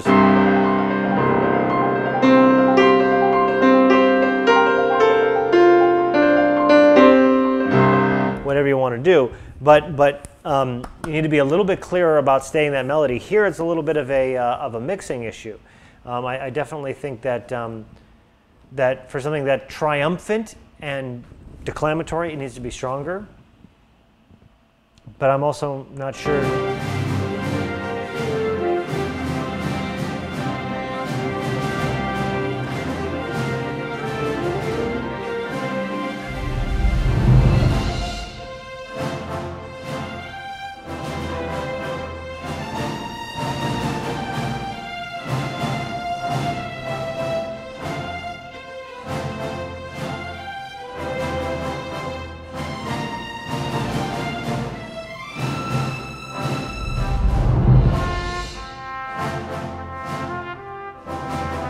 So here again too, weak range for a trumpet, and what's going on with the chords and whatnot are, you know, we've heard that now. So we need some other options for it. But again, I would think stay focused on the melodic idea, so that the inherent we live and die by the inherent compelling nature or lack of compelling nature of those opening statements.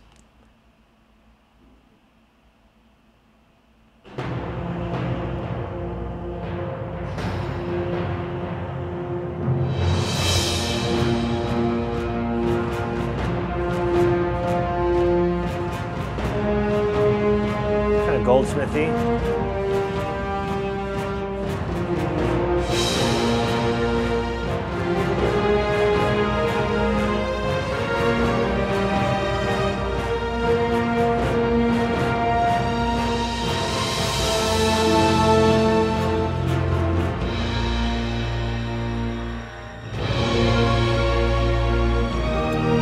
Okay, so this tune gave up at 30 seconds, changed into something else, and I couldn't really tell you what was going on in the beginning there. There was sort of a melody. Definitely, brother, keep working on that melody. This is the hardest part for all of us, so don't feel bad.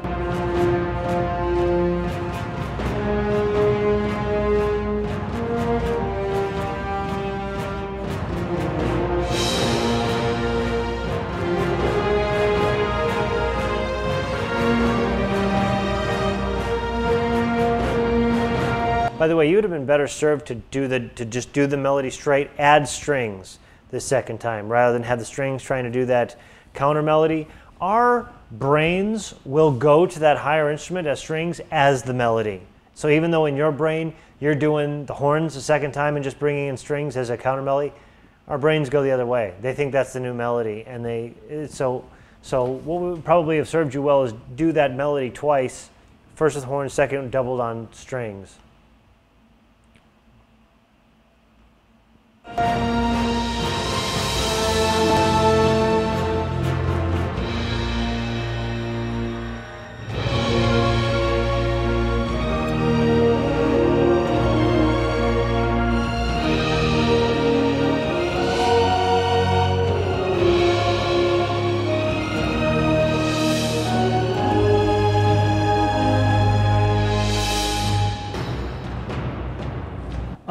If you go back and listen to Total Recall, you'll hear there's more connection between its B sections and its A sections. But, which again, whether or not you're going to borrow from some of it rhythmically or some of it melodically, I think your B section and your A section are a little disconnected here. It's okay to drop that rhythm, but not the as a percussive background, but not as a total concept. Somewhere it's got to stay connected. Otherwise, there is no through line. It's just like anything else. It's if there's literally nothing not concert, but in common. Yeah, what time is it? If there's nothing literally in common musically with what came before and what came after it, then it's obviously not contiguous. Okay.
You know, I know it's the fashion of lots of end titles to feel like they're totally exempt from having structure. Like, well, it's kind of it's like an overture. It's just different sections of stuff that showed up in the film, and we can just put them together. And then, you know, there's precedent for that.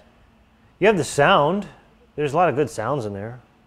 The vibe's pretty clear. I couldn't sing you a note of what you'd played right now. Well, what value is that? Maybe I wasn't going for memorable. Okay, fine. Just saying. My comment on it would be, you know, certainly in that section there, you know, you were that with that whatever.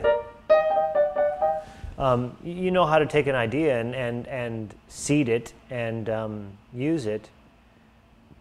If I were you, if I woke up in your body tomorrow, already aware of the sounds and had a decent template and all that, all I'd be doing is trying to make my inherent ideas more inherently compelling, because I don't think your ideas inherently are that fantastic. I think your sound is fantastic. I think your sensibility is fantastic.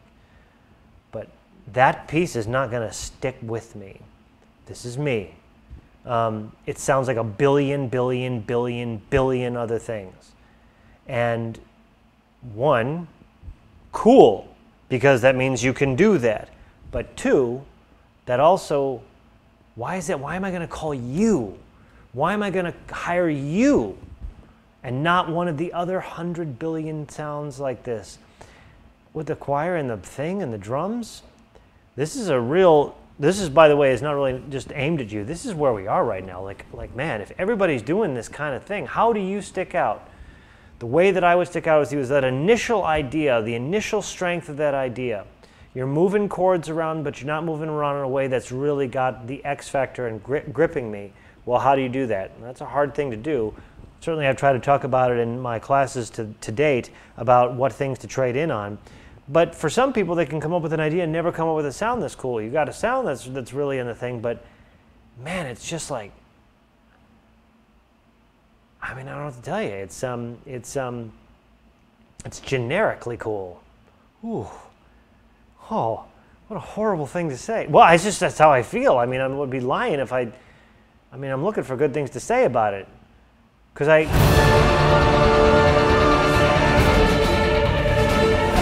yeah, this, like kind of Elfman, kind of, yeah, right. Got the choir doing the right thing. You got the right octave for the choir and everything against the thing. It's all good. That's all good.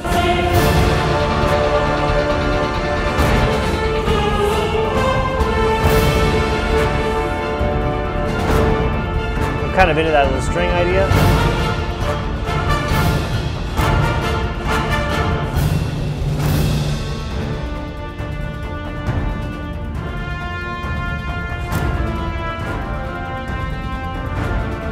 That melody's just not powerful, man. It's kind of awkward in its rhythmic pacing. It's a little bit. I can tell you what your strengths are. So your strengths are everything else. And if I were you, I would definitely be getting on the inherently motivating melodic and thematic idea. Like I almost want to take that piece and work on it a little bit and figure out. Were you really playing A on a trumpet? That's too low.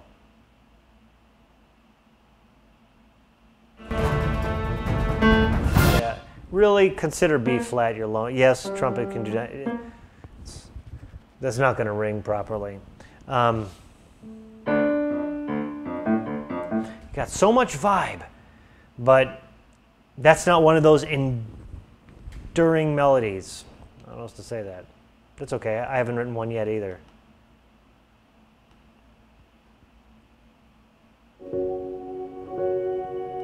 God, I wish I had more to say about that because there's so much good about it.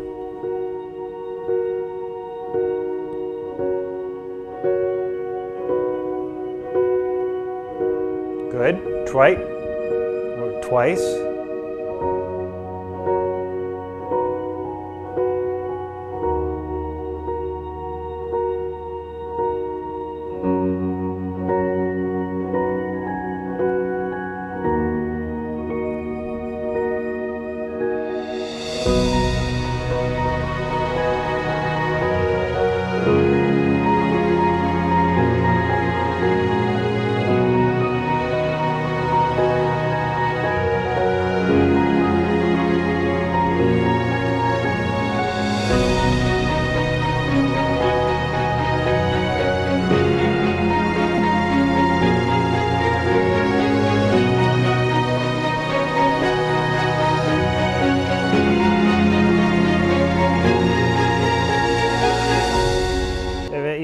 Like that impossible string section sound there, which is always a little funky.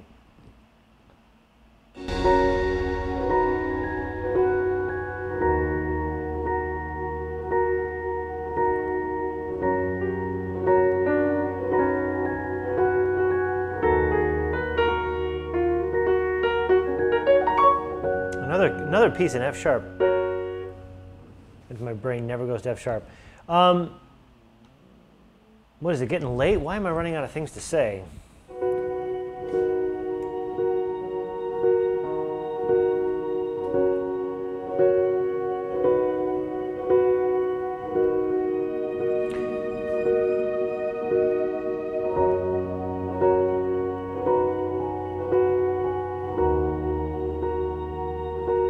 Again, I think my biggest criticism about this piece would be that it's just homogenized in its sound. I would love to hear, you know, if you're going to have this roll of the piano,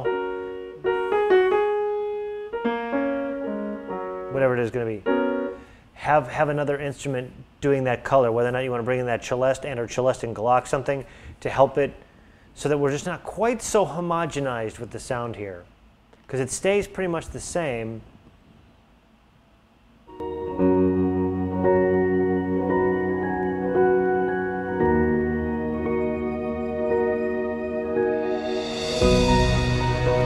Especially here, there's suddenly two things change at once, and when that happens, the brain never knows what to follow. first you bring in the strings doing a thing, and our brain isn't sure if that's the new melody, and now you've moved the piano thing to this other idea, to this other pattern. So I would do one at a time if you want to bring it in. And if you had a separate melody, a separate instrument on that melody, then when you made that change, it would be easier to follow. You could restate that melody with that thing while you've changed the background and introduced strings as a second idea. And this way there's an anchor. Right now you've abandoned both the melody and the thing we've been locked onto. The piano pulse has now changed into something else, and at the same time here comes strings. It's so many things to change up, both style and sound, that the brain gets disoriented, and it takes us a second to figure out what's going on. And when that's happened, at least for the moment, you've broken the connection. So my general rule about this sort of thing is one thing at a time, one change at a time. Let's see what's going on here.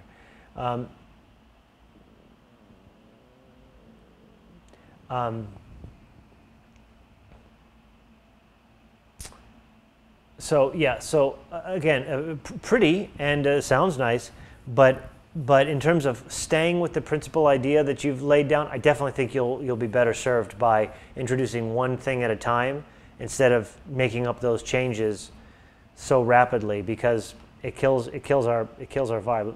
Let me just listen to the middle section here for a second.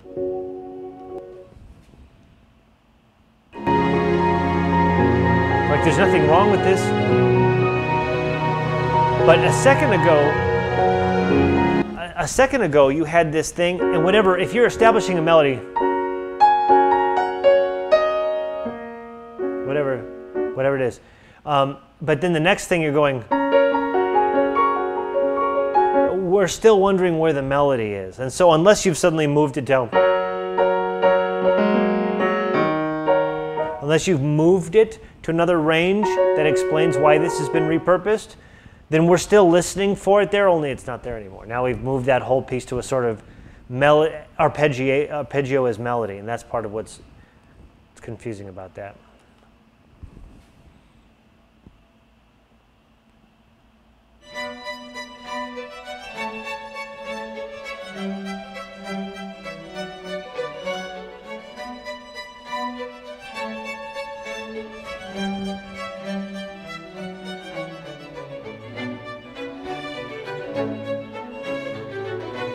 Keeping that, we can still stay anchored to that one idea there. Nice stating of the tonic.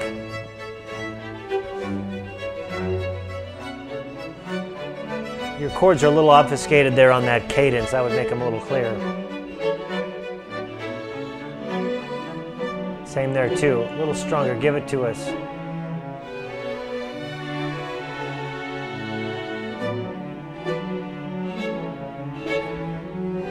Drawing more attention to your cellos so we know that they've taken over.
I know it's a rondo, you have some things you're trying to stick to.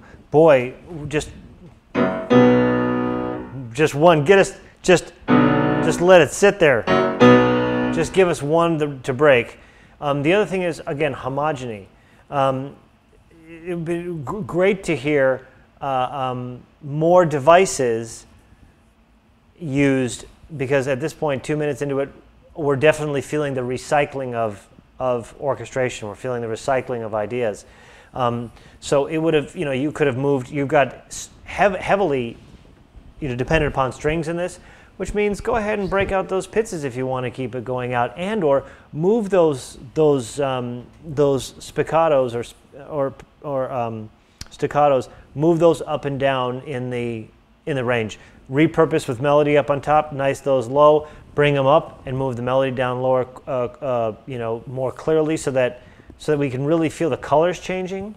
Because even within strings, there's how many colors are there?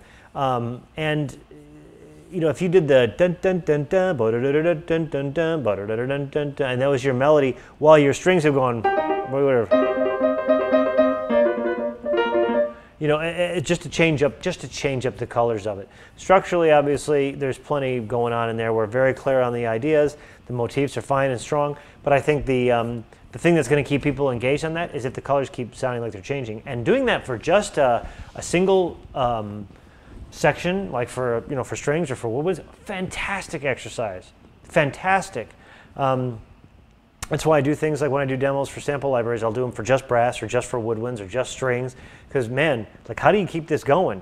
That's a great exercise. So the piece is tight in there structurally, but orchestrationally, get us some more play so that as you're repurposing those things, it stays fresh and also very clear, especially when you move the melody down lower.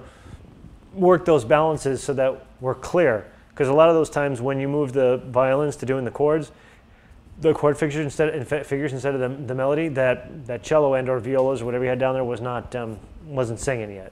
So again, that's part of the reason that I try to put in those parts, first, so that it's clear where the focus should be. All right, let's see what we got here.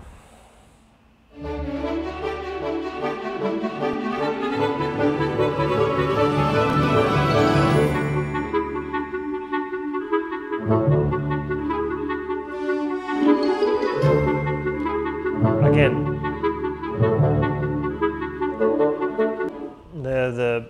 that's not gonna disappoint you. You're gonna want that with strings as well, at least doubled. Listen to that again.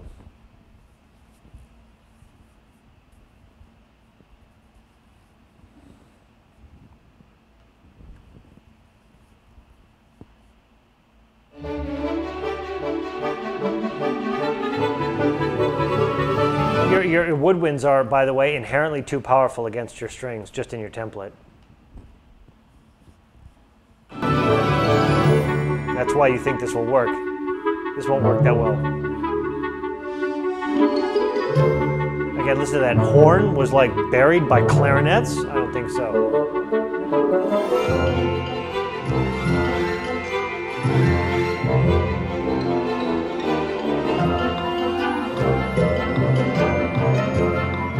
I can't tell what's going on there, but I think I heard 3 violin sections. I think I heard one violin section doing something down here, one doing something up here, and then I thought I heard pizzicato on top of all of it. Be very careful about realistic orchestrations. But I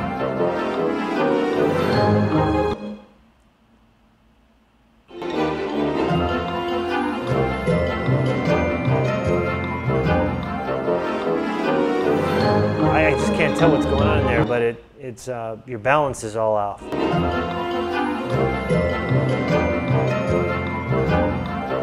Are you trying to do like a dissonant woods thing? Okay.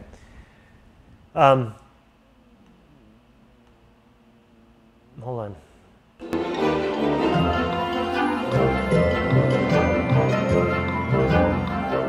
Yeah, so right now it's very, very hard to tell what's going on because you've got your balances all over the place. You've got, it sounds like pizzicato and Glock doing a thing, but you've got this super bassoon, and then you got something going on in the flutes, which will really only work as accents and decorations, and will only be as effective as it's clear on what we're supposed to focus on. Right here, I'm not sure where the love is, because it's a balance issue. What is that? Is that horns or something?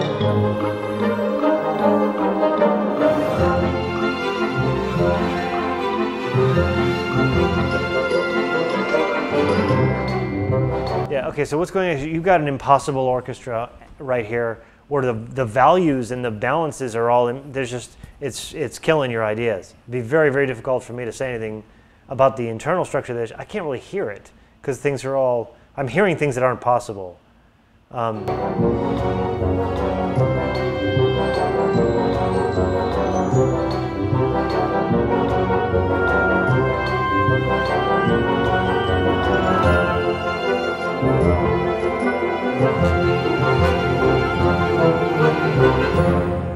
So the way you solve this, by the way, is you pull up your template, and by the way, we do this forever, I do this all the time, is you pull up your template, you pull out a bunch of scores, and you input them with consistent, like set in your mind that forte is 115, and you know what I mean? Like try to stay consistent about what the dynamic markings are in the score as you put them in, and try to get your template in balance, because right now you are definitely fighting an internal balance in your template, and it's creating the belief that some things will work that will not, and then you're also so it's just creating a sound issue, and you also have to be careful that you know, especially with pizzicato. Pizzicato, a very, very quiet effect. It's the way to think of it. So if you're having pizzicato and glockhand, everything else is super quiet in order for that to ring, and you also can't at the same time have strings up there holding stuff.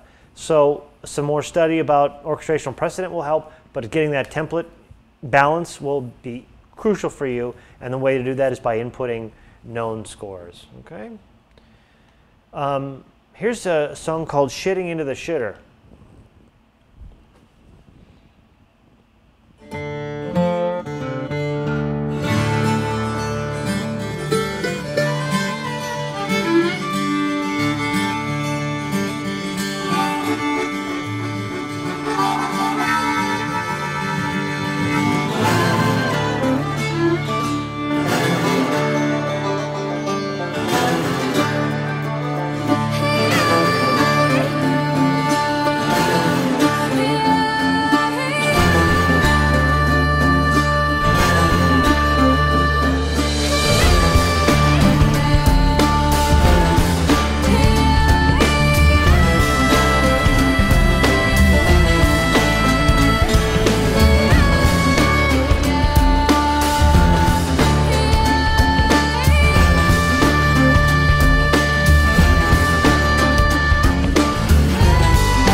Stop there and just say, well, you got the vibe right,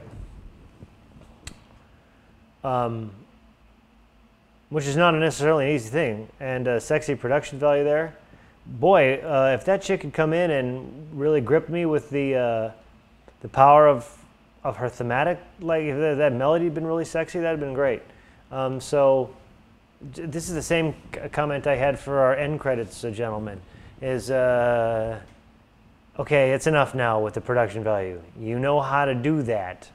Let's get on the strength of the idea so that that's a seriously sexy melody on top of all that. And then the world is yours. It's just yours.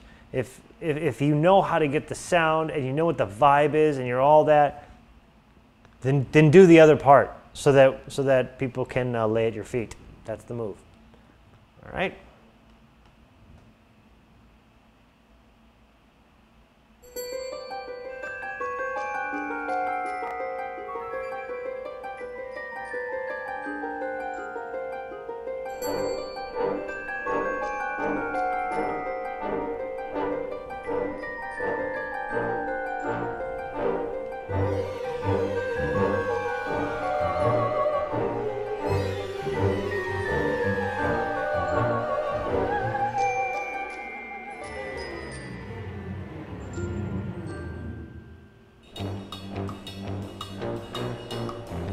Second piece.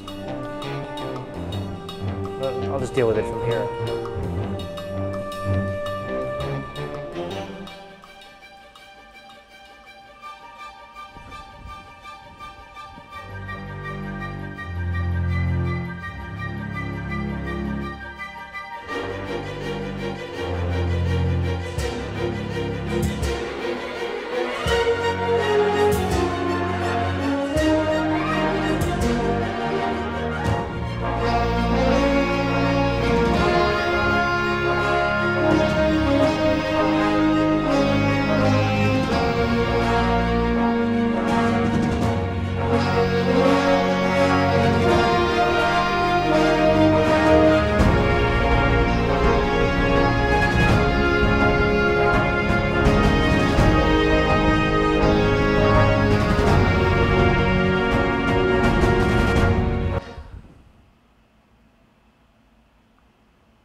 what is the goal there?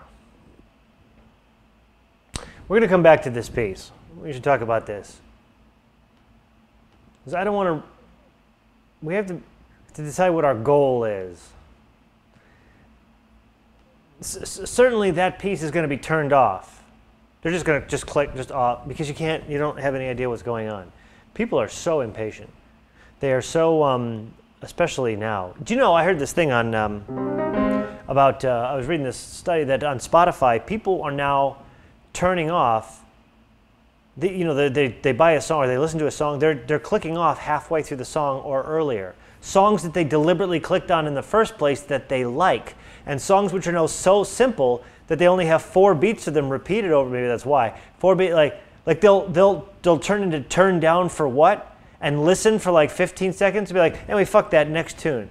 People aren't listening at all anymore. So I mean, when you preside, and you're like, okay, that's cool. It's, and even if you're doing, it's cool, I'm with it. But people are like, I don't know what this is, and then suddenly it's a different song.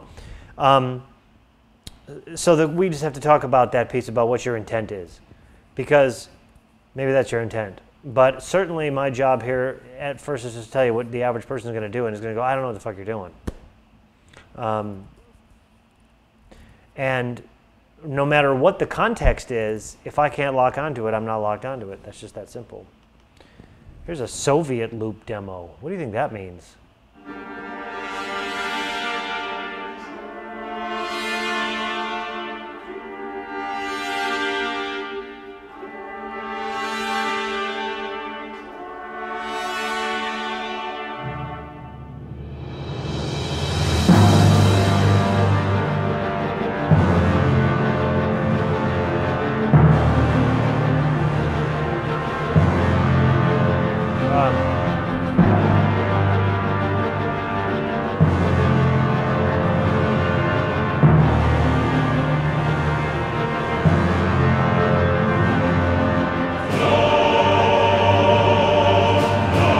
Your orchestration and chord stuff in that first part, partially mixed, partial orchestration, I just couldn't quite lock in on what the chords were.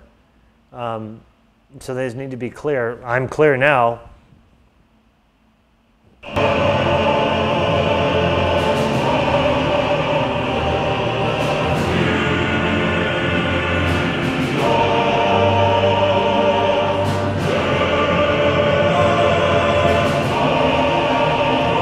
You got to be real careful. Your whole everything exists down here. You've got chords, and you've got this kind of primarily where your choir is, and you've got strings and it's turning somehow. In my brain I'm hearing like it's kind of mud. It's like the tonality is not clear. So let's watch this here.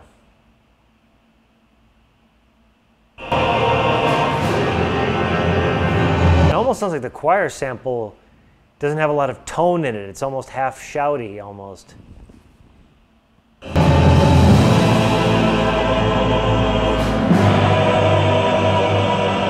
also flat.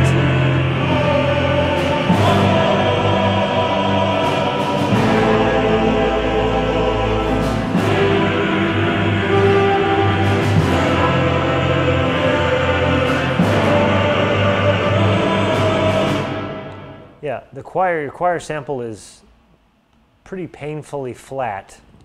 However, it also doesn't have a lot of tone to it. And so this is just turning into mud, just in terms of sound. It's very hard for me to tell you what's going on chordally in there. So until I can do that, I can't really even tell you the vibe. Again, vibe is in there, but really, really, really be careful about. I think that's what you're doing. I'm just guessing, because there's so much shouting in the choir without a lot of tone that it feels like mud. And if that's the case, if you find out that you have one sample that's, then it may be the kind of thing where moving your brass notes to octaves just to clear it up. might help make the chord progression clearer.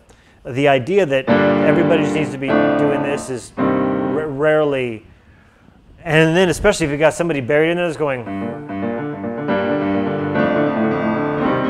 none of that is registering, because there's just too, and they're all loud. It's just too much layering on top of each other, and you can't appreciate what those pieces are doing. If you've got chords, even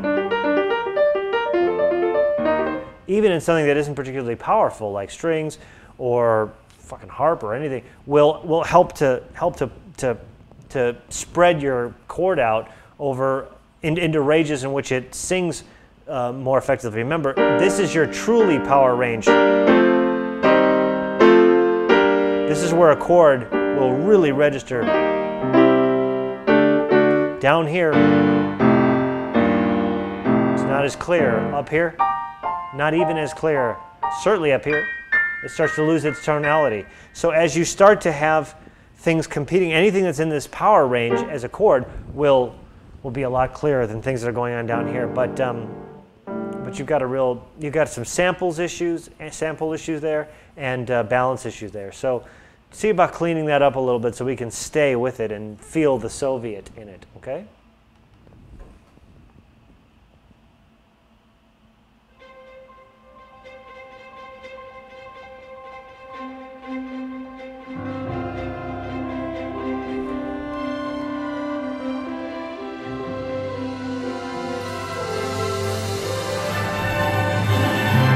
Okay, maybe it's getting late. I'm having a hard time hearing the...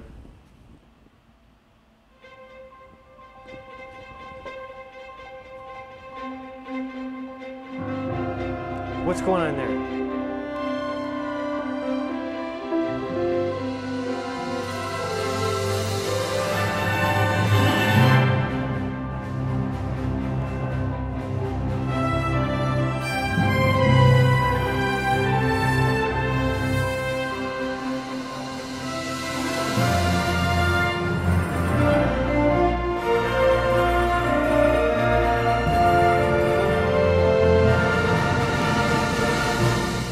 I don't know what's going on in there. I can't follow you musically.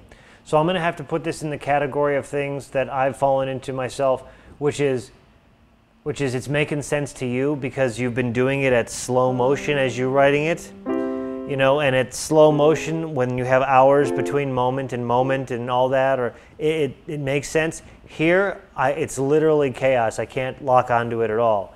So what I would suggest for you to do is you play me the piano reduction of this, and any one of these pieces that we heard tonight, as with any compelling piece, can be reduced to its simple melodic and chord element, and we know what the idea is going to be. Just as when I was playing this piece earlier, I don't remember what it was called, but it was like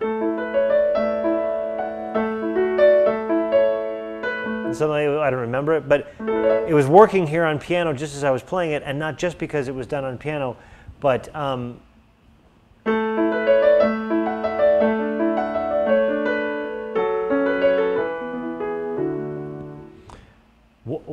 don't know how long has it been since I played that. That is still in my head, as is that first piece we played.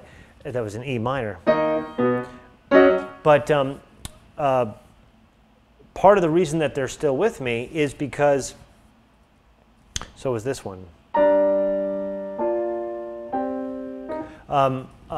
Is because they can be reduced to their simplest elements. And this one as well. I cannot tell you what the melody is for this. There's a lot of ideas here and a lot of ambition. I think you have some sample issues, but more to the point, you really need to reduce this down to its simple ideas and elements. Listen again here.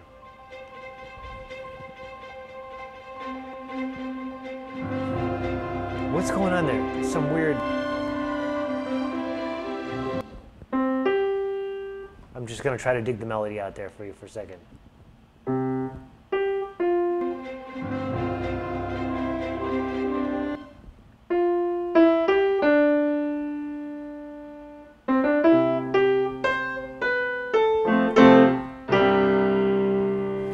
Was that the idea?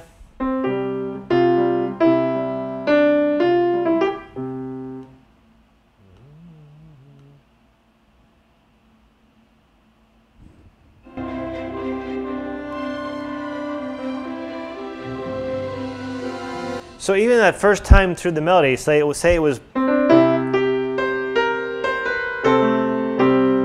that first time through the melody, you've already got strings coming in at an unusual place and doing a counter melody, and our brain and ear goes there. You haven't stated this melody clearly enough, and for us to be able to take that other stuff in stride. So again, simplify, really get that whatever. I don't remember what it was, but which is not good. Really work that out and sell that to us clearly and simply, so we can then enjoy the rest of the ride, because right now I can't lock on that at all. Simply. And you can send that to me as a piano sketch.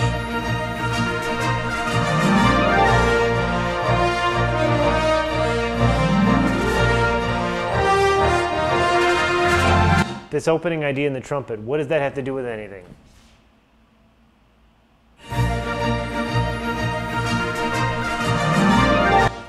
Unless, whatever it is, unless your melody was that, then that is just a distracting thing that tells the audience I'm laying down this pattern. No, I'm not. I'm just kidding. That was just an idea. It was enough to just do whatever you're doing. You didn't have to necessarily do that. Let's listen again.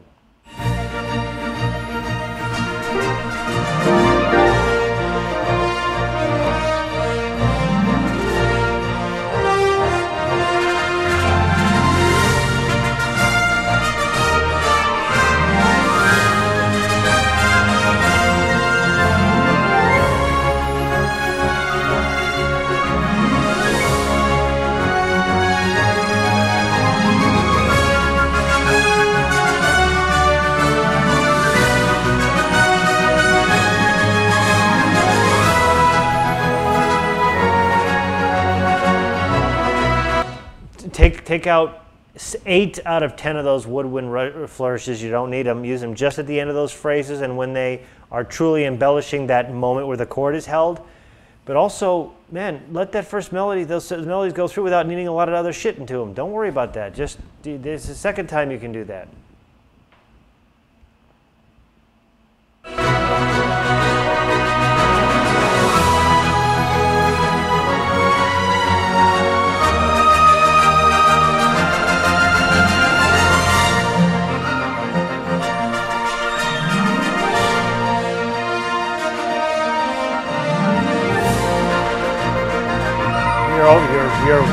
You're way overwriting. You're way overwriting. Just take out half of that. Clear these colors way up. You're stealing your own thunder. Those woodwind flourishes are. I'm so tired of them already. So if you'd saved them all until just that moment right there, they would have been a brand new, fresh color. Do them to it and get out. And then don't be afraid that just because you've stated your melody on horns, well, that's it and we're done and we're tired of it. Not at all. I don't know this piece well enough yet. You're burning out on your own idea too soon, and this happens. I do this all the time, but that's what's happening here. Is you're just too much. Yeah.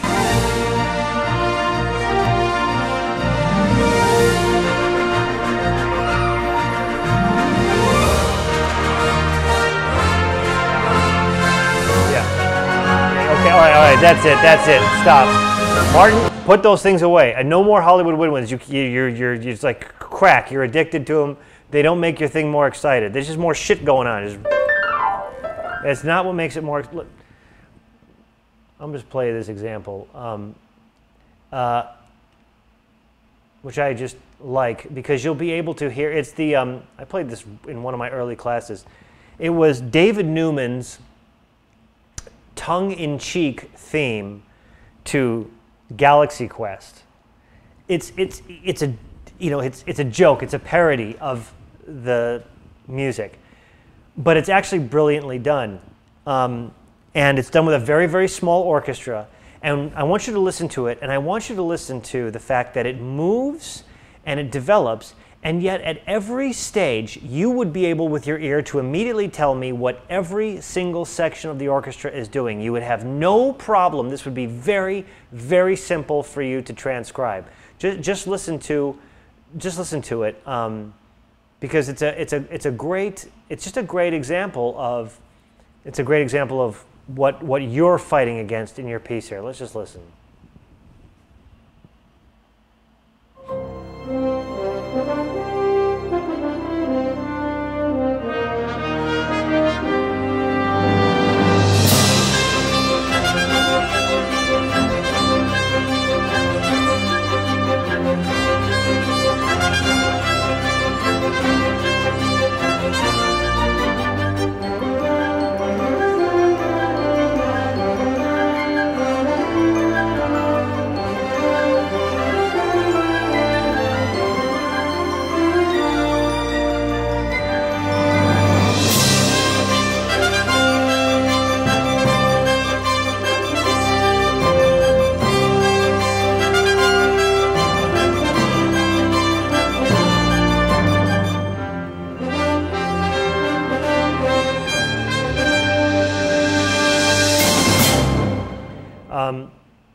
Do you hear what's happened in there? Now, admittedly, you know, the piece is kind of a joke and all of that, and yet it's got all the stuff that you want in it, and you can follow the pieces and the colors, and it's doing what we've talked about for so many of these pieces, which is it's got that.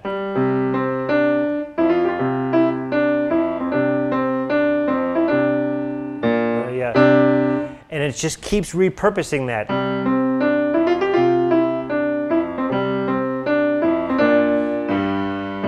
Then it's like just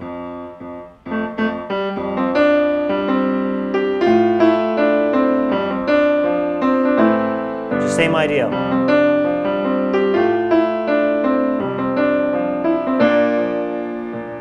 Same idea.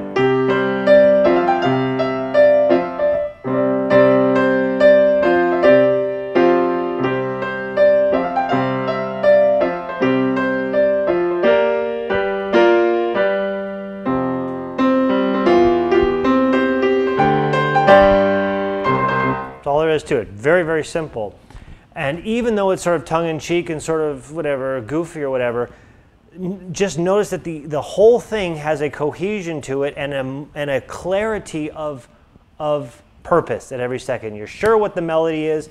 You never have a second where you're fighting with that, and it's not just balance. Partially it's because as it's repurposing that rhythmic idea, you follow the rhythmic idea because you've heard it, you know it. And so you're going to follow that wherever it goes. So when it goes,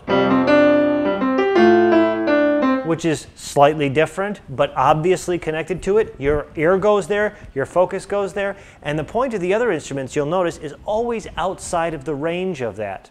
So they're not fighting each other. They're in different ranges, but they also have very, very simple context. So where you've got this thing where you've got these woodwinds going up and down and doing all this stuff, all it's doing is obfuscating from it, and it's not necessary to make a piece feel interesting or like it's moving. This little goofy Galaxy Quest thing, you can feel the motion in it. It's got motion, it's moving. It's doing what we certainly aspire to do in a lot of our pieces in terms of having it, having it be compelling, and yet with which you can hear the size of the orchestra. It's like 40 players or something.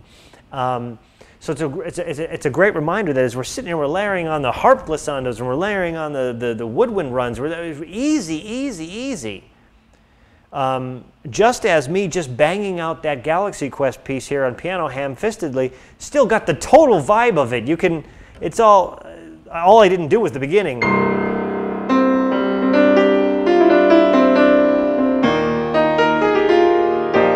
All right, that's the only part I didn't do. Because any one of our pieces should be able to be boiled down into something that simple. And then we keep the idea focused on where the attention is. So, we've heard it across the board tonight. Great selection of pieces. We've heard some things where some of you guys, just your production sense, like I said, this end credits piece, the production sensibility is fantastic. But this piece will get in your fucking head. I guarantee you. You'll be singing this. Of the two, And that's the one that sounds dorky, and that's the one that, you know, will get in you, and that's ultimately when people are carrying our music around with them and it's part of their thing, we've made the connection. All right.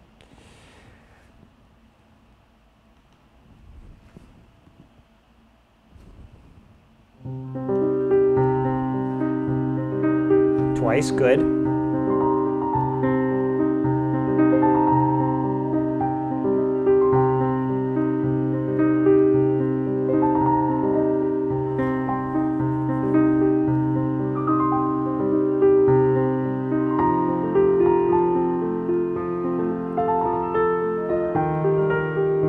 Again, I think you'd be well served to have whatever is your melody on top, put that on celeste or something in a different color, so that, because what happens, especially with piano, this is just the nature of the instrument, is whatever. You're stronger down here. You'd have to make a compensatory performance change, and I do recommend this, by the way, to piano players. A lot of times we'll be writing a song, and as piano players, our instinct is to use equal power with our hands for these chords things. But it's a good discipline to have as a piano player, to cut the power of your left hand in half.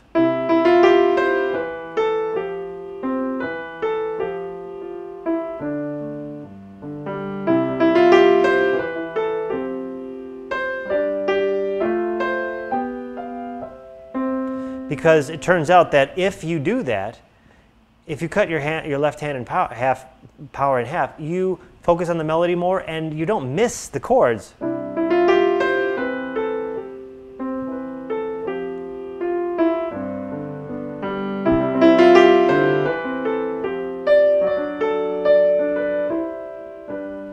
So as a piano player, if you're writing, I generally start to think about, well, what instruments are going to deliver, you know, essentially half the power, so that, because if you play that same thing with equal power,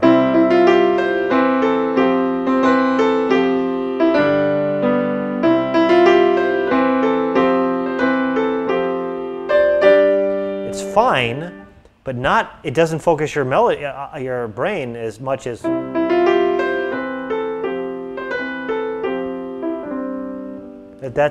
That's part of getting the sensibility for where is the focus at. So for here, where you've got piano in the strong range doing this sort of you know, background thing, and then you've got what may be a melodic idea. I'm not 100% sure what's going on here. It's in a weaker range inherently on the instrument. So one of the ways you can compensate for that is orchestrationally and move that into a different color, and then people are more inclined to give it its own attention. That's just the nature of color. That's why we use it. Let's grab another piece here.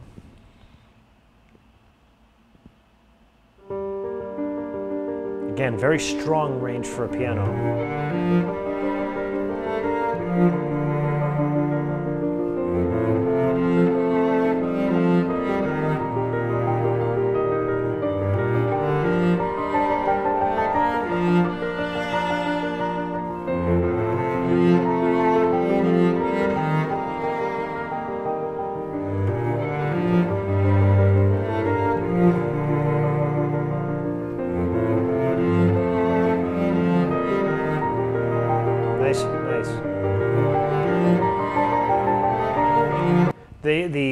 I like everything about it, except that, again, our brains, we know that if this was a solo cello and that pianist is putting that kind of effort into the piano, it's going to overpower. So you would have benefited from having as delicate a touch as possible on that piano, so that inherently it follows our expectation of what really in the room would happen. It's just they're fighting a little bit. It's the only thing I can think of. But I like the serving of ideas very much.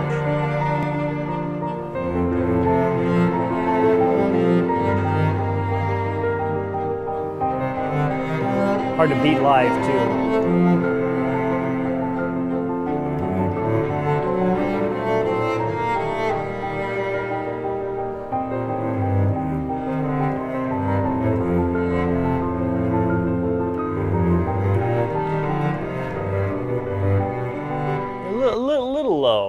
melody on that cello. A lot of this would have been biting, more biting an octave up or on violas, but the ideas are like, and what I like, of course, especially is that you're using, once you've established a rhythmic precedent, you are using it. It's really nice. And notice it's most effective when the piano is up here and cello's down here and they're separated. That's really when it works well. Very, very nice work there, and of course, love hearing live stuff. Williams Can Retire Now is the name of this piece.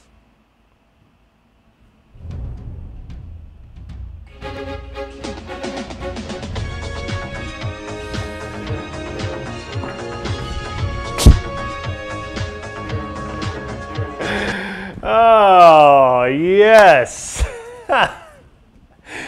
Officially rickrolled on my show. Ah, boy, I would give you something. I'd give you a t-shirt if I had that. That was great. Thank you for that. All right.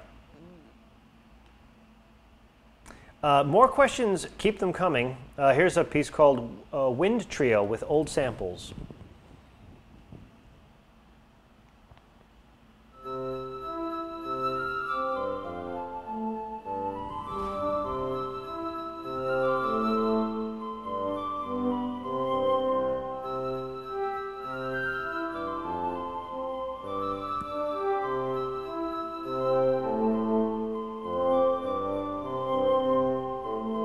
Hard for me to hear.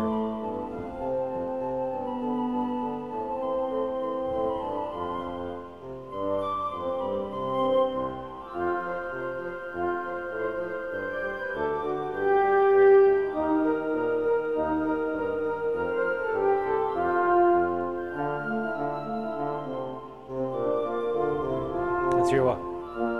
Yeah, you know what? Just because of the reverb and samples, it's a little bit hard for me to really lock into what's going on here and give you good comments. But I can tell you that certainly on that first pass through, I would love you to resubmit this just dry. And my idea is just right away on that first pass through the melody. Again, watch it on the flourishes, simplify it so we can hear a little more clearly what's going on there. I did like the rickrolling. I think we all appreciated the rickrolling. This is called Arabian.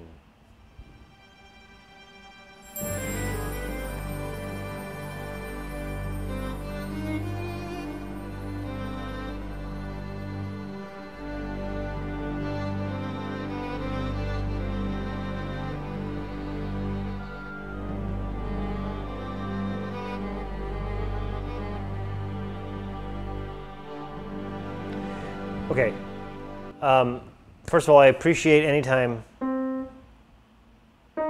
we're going down into one of these, stylistic things. The thing about if you're going to use one of these scales,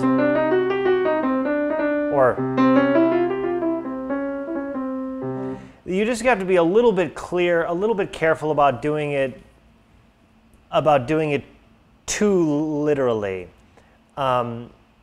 Because it starts to become an instant parody.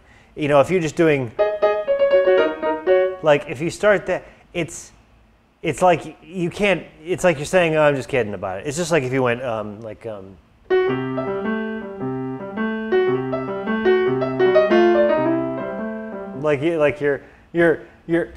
you're making so much fun of it. It's so literally what the thing is that you can't expect it to be taken seriously. So, So again, the vibe is clear right off the bat, but it's a kind of on the nose. Let's hear where it goes from here.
pizzas would not work here.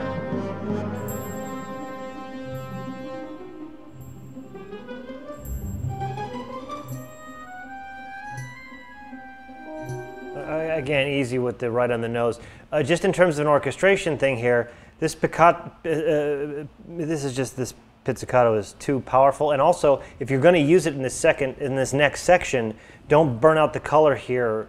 It just both things won't work. One, you're going to tire out the color, and number two, it's not this strong. Where was that? So that's all spiccato.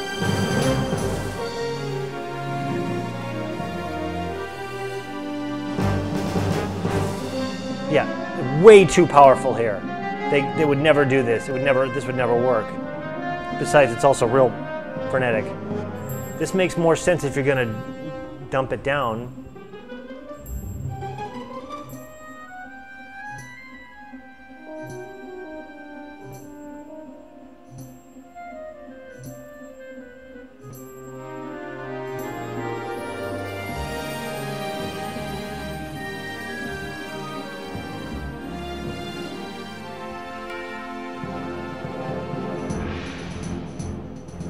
Mix issues, that tambourine is completely dry, it sounds weird.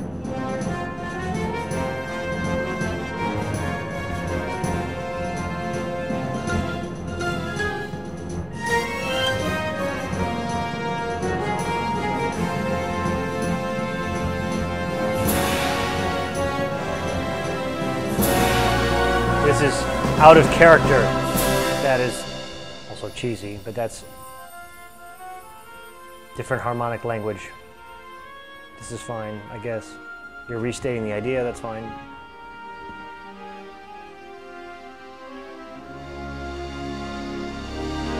This...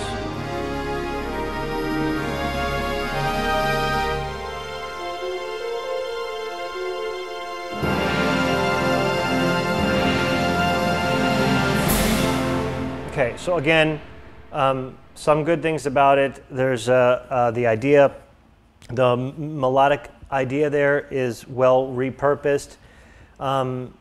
Composer, not everything has to end with a big, thing. You haven't really earned it, and in that piece certainly there's the harmonic language of that end is totally incongruous with everything that came before, to say nothing again of how on the nose that is.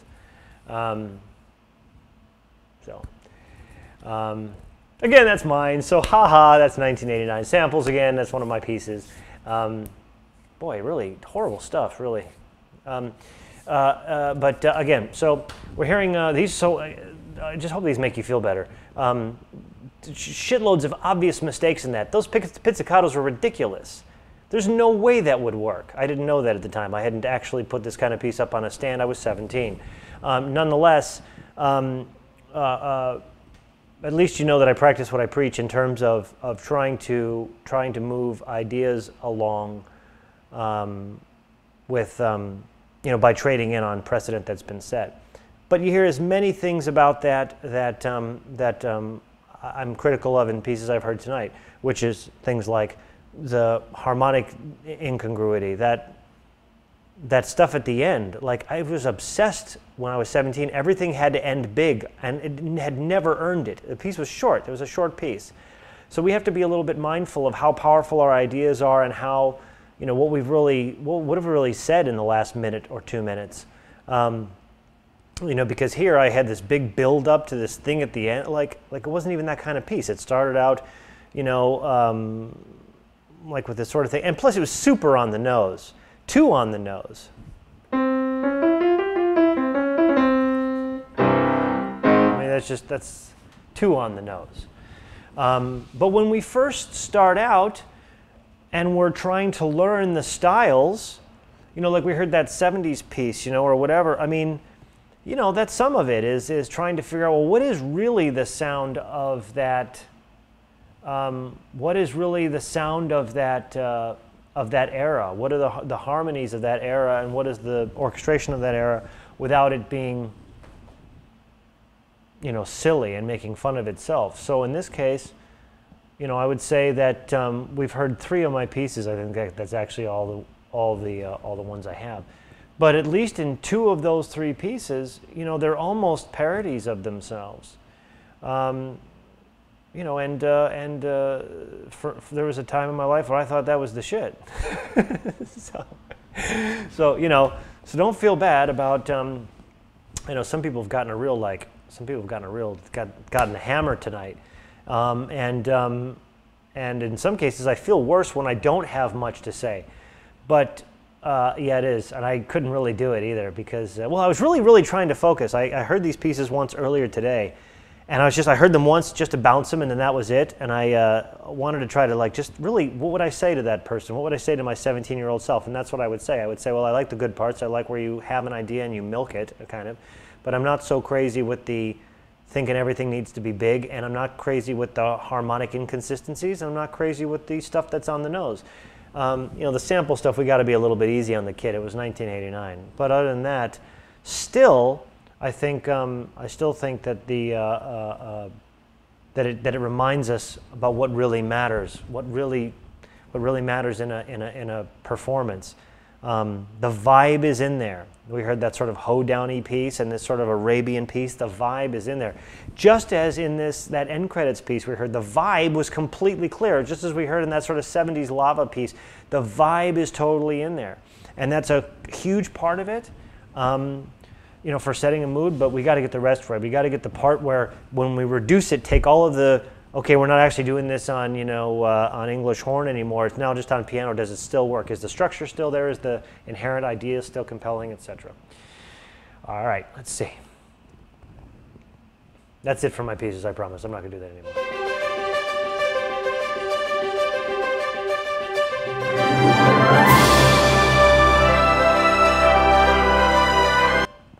Not clear on the rhythm. Not clear on where 1 is. Frustrating.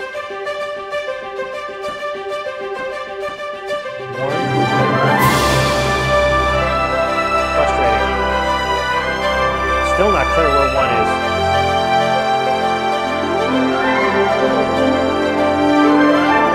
Okay. Put the woodwinds down. All they're doing, you got an entrance coming in on horn, you got woodwinds coming all over it. I don't know which one to listen to. Easy on this. Easy, easy, easy.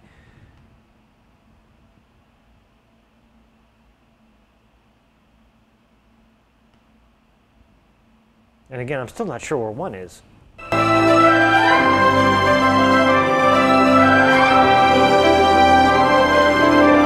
Oh, stop it!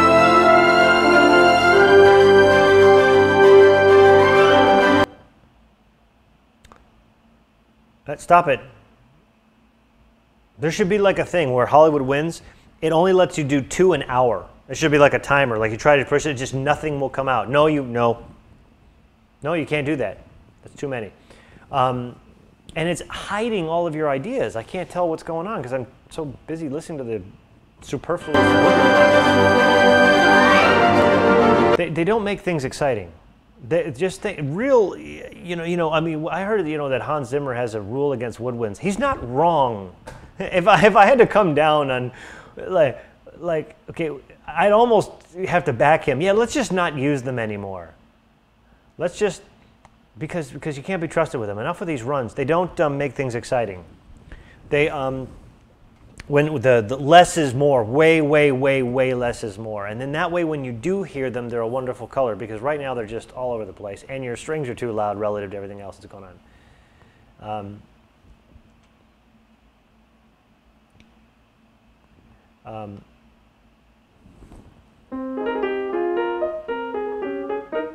I missed the first part.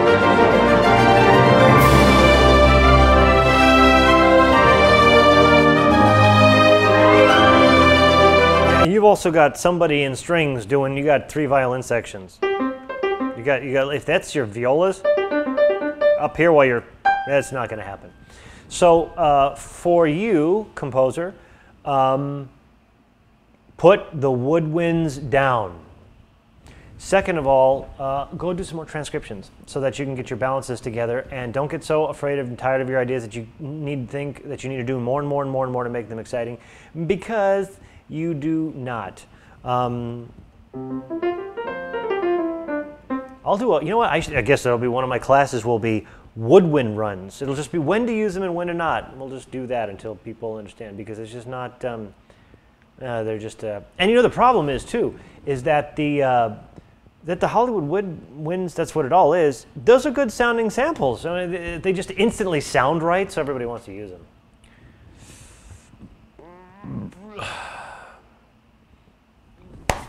A New Life, main titles.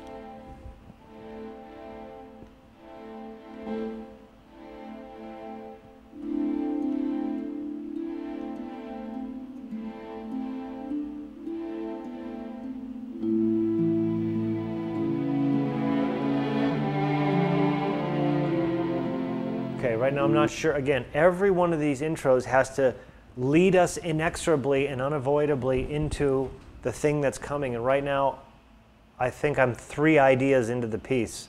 I'm not, so.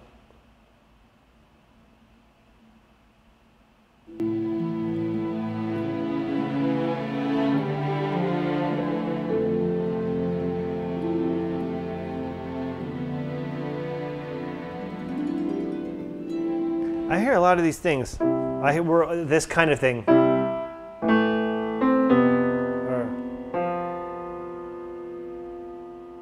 Like it just sits on these 4s, like you're not resolving your chord progressions. And it's frustrating. I mean, harmonically frustrating.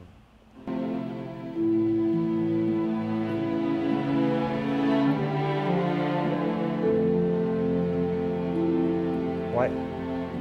That's it's just it's unusual to hang out on a 5 like that without really getting to it in a way that's compelling. It makes the whole thing feel like it. What?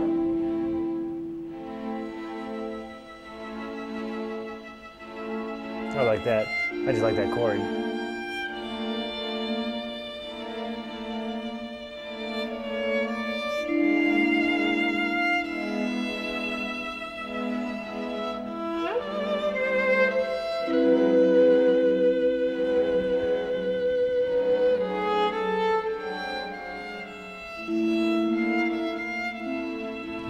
Again, I can tell you right now, nobody listening is really sure where the anchor is, where the center is, where the nucleus is, where the safe harbor is. Now, there's times where that's a powerful and potent thing to do, is to keep us completely destabilized like that. But I suspect this wasn't as clear a goal as it's coming across here. I think it's just, well, I just can't lock on yet. Although I dig tons of your chords. Flowing and rubato and vibey doesn't mean it can't hold you.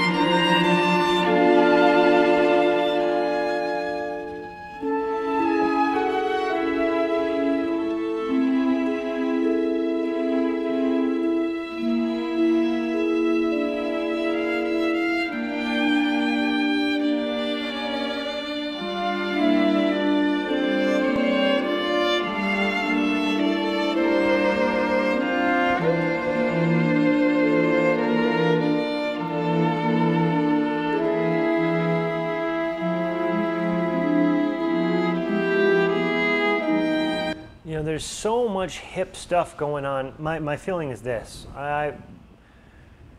you have a lot of really hip stuff going on chordally. I mean, stuff I just fucking love to death. Which to me puts the onus that much more on making the contrast between those moments and the parts that are comforting.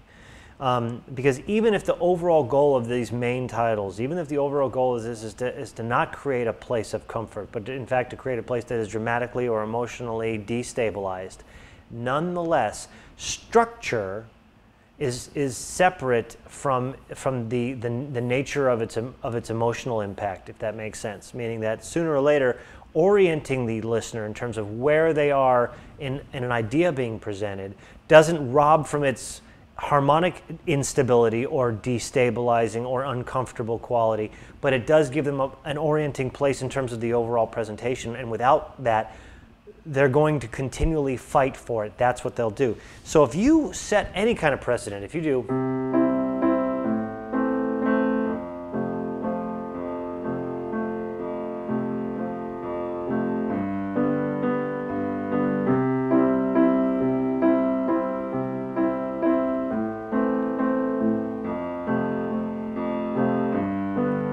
people are gonna start to go crazy after a while because they're trying to lock onto it. Okay, here's where it is.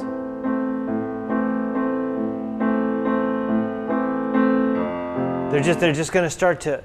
They can't ever, and no matter what you're doing.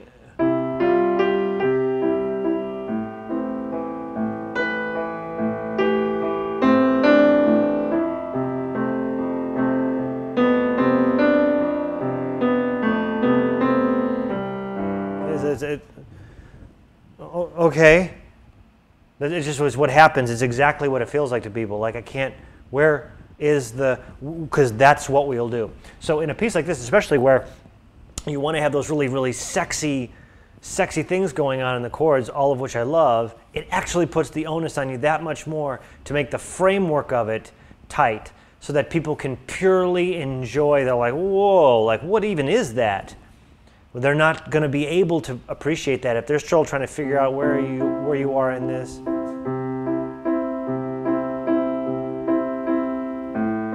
It's what happens. That's what they do. So, all right, let's see. What is this? 2 hoops.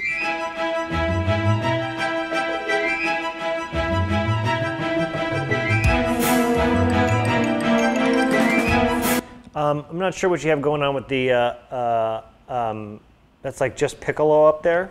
That wouldn't hold its own quite like that. If you want to do it way up in that octave, then what I would do is maybe add that xylophone, save it, instead of using it, we're using it, use it as part of the thing, yep, and also do it with piano.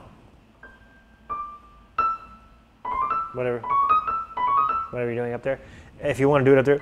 But just by itself, it won't cut. I would do it at least at the octave with flutes. At this high octave, you'll still mostly get the piccolo. But piccolo by itself, or what appears to be piccolo by itself, will never hold its own and sound satisfying here.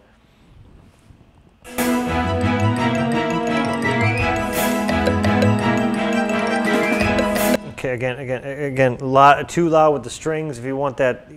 The xylophone has almost no tone, no pitch tone up to it. So if you want to have it up there, you have to clear lots of room for it so that the tone can cut through. And right now you've got horn, you've got strings real loud. It's just you're creating too much competition.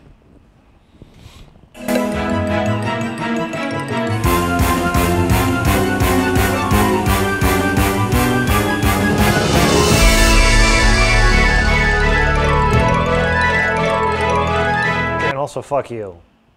As a xylophone player, you don't pay me enough to do that shit. Also, xylophone, little goes a long way. Let's move that to piano or something else right now, because this ting ting ting ting ting is making one want to kill themselves.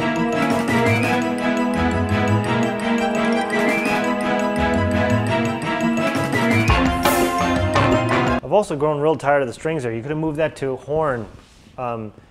But they're too loud and present and forward for this context anyway. So right now it's like the forward strings and xylophone show. So you have an internal balance issue with your template.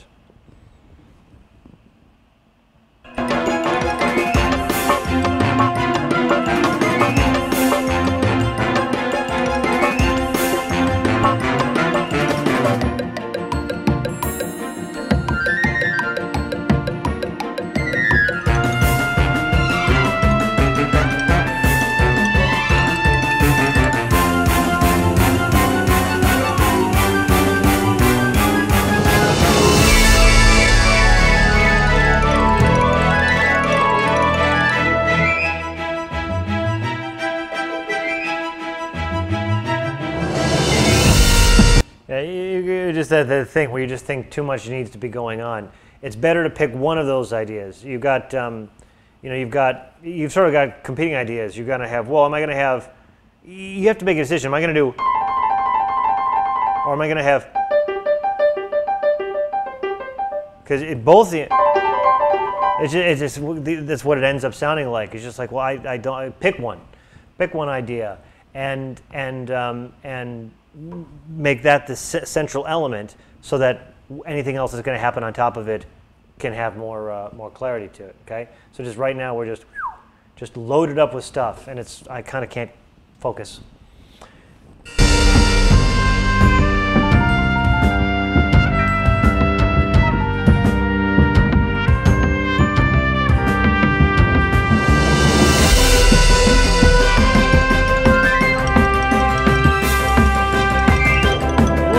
Shit you got going on there.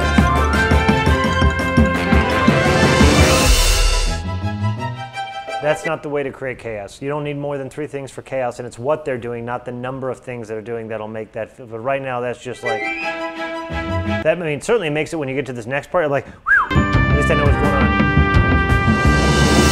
Also, if you're doing something Latin there, you got to finish out the idea. You can't, just having the bass is not enough to suggest if that's what you're doing. Bass and congas alone will not establish a Latin vibe.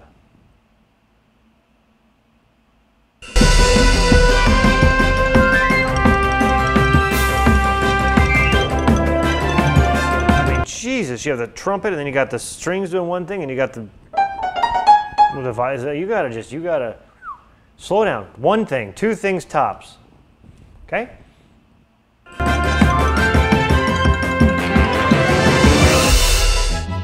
It's like, oh, okay.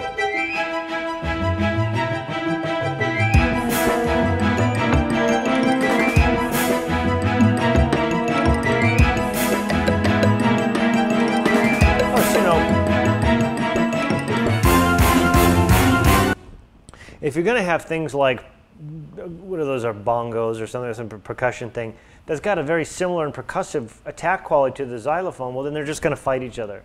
And then the whole, so what's happening is this, whereas in your mind, you want this to be sort of quirky, it's just chaotic and we can't focus on it. As with anything, save those colors.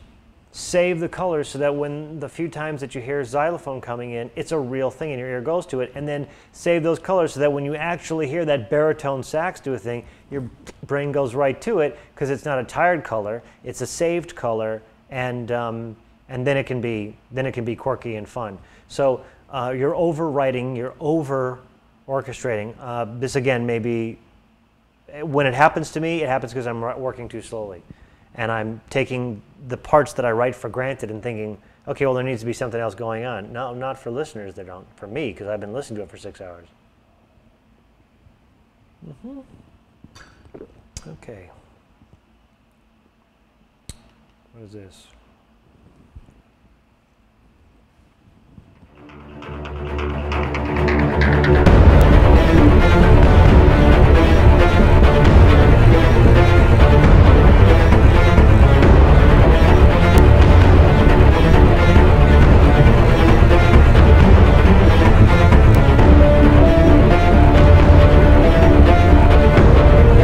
This is in the category of things a real orchestra would never sound like.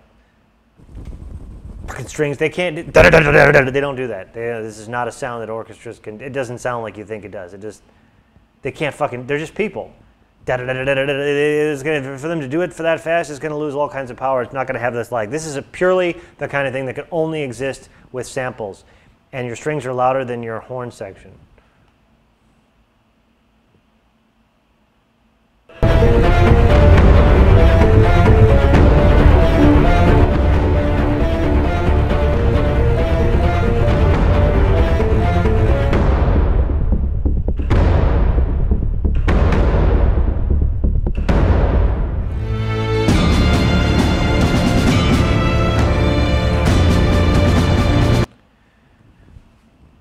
Different, not connected. Epic plus epic plus epic equals boring.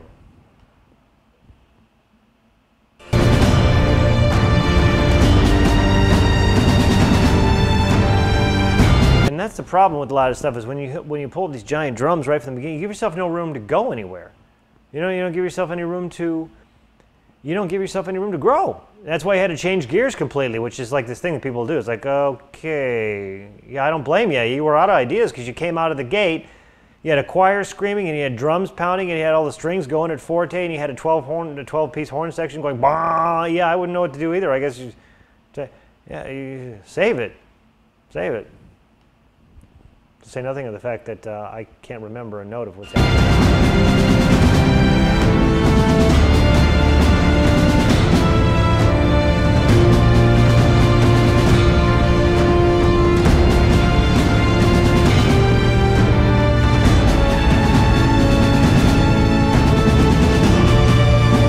No offense, but this is boner music for 14-year-olds, and I don't mean that against you. I mean, because you're doing all this. If I wrote this music, it would be boner music for 14-year-olds. That's all this is now. That's all this is. Where when we do this, where it's just loud. It's the sound. No, the drums have to be bigger, and the horn section has to have. I mean, they all have to play loud. It's just like, talk about trying too hard. It's just, you know how comic books, the chicks all have tits, they're like just like this, and the guys are all roided out. It's all these super hypersexual, because the kids reading them generally will never ever have either of those. It's sort of that musically. We've got to, as composers, just start to take it easy with this stuff. The first person who can roll all this back and do this cool sound without it being this, I know I sound like I'm bashing on you. I'm not. I'm bashing on this thing. You're doing a perfectly fine job of it, but this thing is done. This thing is a fucking parody of itself. It's totally, completely, and utterly played out. And if we don't realize that, then we are douchebags. I'm sorry, that's just the way. How many more scores with all this shit in it are going to go past the fucking approval stamp before we just go, that's enough? So, I mean, it's like, I feel bad for you because, like, well, how else are you going to serve this shit up? We've heard this a billion fucking times now.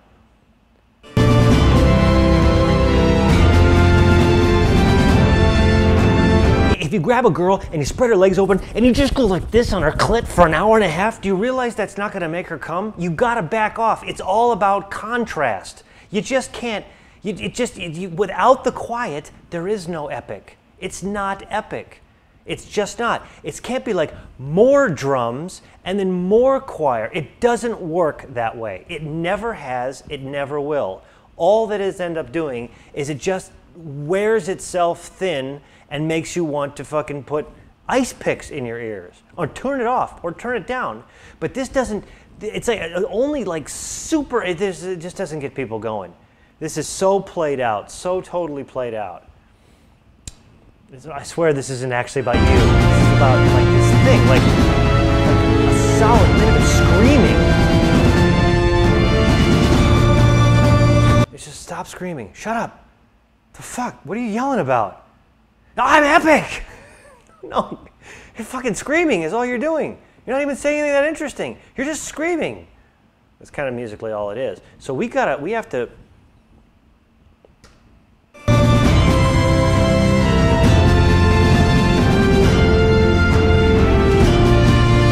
So here, again, structurally, you changed up ideas. You have a couple ideas here.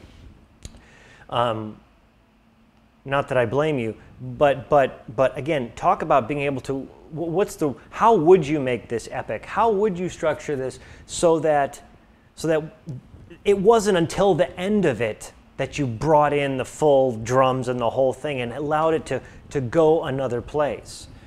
Because otherwise it's just, we just can't take it. We just can't take this anymore. When I say we, I mean people are just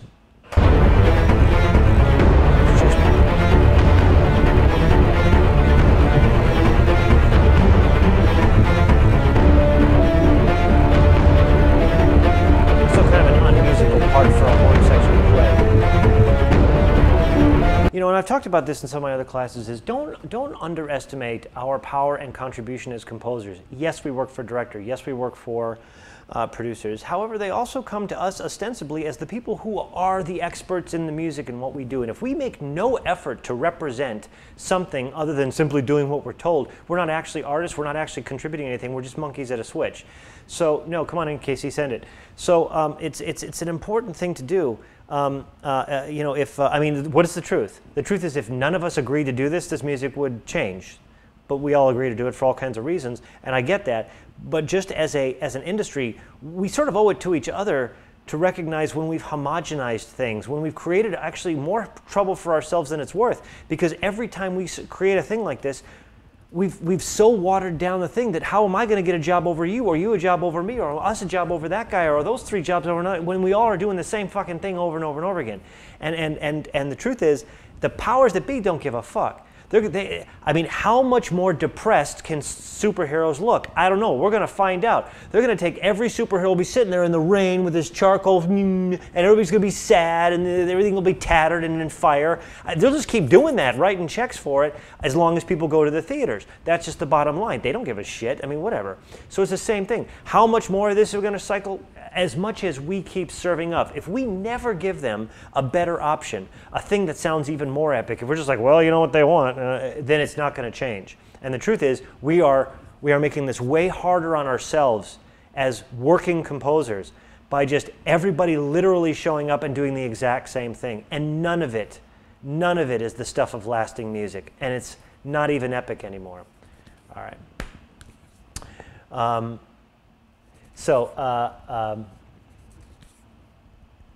Sorry, yeah, that is a total rant, but it's been getting on me. And again, I feel really bad that I just hammered on this poor composer, but it's not really about you.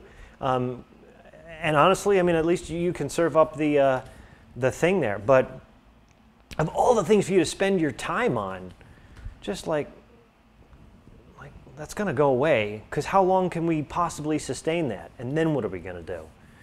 All right. All right, let me see here. I'm behind a little bit on the pieces, so I'm just sort of at this. I'm going through ones I don't recognize the titles for, so just hang tight.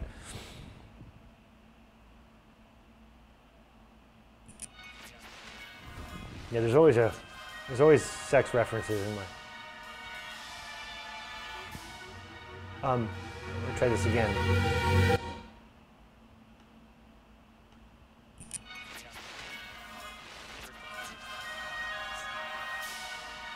I'm sorry. Okay, this thing, 80s chip tune is too quiet. My thing is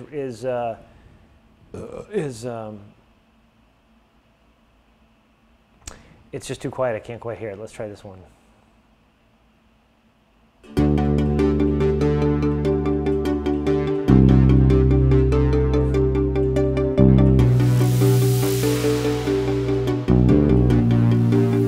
Save that roll for there. You were a bar early with that. You were just a bar early with that wind wipe.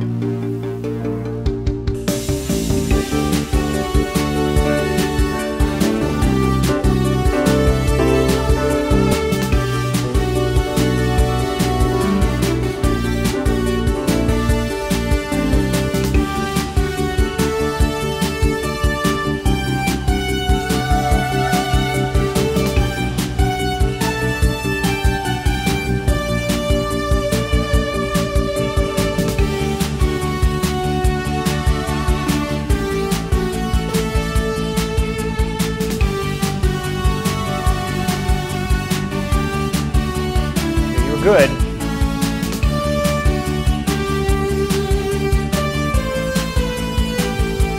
Time to change in the. You were good. You need a better section.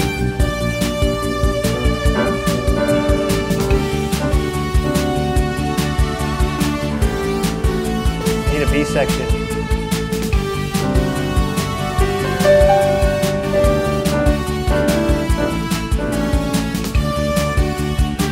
Yeah. Definitely need a B section there, but I love the vibe of that. Thank you for the 80s.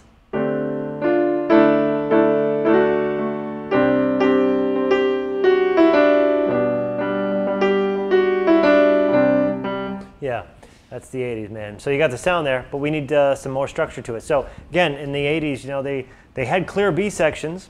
They were always, you know, you go down to the minor 6 and start there.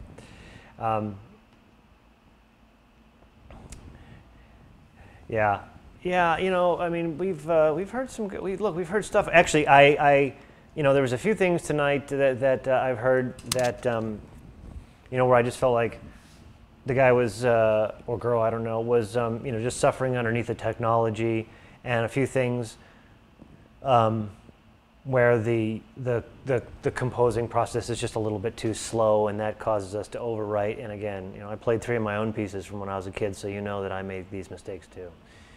All right, let's see here.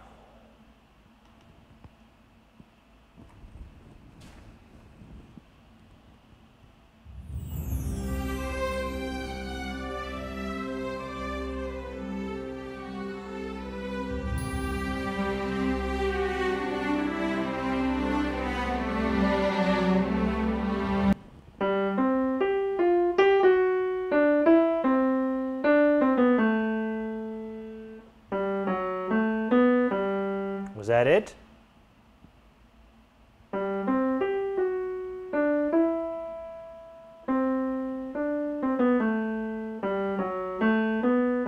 I think that's what it was. And if so, that's a good sign. Did it twice, I liked that.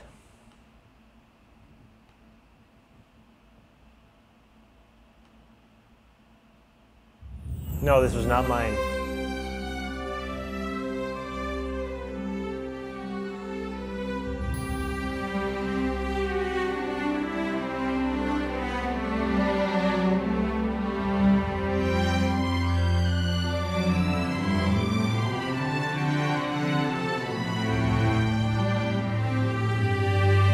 Okay,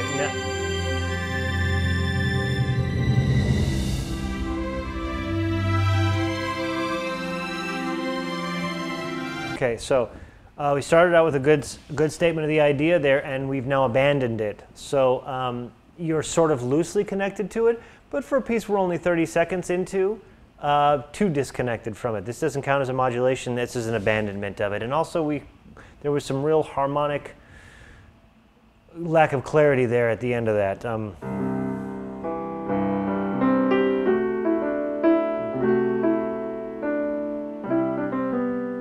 Whatever it was. It's so there was something, you ran out of steam there getting into that main idea. Let me just go back. Somebody's asking. Okay, I'll give it 15 seconds and we'll go past that. Let's see what happens here. Into this.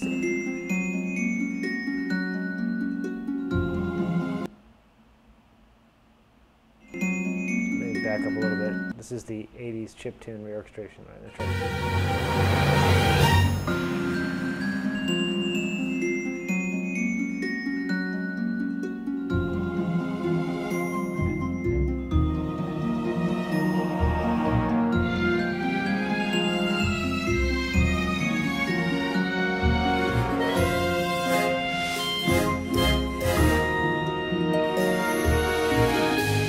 okay, again, you have levels, internal balance issues.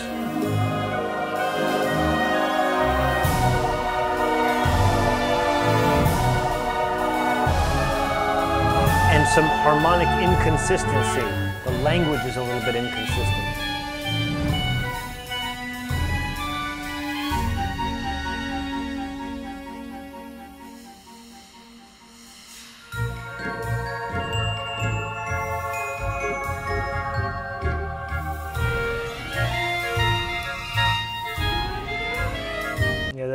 That's a little with the string runs there.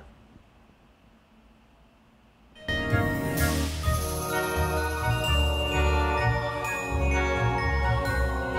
again, even just using that Glock as, assuming that's what that is, as a melody, it's rough to continue to use in this context, both from an orchestration standpoint where it's getting old, and also where it's not ever this present.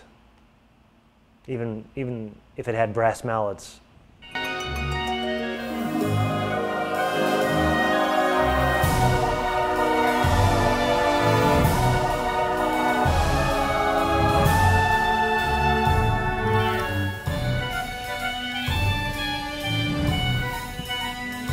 So you're the same sort of issue. It's making it difficult for me to figure out what to focus on. So you simplify and reduce inside of your orchestrational palette. Another tune that would greatly benefit from being reduced onto piano and making it clear what its structure is.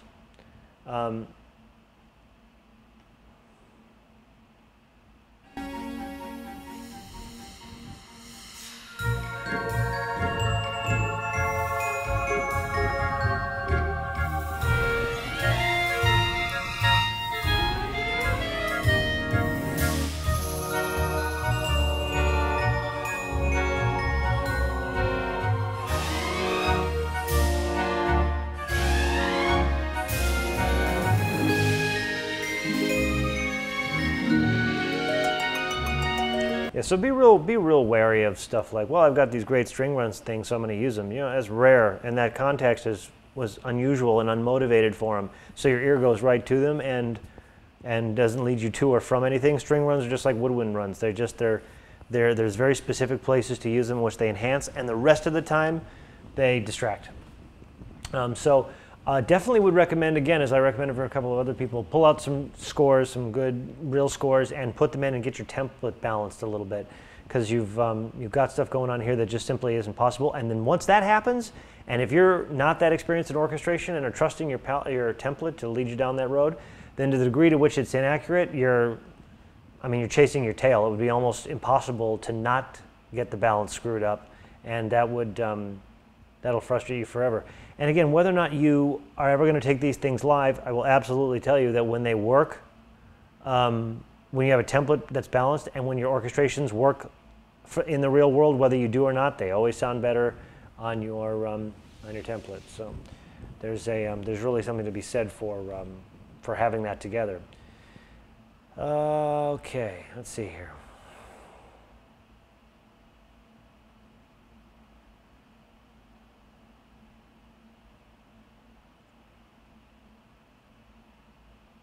I'm looking for what might have just come in a little bit here. If there's any titles, maybe type in the titles of your piece so that I know in case I missed something. What's this? I don't recognize this one.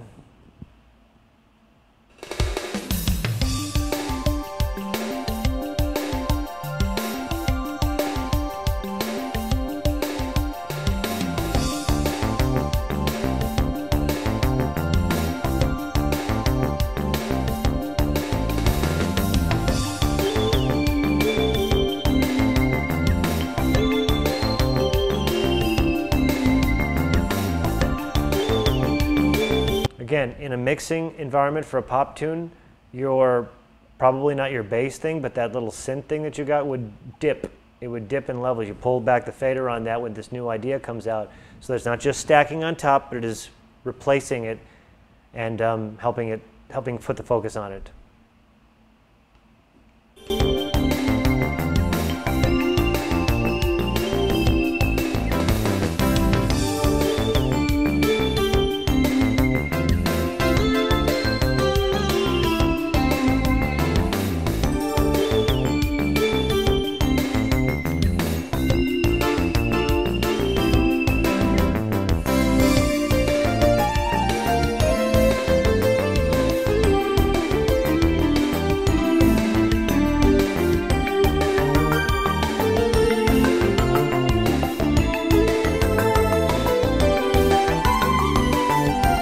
I can hear the same thing in your mix where you're thinking that the main element needs more stuff going on, because I keep getting distracted, pulled into your embellishment parts.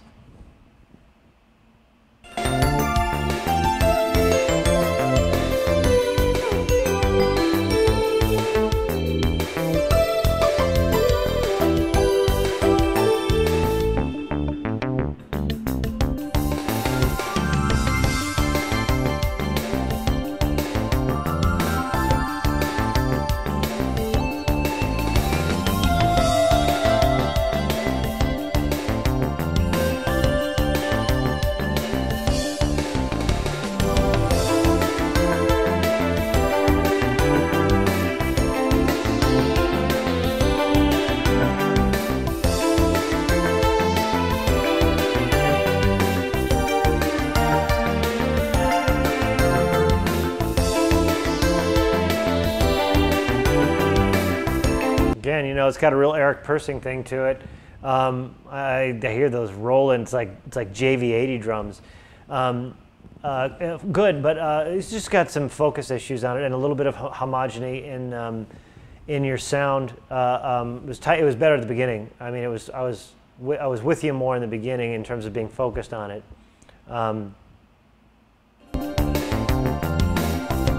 That Bellsy, D50 Bellsy kind of thing. A little less is more. I would drop them here because now you got 3 things going on. You have 4 things. You got the bass thing, you got that keyboard thing, you got the D50 thing, and the melody. Drop at least 2 of those and simplify. And if you were looking for the glue, just go to a non-invasive pad, real wide pad. So something that you don't even notice there, but gives you some glue, so that you can save that belly color. So again, that's the only thing here is it's just a little bit homogeny in the mix, and a little issue focusing on the main thing there. But cool. Okay. Do I like Charles Gerhardt's conducting of Star Wars? Not really. I mean, and by the way, Kunzel's Star Wars, I'm actually not that crazy about. He does a great job with other Williams stuff. Star Wars is okay. He's only done it once that I know of, and that was on the first Star Trek's album. It's fine. It's missing a little something. I don't know. I like his others. I like his Superman approach a lot, and I like his Raider stuff real well. Oh, please check a Wilder West. Okay, I'm interested in the feedback on this one. All right, let's see. Let me just look. There's a couple other ones coming in here.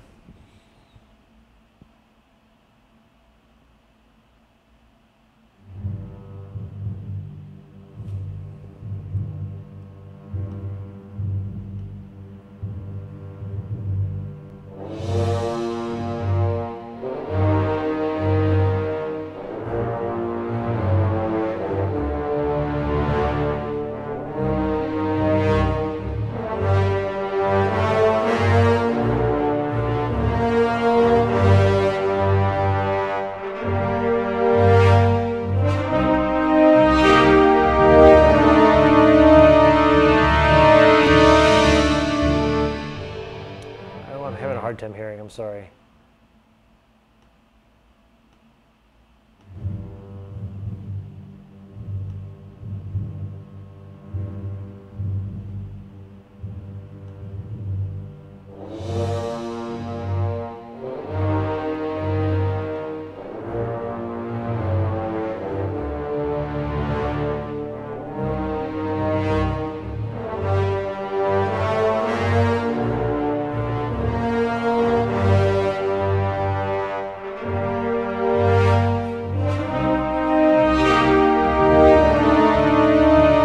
Will say is that this piece is suffering from one of the issues with so many of the modern sample libraries, just in terms of performance, which is that, like, the reason I don't use most of the libraries is because they put, there's long notes, here's marcato notes, here's staccato notes, and they're fixed lengths in a way that horn players, for example, never, ever, ever, ever do twice in a row. The marcato, there's like a billion, what is that? That changes with every note. And so a lot of times when you hear, so it's like when you, that's the thing I hear about these, especially these brass libraries. They sound fantastic, they're not playable worth shit. If you limit your performance to playing just inside of the, like, well, these are the letter, they're marcato notes, well, first of all, you're severely, almost uselessly limited in terms of what you can actually do with them, before they fall apart. It's like one of these things. I was listening to these. You're tied into the particular swell of these brass notes, and then they immediately draw your ear to it because it's like it sort of doesn't quite fit, and it's a little bit out of the thing. So I am no, it's all right. So I'm not a big fan of, again, when I think about the way I play and the way that a horn player plays with my mod wheel or my breath control, every single note is different, and that expressiveness is everything. And I was doing that way back in the day, even when we heard those samples, those orchestras from 1998, those virtual instrument orchestras from 1998, or 1989. I was doing that stuff then. It was harder because I actually had to use volume, but that's always an important part of the thing. So a lot of these times I hear these samples that sound great, but they're lifeless and make it very difficult for you to write expressive, articulate lines because the sounds are not expressive and articulate. They're just like, well, we just got to pick a length for staccato, we got to pick a length for spiccato, and that's it. We'll do a couple round robins. We got a length for tenuto or a length for marcato, and that's it. And here's how long is. But you can't make them swell, and you can't, like I said, I was watching this demo for not Cinebrass, what was it? Oh, it was the Spitfire horns, which I bought because I was like, those sound fantastic. And on the demo, like all you'd have to do is go back and play the Raiders theme live. You can't. You cannot do it, not for shit, on one of those kinds of libraries. And because as you go from the staccato note to the long note, the qualities completely change, and you can't do it. So it's not playable. But if you're just going to like pull up the trumpets, you know, spiccato or staccato trumpets, and just do, it sounds fantastic. But there's such a small window of where that's appropriate. Oh, I started to. I'm sorry. Did I? Okay, yeah. Let me go back. Can't you get that through even the new libraries? Indeed, by using breath wheel instead of, well, breath control or mod wheel, however your controller is. No, I will say this. I have tried all of the libraries that come out, the ones that have all the room, you know, built in and have the tree mics, and I, despite my very best, can't get anywhere near, I mean, not even in the ballpark of what I can do with, say, sample modeling. Not even in terms of expression, not even worth mentioning. And I have not heard anybody else do it either. What I have heard, even close, what I have heard is I've heard people play to the samples. Now that works. Of course it works. But I have not heard any really great expressive lines done that way, with the exception, I would say, of a couple of pieces here and there. I think if Thomas B wants to put his hands on it, he can get out of there using his custom samples and a fuckload of time or whatever. But I've actually taken a couple of times to be like, okay, let's just say you had to do it. Let's say your arms got chopped off and you had to use this sample library, you know, and you had to draw in all the curves. Can't get anywhere near it, not even close.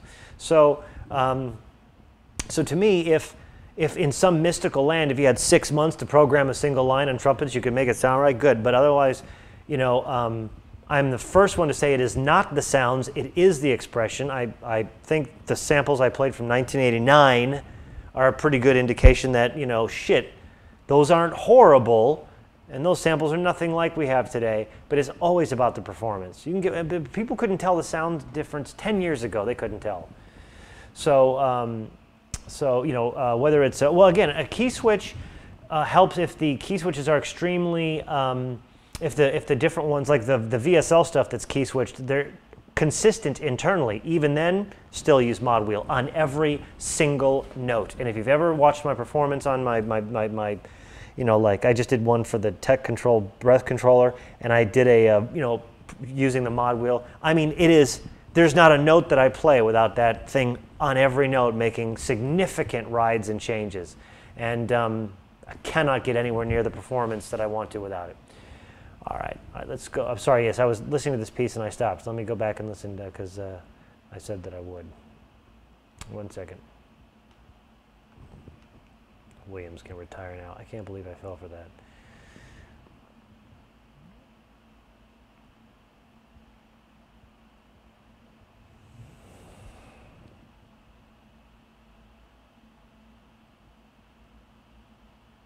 I'm looking for a piece right now. You said it was, oh, here it is, Journey. Yes, okay. Let's listen to this one again.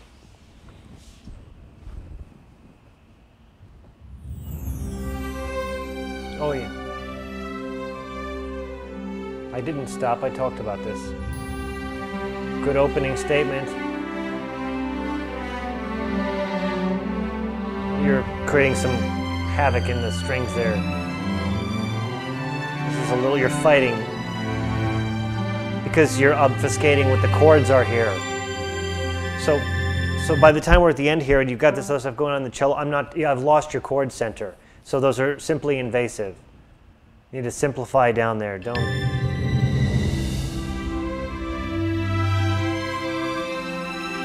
And this really would be much more powerful if it was connected to to at least the rhythmic idea, if not the melodic idea you'd already established in the beginning.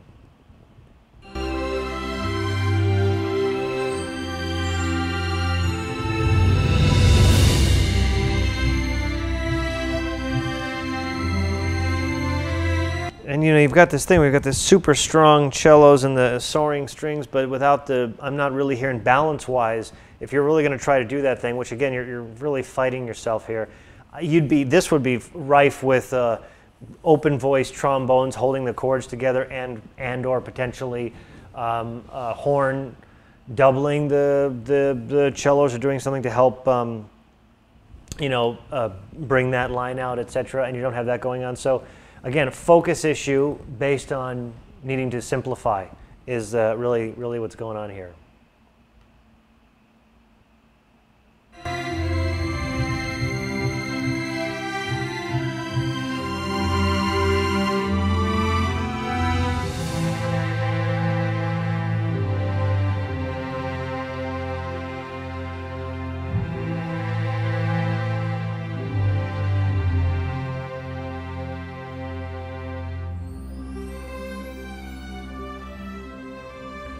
Yeah, so you know, just too much space between those two without them being connected enough. And again, we can play some more examples of showing this interconnectivity. But when they really have nothing to do with each other, it becomes off-putting, and your counter lines are fighting more than enhancing your main line, is what's going on there. Okay, here's a question: how do we get to not get tired and not eat like I do? You have to have the same psychological damage that I have. You have to have all the same angsty, you know. I will play a Wilder West, I will. You know, when I'll talk about this just a little bit, which is about competition.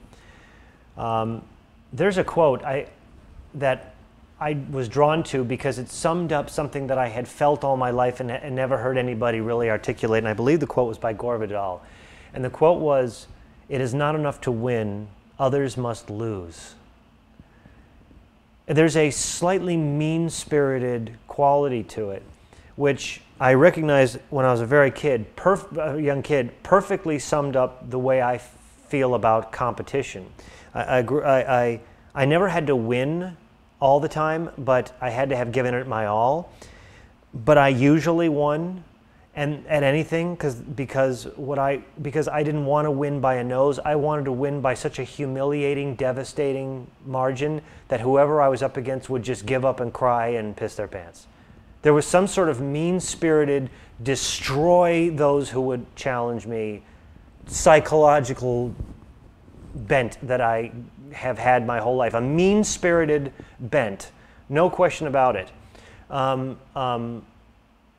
you know, I'm a nice person and I'm friendly and I try to be generous and all that stuff. But when it comes to being in a competition, there's this other quality to it. And so even though this sounds a little bit like ridiculous, the actual answer to your question is somewhere when I sit down and write, I'm competing against a person in my mind that I don't necessarily know, but I'm afraid is 100 times better than I am. And I'm trying to beat that person. And I don't want to just beat them, I want to humiliate them. So if he's going to go to sleep, I'm going to stay up. If he's going to eat, I'm going to not eat. If he's going to need whatever he'll need, that's just how I do it in my mind. It's a fierce, unhealthy, psychologically unbalanced approach to any sort of competition, and I don't recommend it. But I also came to terms with it a long time ago. So obviously, you're asking a tongue-in-cheek question, but I will tell you that on some level, let's say we're all competing together in the industry, right? We're all it's musical chairs with 100,000 people playing in 4 chairs. Somewhere there are people like me who may not be anywhere near as talented as you are, but no matter how hard you work, we'll work harder because we don't want to just win. We want to see you lose. There's just this other, and it's very hard to compete with people like that because they're not healthy. The thing is more important to them than is necessarily fair or balanced. It's it's just the truth of it. And I recognized early when I looked at people who went to Hollywood and who made it versus those who didn't make it, I realized that one of the things that the people who made it all had in common is that they simply could not accept a definition of life, their own life, without it. They, on some real level, it just had to be. There's a psychological need. And so while I'm certainly by no means as successful as I wanted to be, as I envisioned myself being when I was a little kid, still to this day, whether I'm doing a podcast or working on a client, there's this other sense of like if I'm gonna go down, there's not gonna be one more thing I'll ever be able to say that I could have done to win. That's just I don't necessarily know that you can adapt that philosophy or adopt it if you don't mean it, and I don't say that with any measure of pride, and I don't say that with any measure of shame. It's just something that I had to come to terms with a long time ago, and I know that there's been more than a few cases in which that gives me an edge, because it has. That's how I actually broke into the industry at some point. Somebody had to go to sleep, and I was going to stay up when they were going to go to sleep, and I took the thing right from out from underneath there. That's when I opened my company. There were companies that I was competing against that were 60 times my size, and people would go home at 5 o'clock at night, and if they wanted them to stay till midnight, they'd have to pay overtime. And I would come in and say, well, I'll do it for half the price, and there is no off the clock. And I would stay up and sleep on the floor or not sleep or not, and just do whatever was necessary, because I wanted to steal the work. I wanted to take it. And so there's this really, really fierce thing there, you know, we have to embrace the dark stuff about us as well as the light stuff with it, because ultimately that all goes into our music and into our art. And then we just try that as human beings, and as we relate to each other personally and in our relationships and with our friends and family, you know, that we have some sort of balanced, human, generous, okay side that's forgiving and of ourselves and of others and all that, to try to sort of work it all out. But make no mistake about it, this is a fierce competitive industry, and you know, and when I meet somebody like Hans Zimmer, who's very he's self-deprecating and humble, and he's like, well, I don't know. I know that there is an absolute bloodthirsty tiger underneath that, somebody who's got that same quality, somebody who's simply, there's no way. There's no way that guy isn't ready to bloodlet. There's almost nobody at the top echelon. Like, you know, John Williams is one of those people, right? You think John Williams is a super like chill out guy and all that, but there's people who don't want to play on a John Williams session because they know if they fuck up, that's it. They may not work again. And he won't even say anything. He'll just wait to the break, and then you come back and you have no seat. There's a cold, just done, you're fired, get out. Like, it's not even, there's no fight, there's no drama, it's just you're out. There's always going to be that edge about people who are successful in any degree. So a sort of serious and personal answer to what might have been a tongue-in-cheek question, but I think it's an important question to answer, because somewhere along we all have to look at ourselves, what are we really bringing to the table? Because all this shit, all the practice and all the world, it's not enough. There's also the person and the people that you're up against. And how far are they going to go? How far are you willing to go? What are you willing to sacrifice? I've sacrificed my health. I've sacrificed 2 wives. I've sacrificed a lot of stability and other things in my life. Those are choices that I made because of who I am. And if I'd been willing to make more sacrifices, maybe I'd be more successful. I don't know. I'll never really know, because I'm getting older, and it's harder for me to stay in that, like, well, fuck the whole thing vibe. I got a son now who's now the center of my world, so it's hard. But as you with aspirations in the business, I really think these are hard and honest questions to spend with yourself in the dark. What am I really willing to do? How hard am I really willing to work? Because whatever the answer to that, at least know that there's probably somebody out there who is not quite right in the head who will work harder. Are you willing to fight as dirty and as hard as that person? Because if not, it may be over before it starts. That's just a fact. So how do you do that mentally? Any practical tips? Just water and practically. Like I said, the mind controls the body. For me, there's a desperate need going on there when I'm working that makes it so that I don't think about those other things. They just don't occur to me because it's just so important to me that it's like I said, I don't have to do anything. I just have to just be in my own angsty head about it. I'm as insecure and nervous about my work as anybody, or maybe more so. So that makes me work that much harder on top of this other sense that like I just can't fail, and if I do fail, it has to be because there's nothing else I could have done. So so it's just one of those things. I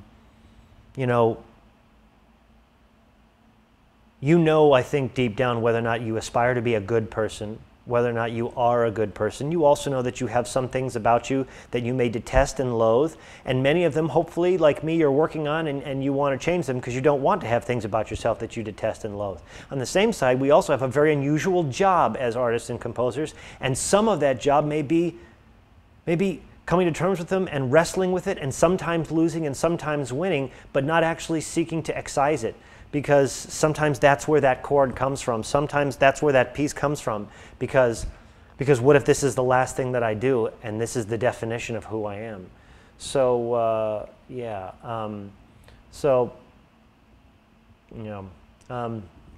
Yeah. It's just a thing. Whenever I see somebody who's super successful, like no matter how much of a smile there is. Now, I came from a family in the South Side of Chicago with let's say a colored past. Such that, well, like with my son, answered a lot of questions for me for how much stuff is nurture and how much is nature. And, and my son is a good human being.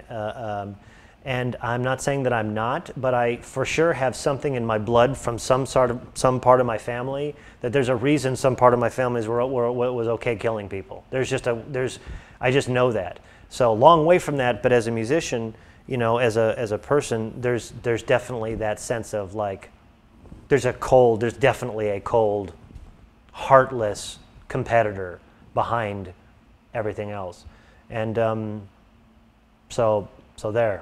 So I don't have any regimen I have to follow. I just will never actually be entirely okay up here, and that's in case you couldn't tell. So, but I'm a functioning psychotic. You couldn't tell really normally. So there you go. So anyway, no, but we all have our things, and I don't believe anybody who says they don't, because I don't think you're going to be a successful artist if you're totally balanced and say, I was like, yeah, I spend time with my kids and I do, yeah, then get the fuck out. You know what I mean? Hit the brake. Remember that scene in, remember that Hit the Bricks, pal? That scene from, with Alec Baldwin and Glenn Ross, where he's just saying, you want to work here, close. Fuck you. Whatever else you want. There's really something to be said for that. So, yeah. All right. Okay, so let's see if there's anything else. Let's see if there's any other tunes here. I know I've missed it. Oh, okay, wait, I've been asked for this one a few times. This one. All right. So, A Wilder West. It's wilder.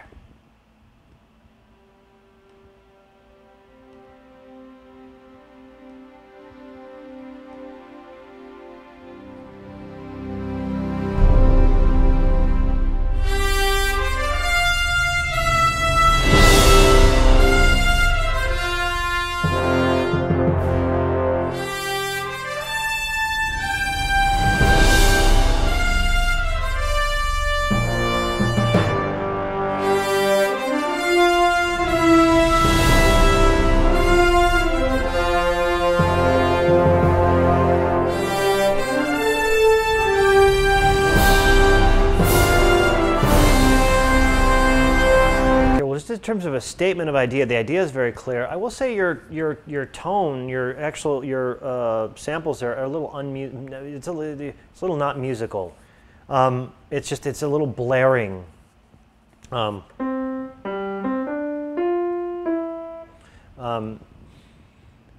Again, less is more, I think, with that sort of statement. When an instrument is all out in the open, what is it? If it's going to be all open and exposed like that in a near solo or soli context, you don't need to be blaring for it to be clear and triumphant sounding. The actual samples that you're using are just a little hitting it a little hard there.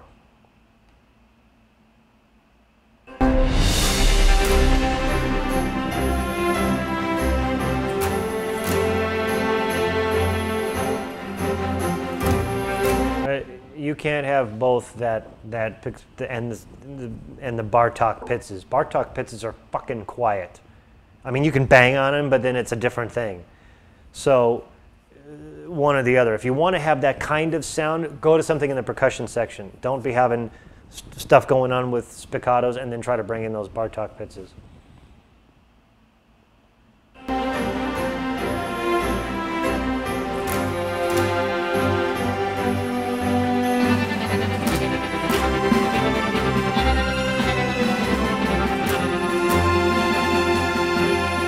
You've got an unusual voicing there. That's not. You need to open up those voicings with chord tones because it's separated and disconnected, and it's hard to hear the tonality in there the way you want to. Also, it seems you've abandoned what was otherwise a really clear thematic idea.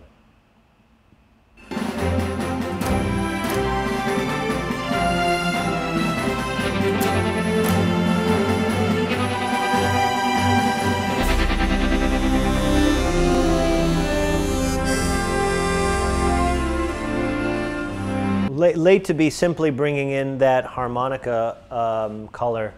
Let's have heard that a little bit sooner than that. That Bionic Man thing, I don't know what that is. That might be cool. I can't tell because I keep hearing it and trying to figure out what it is. And so it's taking my mind off of what you're doing otherwise. So, you know, maybe a thing like that, if it's going to be that unusual, unusual sound, maybe somewhere that's by itself in the intro as you're setting up the vibe so that we're used to it. And also, too, you know, you could have bracketed this with a little bit of harmonica front and back, so that that wasn't just a came out of nowhere color, because it took me a while into that sound to know what it was. All right, thanks for staying and sleep well. Okay, have I heard everything? Essentially.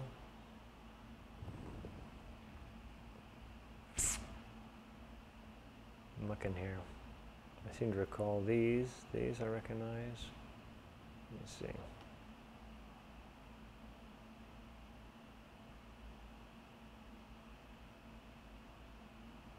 Casey, did you drop a tune in here? Are you still with us? Let's see what this one is.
Same thing we've heard a lot, which is it's a lot of vibe, but I haven't an anchor to really lock onto.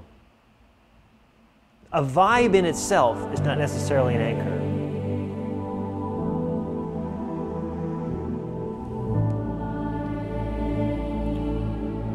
No, Casey, use the link that's on the channel here. There's a Dropbox.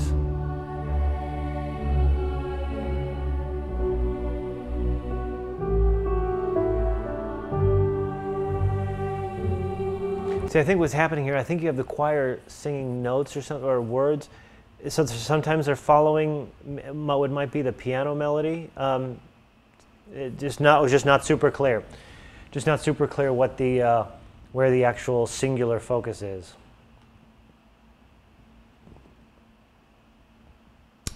Let me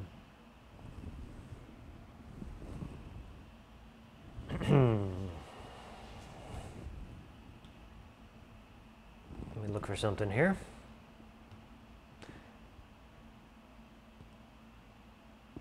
I was missing the Hans Zimmer melody already for a few months, opening the can of worms. Let me look at something. Let's find another while we're waiting on something. Tiny Adventure.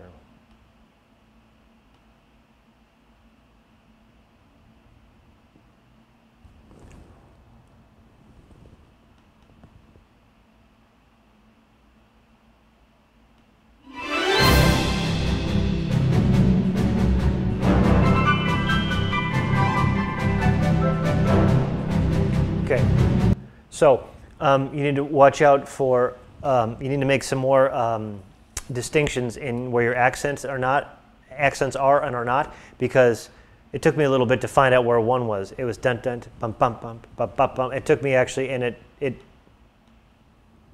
I spent the first few seconds.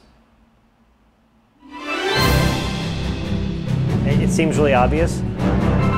Right now, listening to it, it's very clear.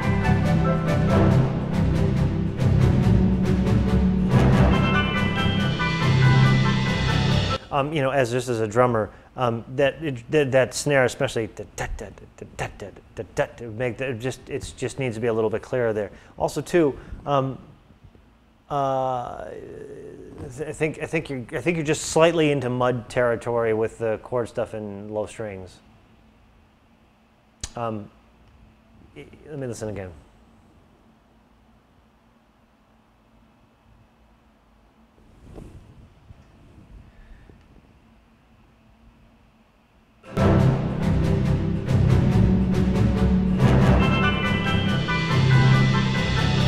Yeah, I would. I'm not sure what your orchestration is here, but if you've got chords in the strings and in trombones, for example, I might move to single notes in the strings, whatever it is, and put the chords simply in the trombones, because it's getting a little muddy down there.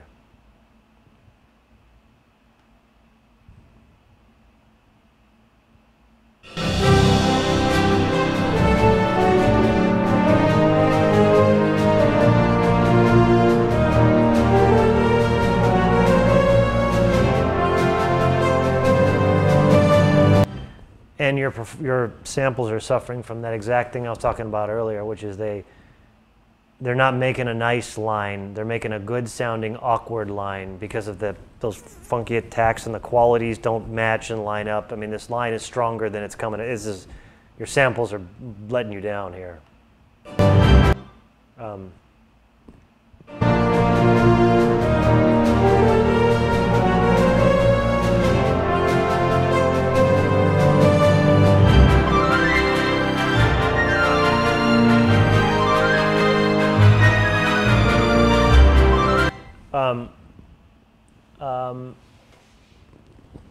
Also, let's move. We've got those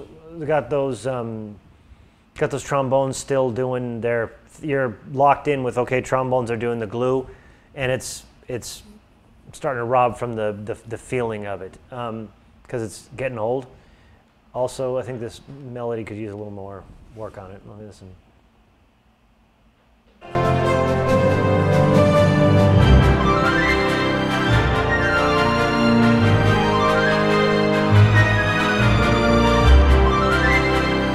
Also, in this context, there's equal power between those woodwind runs and your violin stuff, so it's making it hard for me to focus on that.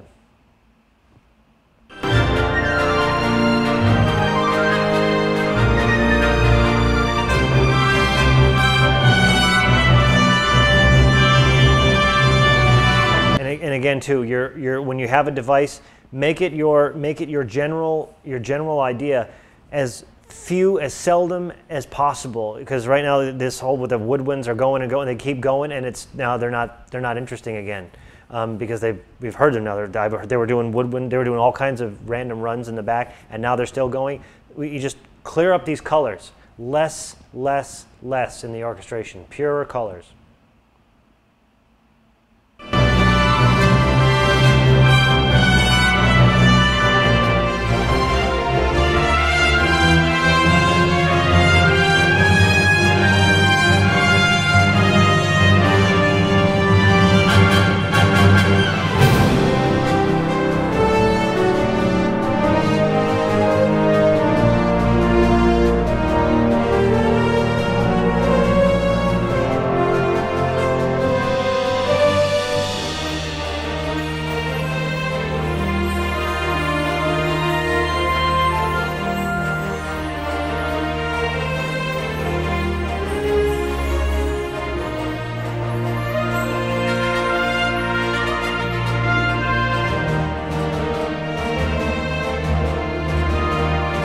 You know, like any idea, with whether it's a rhythmic thing, is what you need to be practicing is how to keep that idea dun dun dun dun dun going without actually having to do it.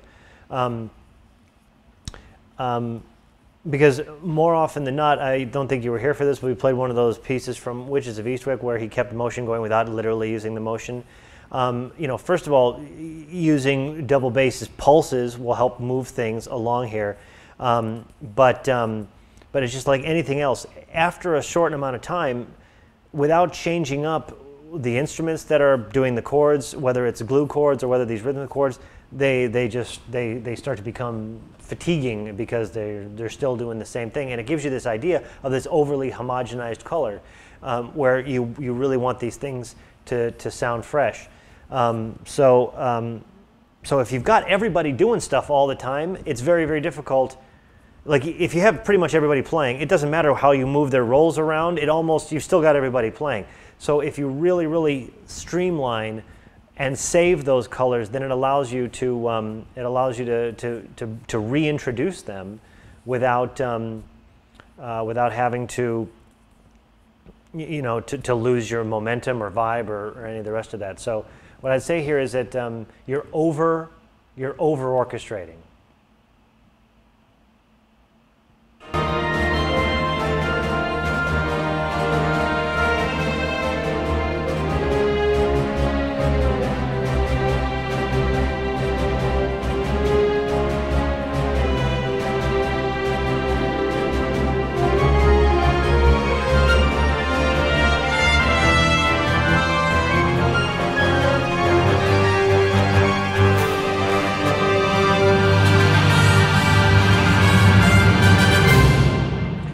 So you've got a good sense of what it is that you're after. I can hear that, and the development of it is fine, but guilty of what I was guilty of for the longest of times, which is just too much going on, and this feeling like you need more stuff going on.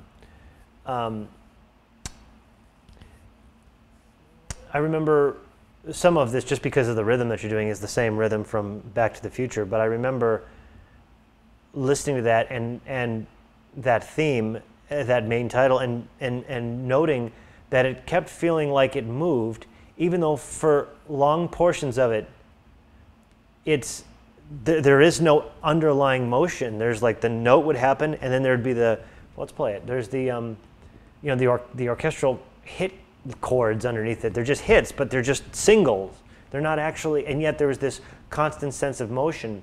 And the part of it where it actually goes to this sort of rhythm does not comprise the bulk of it, and that's a huge thing, because if it did, it would get old, and that's sort of what you're fighting against. Let's just listen to that again, just as a reminder.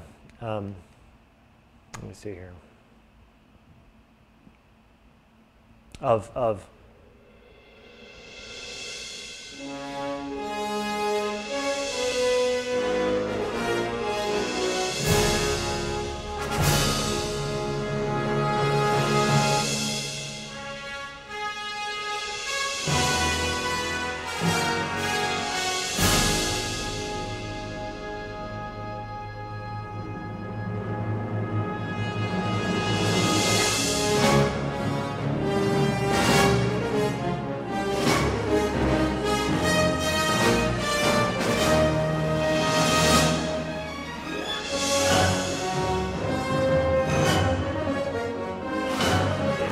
the strings and woods are sitting for a lot of that.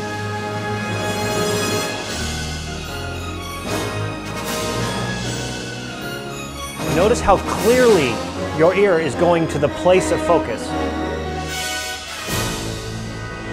The color. Woodwinds.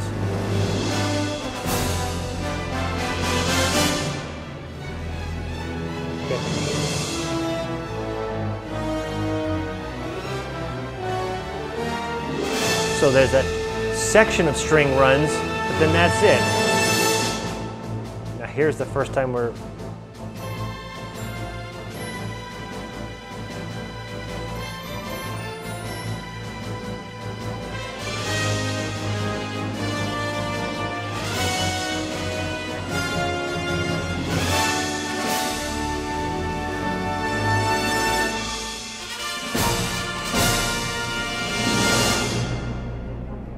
So another set of devices here with to move the things along without having to actually rely on that one rhythmic pulse or the snare drum or the trombones in that particular context.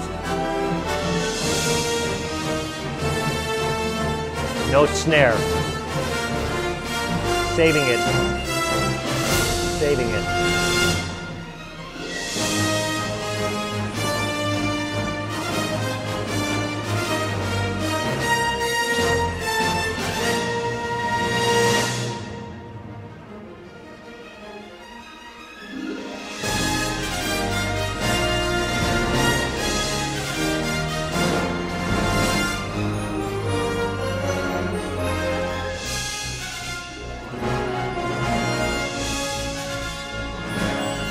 Pulsing there.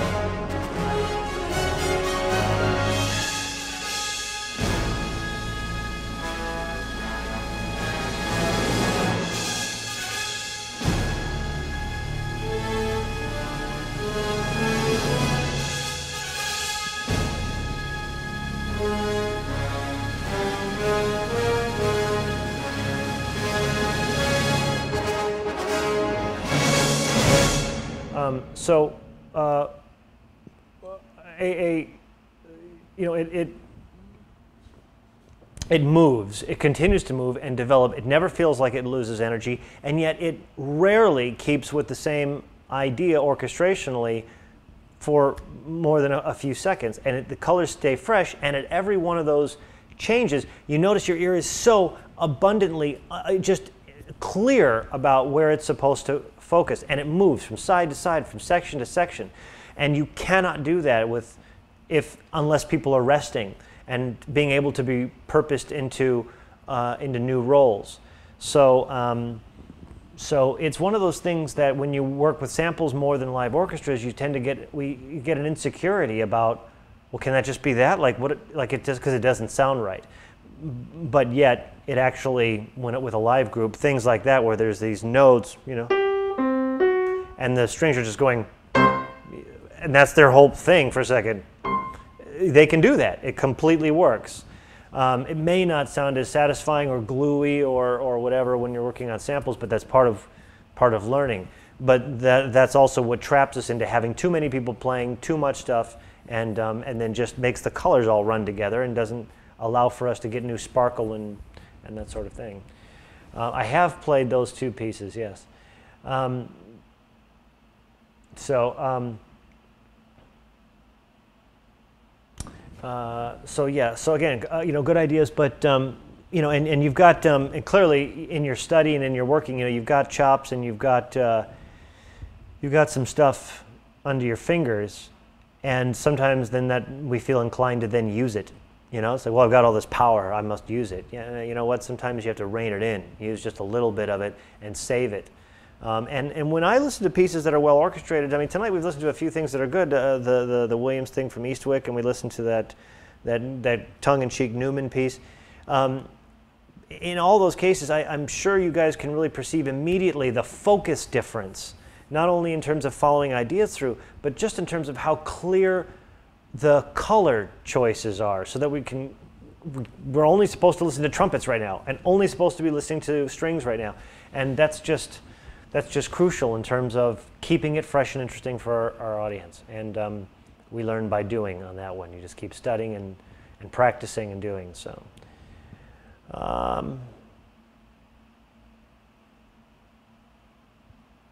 Let's see, was there...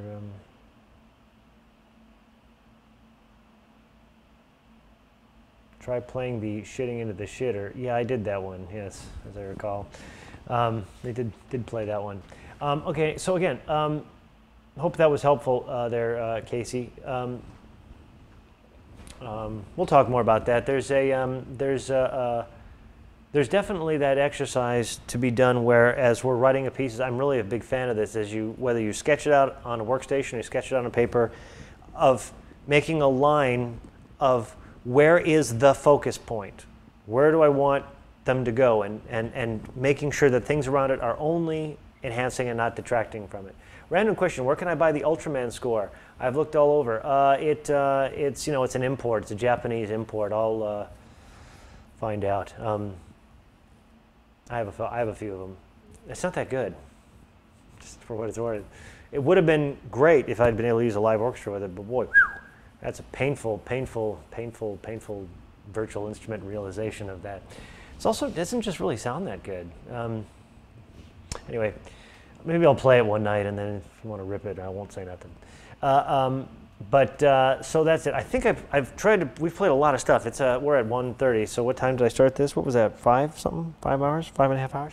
I think we've pretty much heard about as much from me as you could ever want to hear on a Friday night. And I hope that it's been useful. I hope that you guys have gotten at least one little gem or two to take back with you as you work on your pieces. But I also hope that you noticed I was saying the same things over and over and over again, and that you realize one thing we all have in common with each other is that we struggle with the same things. We struggle with learning to come up with a really great idea, and we should be expected to, and we should not beat ourselves up just because most of the ideas kind of blow, because that's the process. What's that quote? Who was that? I haven't failed, I just found 10,000 things that haven't worked. That's exactly what it should be like. I mean, every time we sit down, it's not going to be the gem.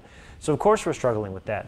But in addition to struggling and to find those great ideas, we also have to really to struggle against ourselves, against getting bored with our own material such that we overwrite, or being slow such that we lose track of how much time the audience has actually spent with this new material, and that causes us to second guess the power of our ideas and do too much. Also we've heard pieces where we had good strong A sections and not such strong B sections.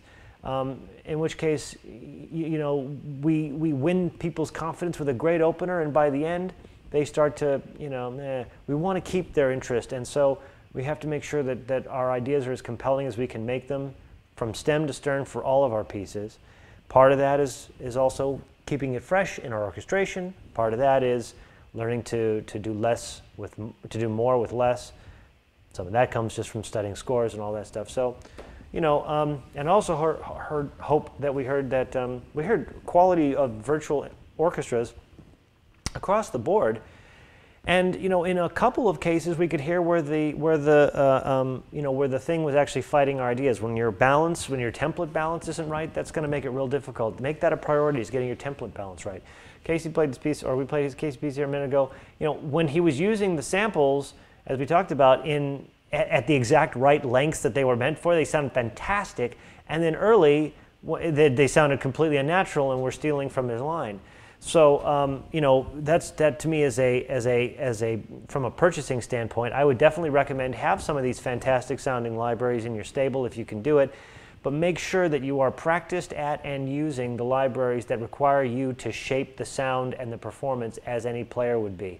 We heard a couple of pieces with string lines on where they were sort of swelling and then cut off, and it was very unnatural in a way that wouldn't be if they'd been under the mod wheel hand with some real practice at it. And then they could have had that sort of attack swell and a nice fall off to them without feeling abrupt and disjarring.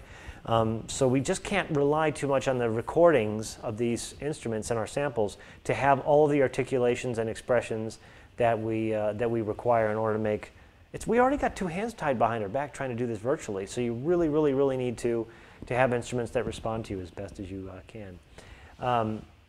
By the way, the lady is back. She did sneak through the door. Yes, I know. 5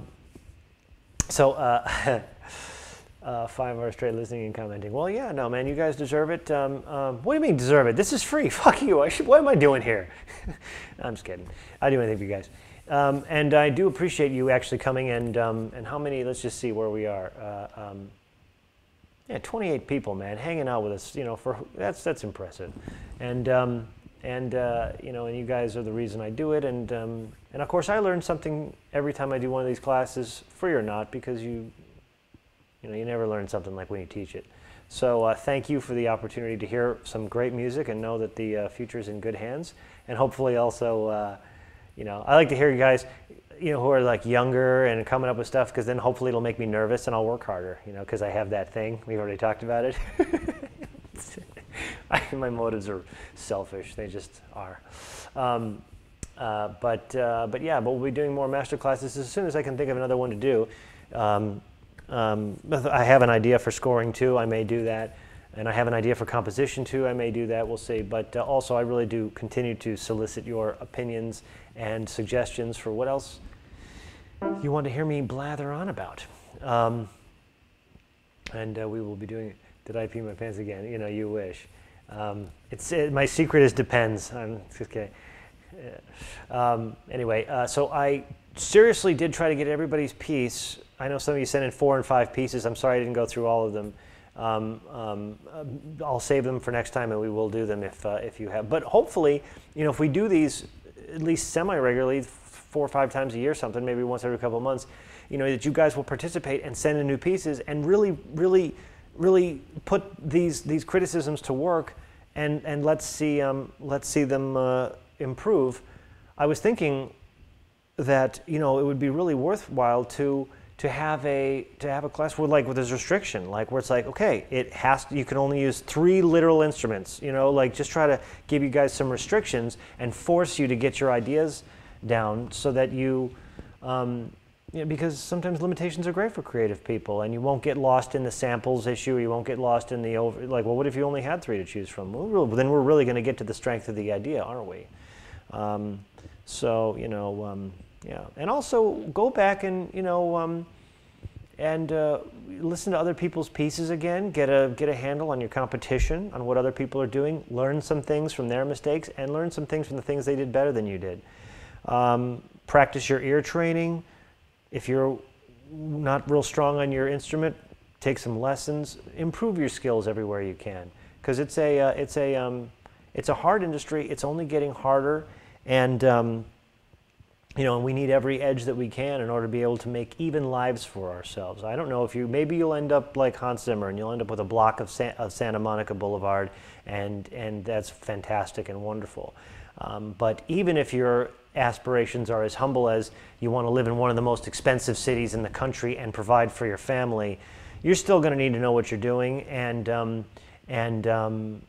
be able to do it on command and all that. And if this is just a hobby and for fun, well, still, you know, you want to be proud of what you've done, and we always know if we've aimed for the low fruit or the high fruit, the people who are going to love everything we do are the people that are hard to please. So, you know, so there's motivations aplenty to keep practicing and hear criticisms, and you know, and don't sweat the small stuff. There's and it's all small stuff. All right.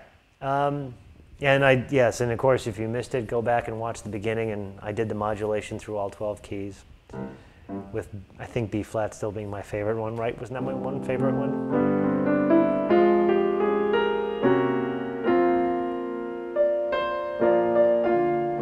Still like that one. Anyway, they're all there, and eventually I'll do that more graphic intensive theoretical video, but at least for now, if you want to steal some of my modulations, I would appreciate hearing those in the next piece that you do, just to know that somebody got something out of that. And then I'll do the minors. Next one, I'll do the minors. All right.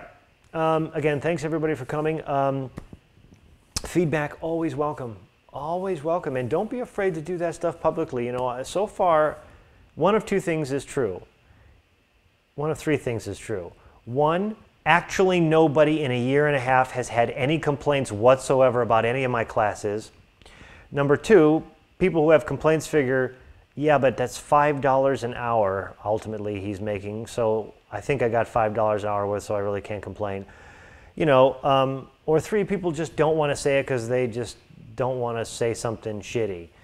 But the truth is, I can hear criticisms as well as anybody. So if you have things that you find yourself disappointed with in the classes, there's no reason for you not to open the gates and say those things, so that we can all improve the experience. I can improve what I'm giving to you, and you know, and it's a door swings both ways.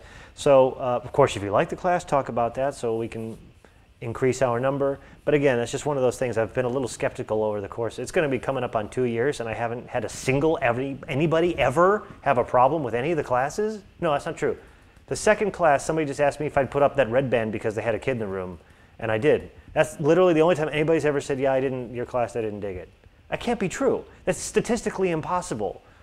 There's got to be people who are like, well, fuck, this is a waste of my total time. There's got to be somebody, and I've never heard from them at all. So I don't believe that, and then it makes me nervous, because how can I get better if nobody's telling me what's not working? All right. Anyway, so as much as I just want to say 100% approval rating, it's not true. That's never true. You can't please all the people. So tell me how you'd like them to improve. Tell everybody what you like about them. Tell me what kind of classes you want to hear in the future, and we will see you on the next one. Have a good night. It's Saturday morning, or Saturday evening, or Sunday evening. I don't know. Depending on where you're in the world. I think it's about Tuesday. I think if you're far enough away by now. But anyway, whatever's awaiting you for the rest of the day, evening, afternoon, I hope it's a good one, and we will see you on the next one. Good night.